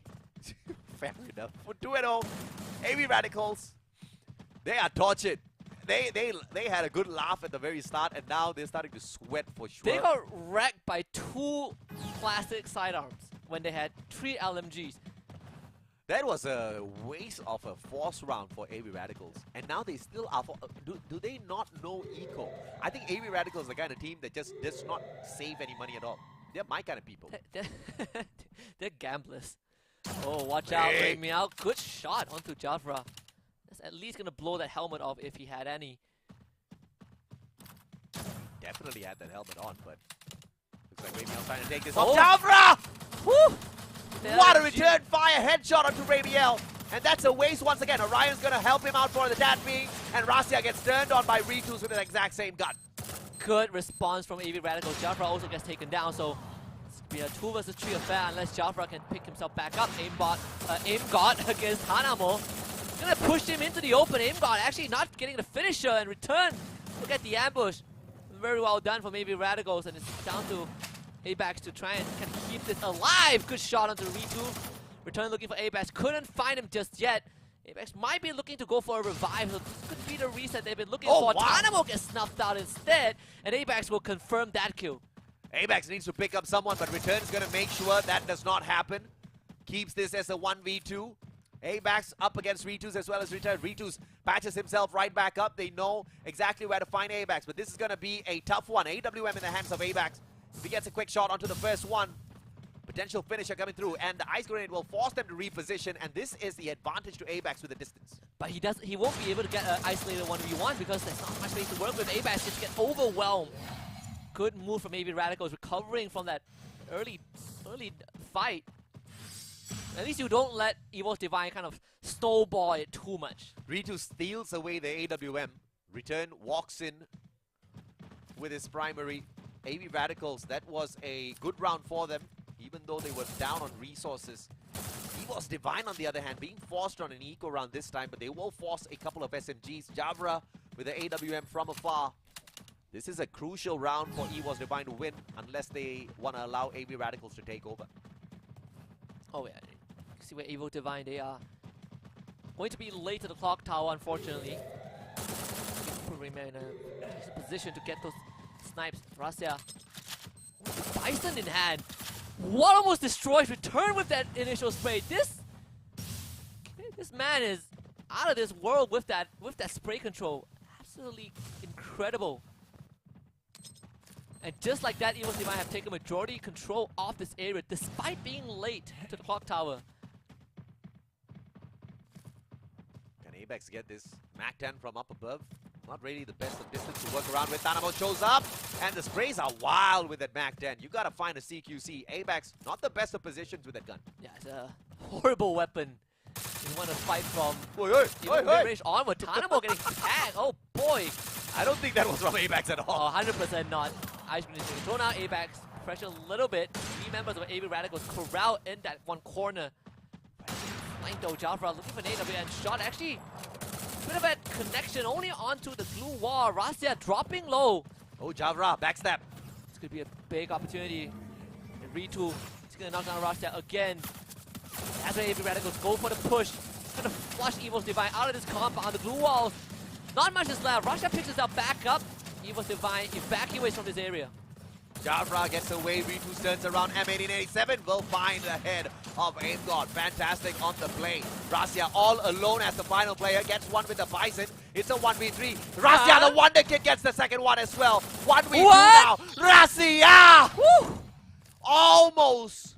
But AV Radicals finds the finisher through Ramiel. That was way too close. Oh, way too close. Rasia almost went out of control with that Bison.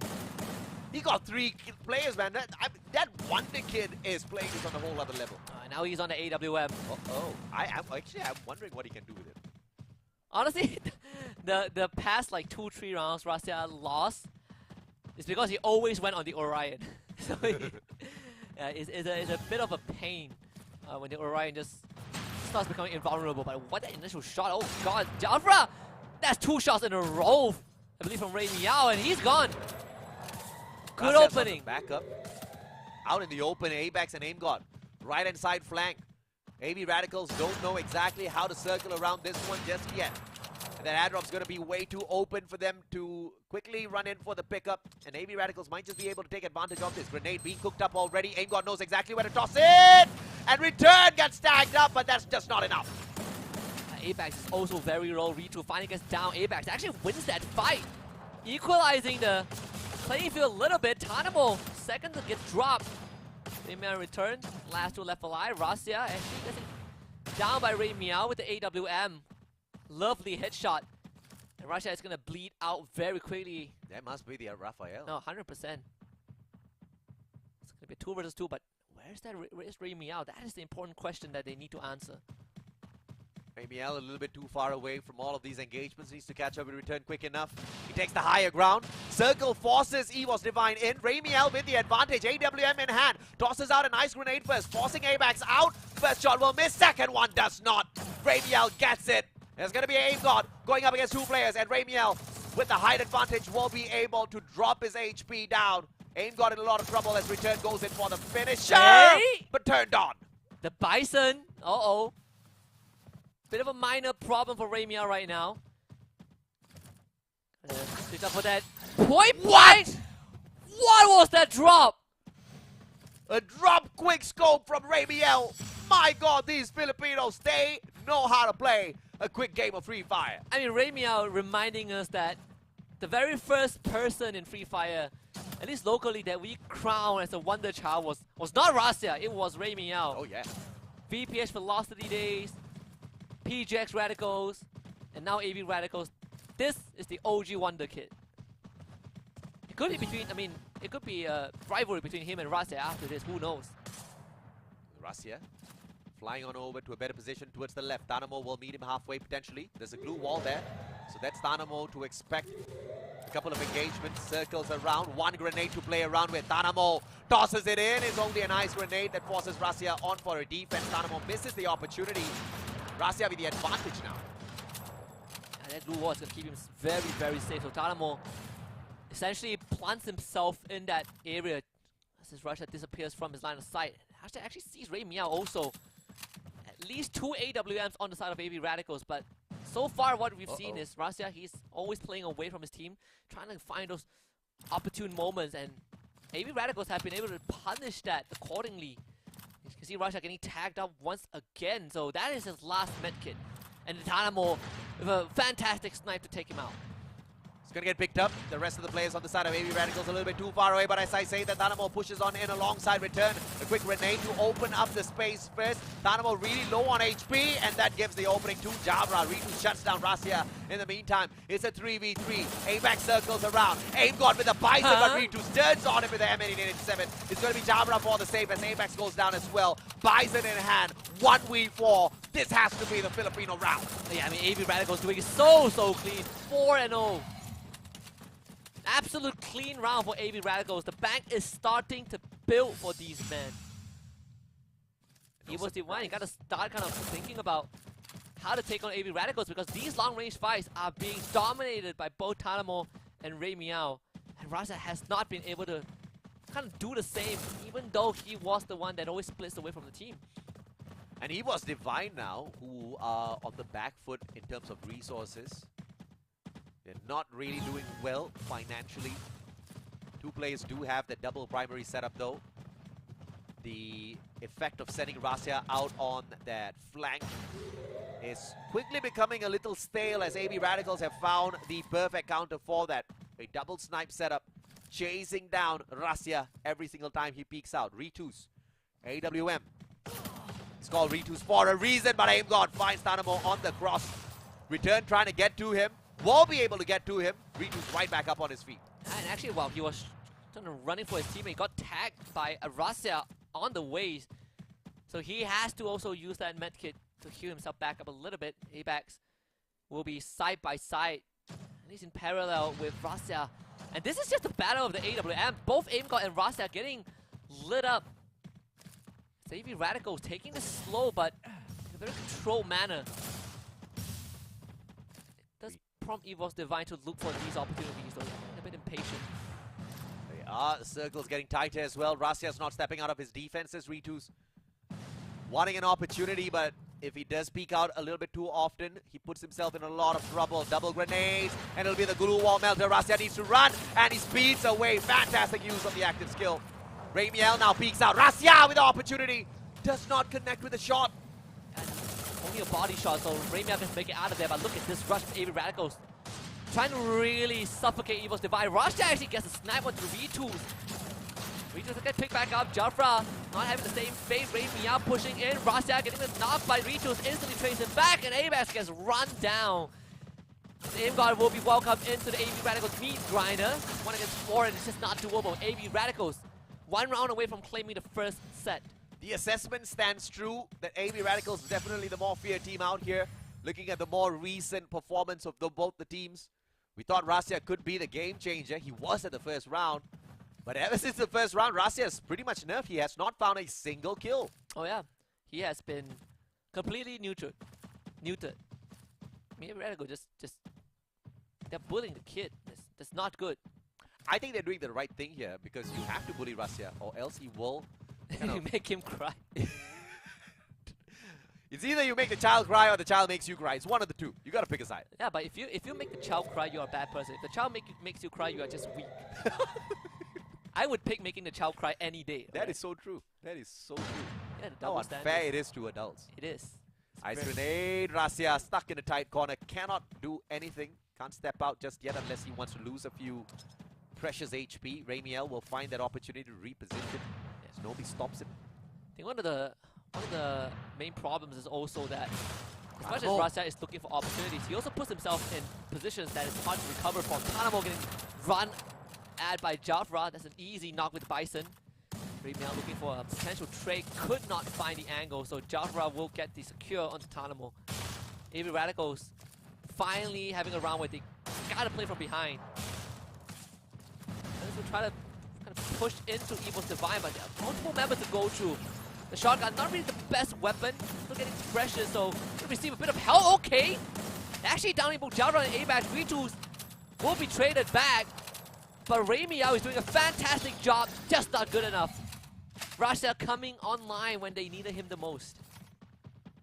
And just as when we talk about how he's not finding those frags ever since the first round, Rasya does show up a tad bit, but is that good enough? Because AB Radicals on match point for this first game.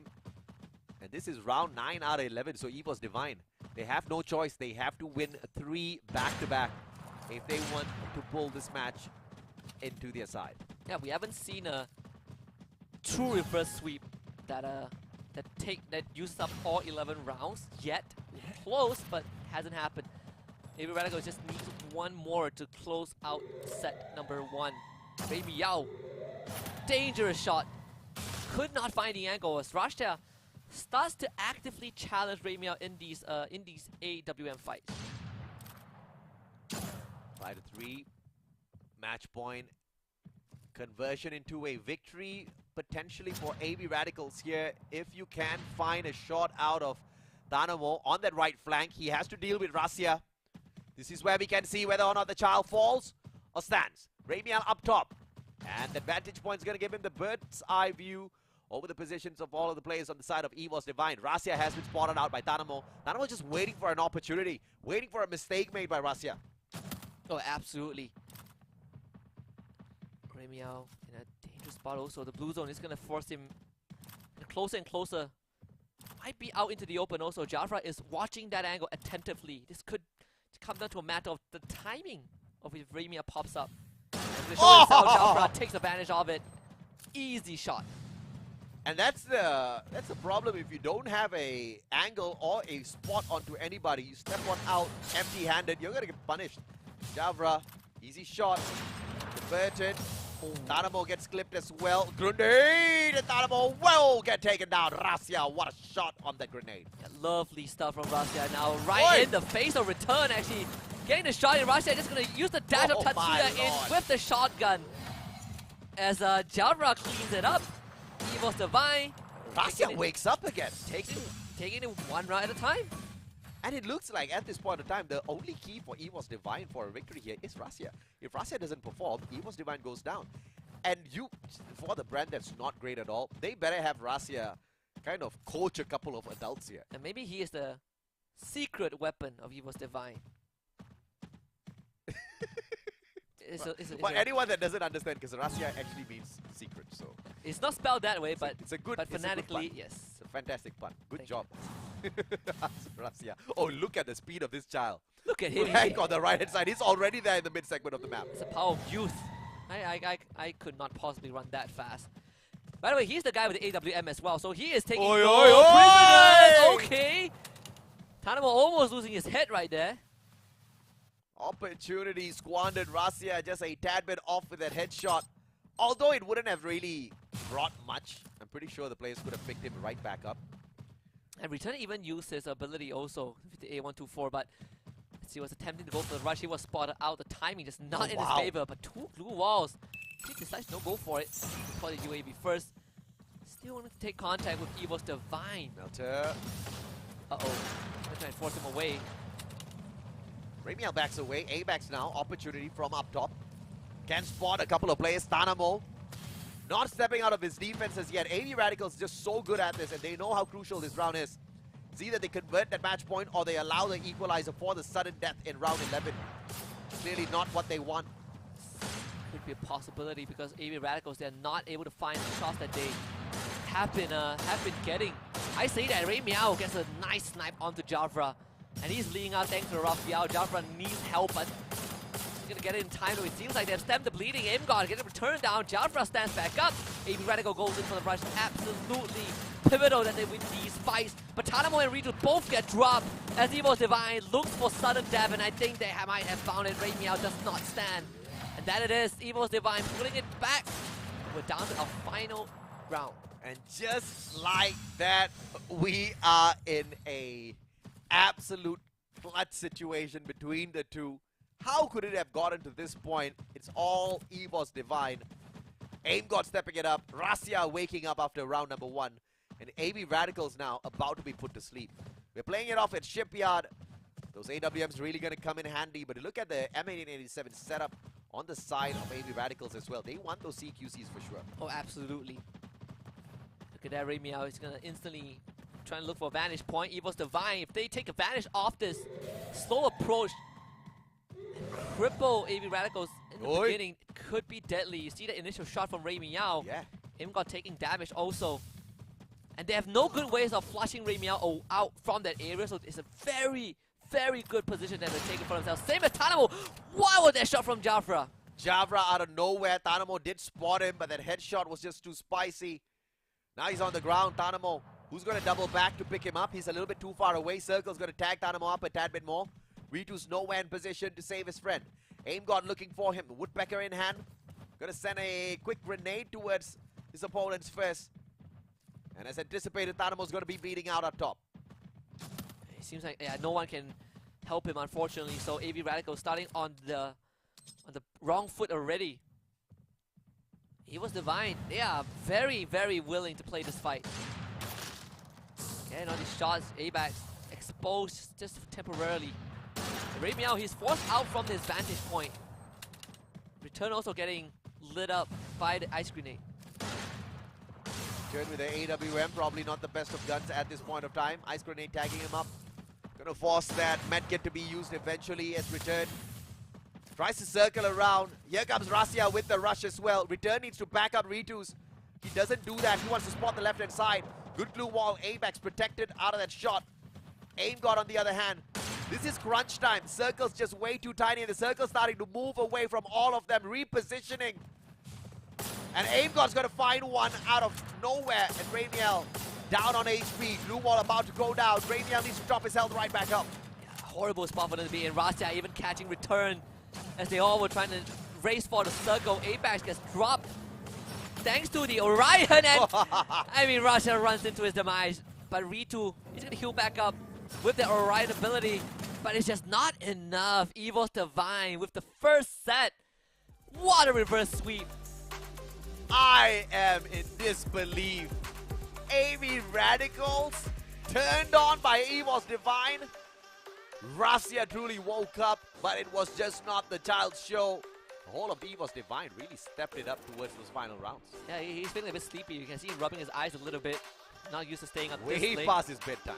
It is way past his bedtime. It's way past my bedtime also, but see the light in Evo's Divine when they got the reverse sweep. Wasn't easy by any means.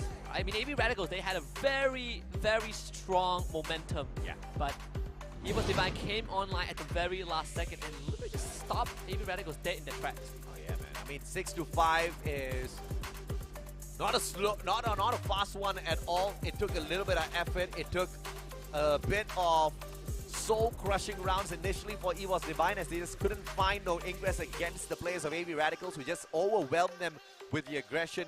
And Rasia kind of fell off after that first round of showing up. But towards the end, where we did see the resources kind of get stacked onto the side of EVOS Divine, where it eventually will in a game of Clash Squad when those rounds kind of get dragged out a little bit. And they had no problems whatsoever purchasing the perfect weapons as well as utilities. The comeback was inevitable. Oh yeah, it was Divine, right? Again, 2 strong rounds to kick it off, and then AB Radicals, they just came back swinging. The CQCs, the long-range snipes on Ray Meows and V2s were impeccable, just dragging AB Radicals all the way until that 5th point. But you look at how EVOS Divine started to slow down the pace a little bit, start to make AB Radicals impatient. You get these punishes, it really started costing them the beginning of the end, honestly. And just a very good understanding on how to manipulate the circle. Is always taking the lead, always having initiative. And I think Rasia also understood that he's always playing from his team. He's putting himself in a very dangerous position, and EVOS Divine adjusted to help him when he's in danger. Oh yeah, that's most definitely the case, right? And Rasia, through all of those flanks initially, just couldn't really find the connection. Javra picks up the MVP. A little disappointed to not see Rasia here. I mean, the debut on the comeback, instantly MVP. Nothing more could have been better for the child in terms of the confidence boost, but I'm pretty sure he's getting there either way. Oh yeah, he's getting a lot of praises for sure. I mean, everyone on EVOS Divine in high spirits right now, but job is not done just yet. Still have to win one more set. We're gonna head to Nextera next. If anything, is a map that demands even more attention to detail when it comes to these close quarter combat. Engord, earlier on, we did see him pull away with a 1.6 KD, only to be overwhelmed by Javra in that final round as he found those clutches. And if this continues to happen, one more game and then it's all over. But AB Radicals showed us a lot of promise. AB Radicals showed us that they surely can take it all the way to the end, but the finisher, that one final step, seems to be a tad bit too difficult. It's always how you finish, right? Like you can start strong, but if you don't finish the job, it really doesn't matter. Yeah. It's like making a meal, right? Baking a cake, you're kneading a dough fine, you're putting in the right volume of ingredients, but burn it. And then you burn it. Or you spill it at the end, right? Oh, that's worse, man. I've seen way too many clips of people trying to like make fried rice or flip eggs, and then the pan comes off the handle. Yeah, it's a disaster.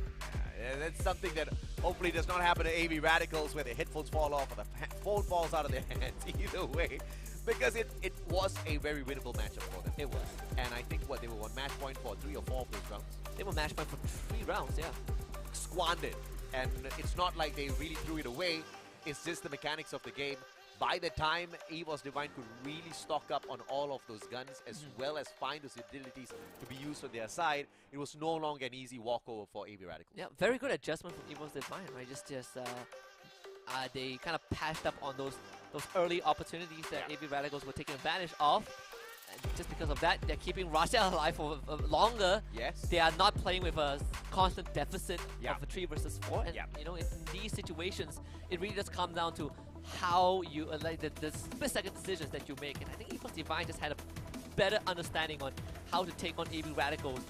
In fact, they were challenging AB Radicals, right? It was just AWMs all the way up to the final round. And I think also Rasia kind of started slowing down once he realized that, okay, maybe getting aggressive is just not the best of ideas. You know, Youngblood. Youngblood wants to have all of this sorted out as quickly as possible. He's not used to old people pacing. Yeah, you run into a wall a few times, then you start to realize that, okay, I have to slow down a little bit. Yeah, so maybe in some of those previous community tournaments it would have worked out, but not against AB Radicals, who are equally as aggressive, equally as good with the mechanical skills out there. So he met his match for sure. Oh yes. And he had to just change a little bit of his game style, a little bit of the pacing, and that instantly worked out. It's definitely different, right, when you are, I think, like at a very young age, right, and you're very talented, you get scouted, then you show up to a proper pro tournament and you really get a taste of how it's like. Yeah. I don't think there are a lot of people who can handle all of this at that age. You know, it's definitely an overwhelming experience. Unless you're as oblivious as me or you, as I used to be, As a child, I just didn't know what was happening around me, man. I just went there, and I was always the blur one. What did I do Things as a just fly child? over my head. No, I was active in like curricular activities. That's pretty much it.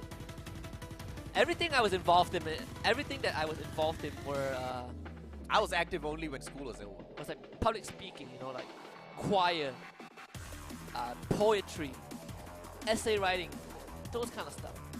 I used to write, I used to participate in this Chinese novel competition, right? Like if you are good enough and you get selected, you actually get, I think like prize money, Okay. and I think they publish a novel or something of that. That was sort. your free fire. That was my free fire. The thing is, you have to go through your teacher, right? Your Mandarin teacher. Mine didn't get through because she said, because I wrote a sci-fi, right? I wrote futuristic dystopian sci-fi with aliens and She didn't get it. Well, she got it. She Okay. found it very disgusting. She found it very disturbing. She said that the things I wrote were too descriptive and gory that I need a psychiatrist. Oh my! It was a really good. I enjoyed it. Okay, I spent countless of nights. You should publish the book finally. Yeah, I wrote a masterpiece, but I lost it because my hard drive corrupted. So Oh man, yeah, I could never write something like that ever again. I know, right? The things that we write as we are kids. Yeah.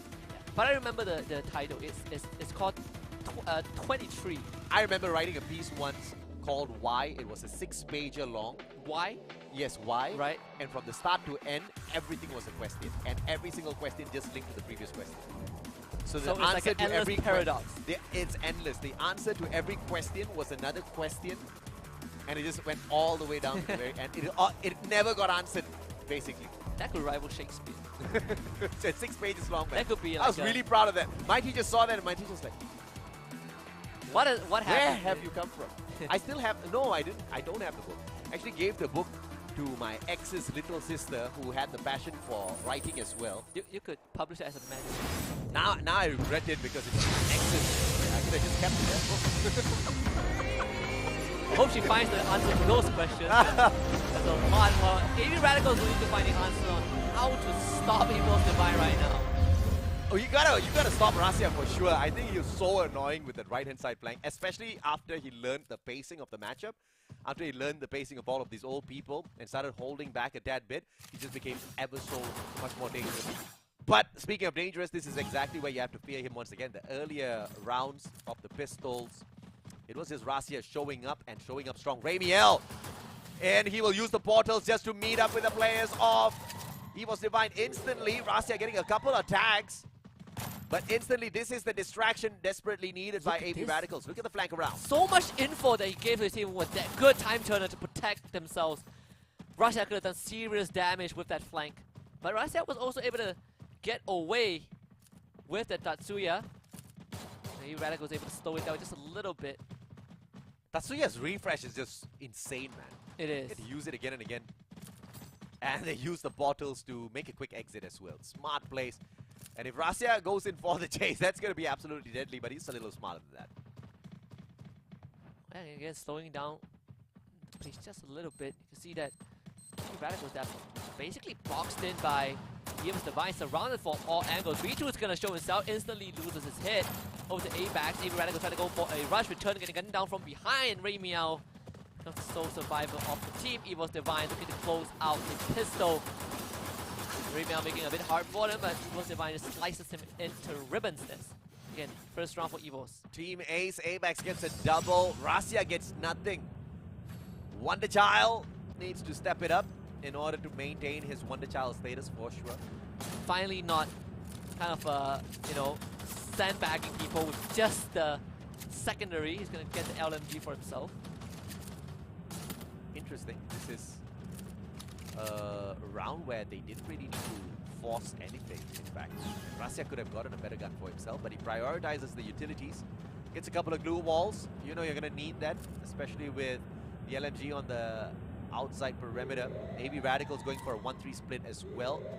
Rasia versus Tanamo. Tanamo on the secondary. He's not going to stand a chance against Rasia if he shows up. Actually, Ramiel was spotted, so Javra taking some pot shots at him. Ramiel staying hidden, basically. This is one of the slower sets that we have because both teams are showing so much respect to one another, but Apex slowly inching forward using this conveyor belt, well, or the lift, whatever you call it. He's gonna put himself right beside Ray Meow. This could be a very dangerous rush. Ray Meow, sensing that he's in danger, he's gonna start backing off instantly.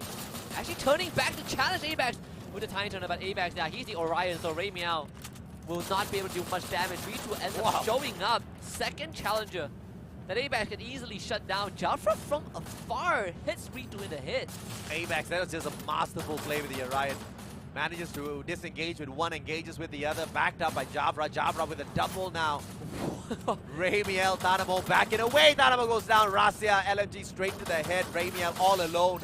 And Aim God says, thank you for coming. This round is ours. 2-0. AB Radicals starved for money. Lovely movement by Rasia, just using both the Tatsuya charges to reposition and basically just throw a Tanamo off. Now the real fight begins. AB Radicals being able to afford better guns. Saw what happened in that first set. AB Radicals able to get 5 rounds in a row because of that. Ramiel back on the AWM. Jafra also has one for himself. And again, the round starts instantly. Both teams trade an AWM shot, and both of those shots get a hit. That's insane, man. The speed of shot out of both of those players. Thankfully, it is something that they can recover from. Thanamo on the left flank will find nobody just yet.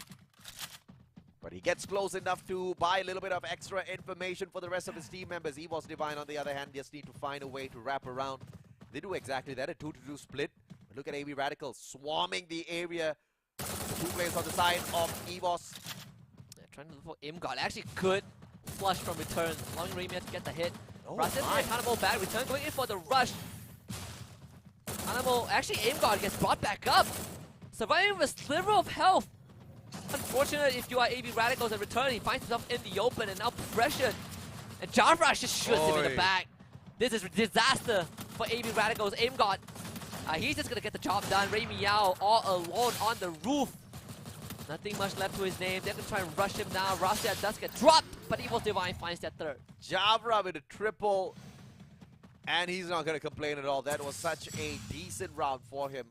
Flicks around, finds 2, and the CQC ends up giving EVOS Divine yet another. Are we gonna see AB Radicals kicked out of the competition so early? And MCPS really clunking out early here. This is just insane. Yeah, there's a huge possibility, right? EVOS Divine. Look at Jafra. He is 5 out. I mean, no one on EVOS has gone down just yet. Clean KD. That initial shot, dirty one. Absolutely disgusting from Jafra. Quick shot. Ramiel backs away. Jafra disappears. Nade to Thanamo. Does not connect. But Aim God knows exactly what to expect. Thanamo on the right flank with the AWM. Just waiting for an opportune moment. Nobody's showing up just yet. The movements and the positioning from the side of EVOS Divine, pretty divine at this point of time. And yeah, they've taken control of majority of the important areas already. Oh, there's an ice grenade return. Getting his top chip a little bit. Abax just trying to take advantage of that, right? I feel like they have a good idea of where the members of AB Radicals are at. He sees the glue also. There's definitely one of them identified. And Ramiel doesn't really have the best position to support his team with the AWM as well.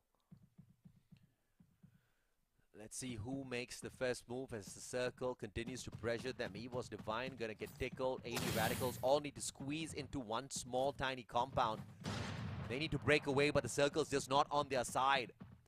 And if you look on the side of EVOS, on the other hand, the circle puts them in a position where they've got that high ground advantage. So AB Radicals in a lot of trouble here, especially up against Jafra. A bit tough one for the Thanamo.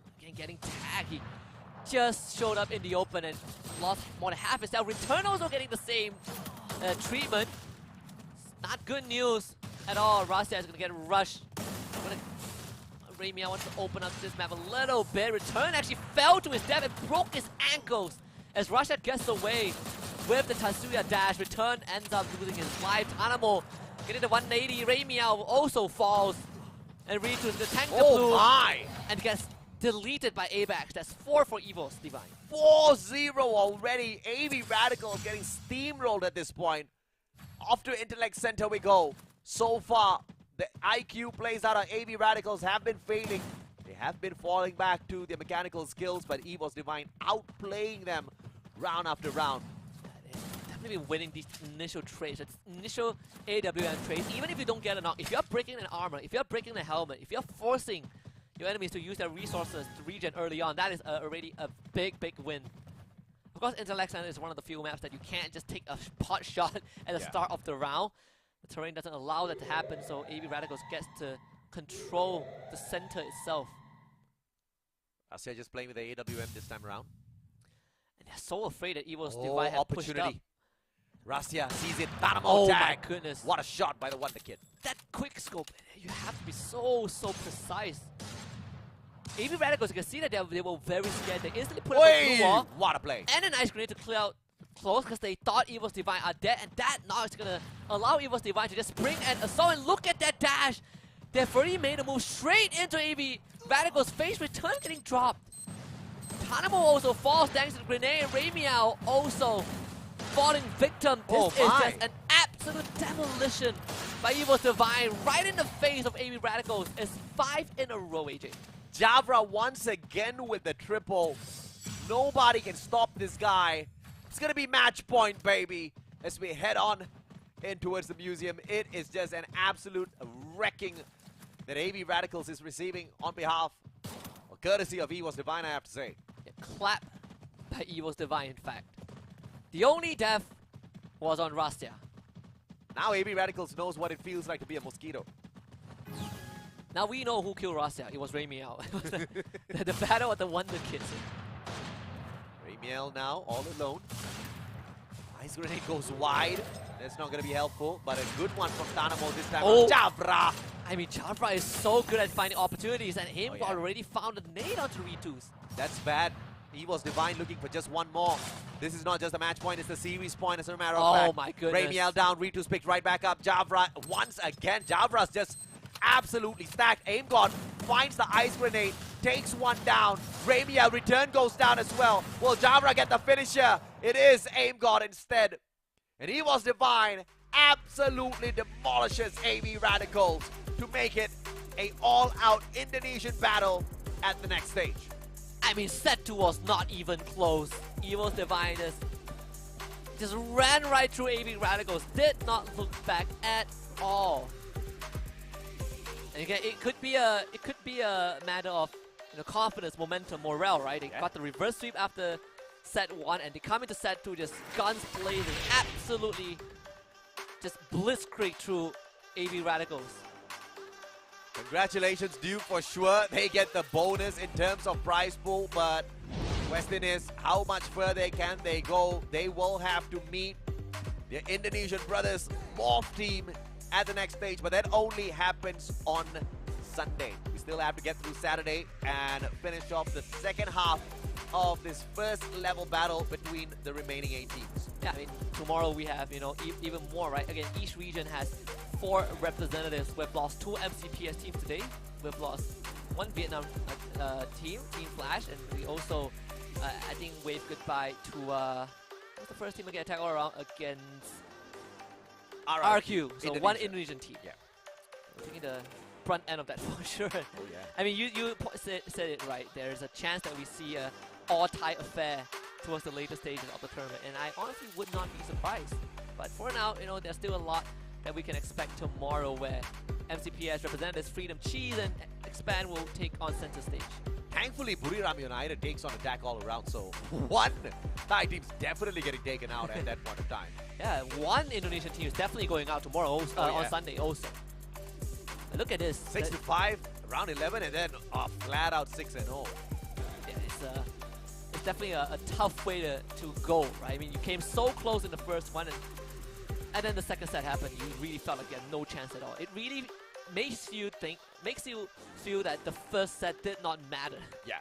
And of course, Javra picks up the MVP. 10 eliminations through 3,992 damage, a 30% headshot rate. He wasn't kidding. He wasn't playing in this matchup. And he walks away with, I believe, a 3.1 KD. Come on, Javra. He was so incredibly sharp, and he kind of did what Rastia did also, right? You kind of split up from the team, you find opportunities, but he was so quick on the trigger.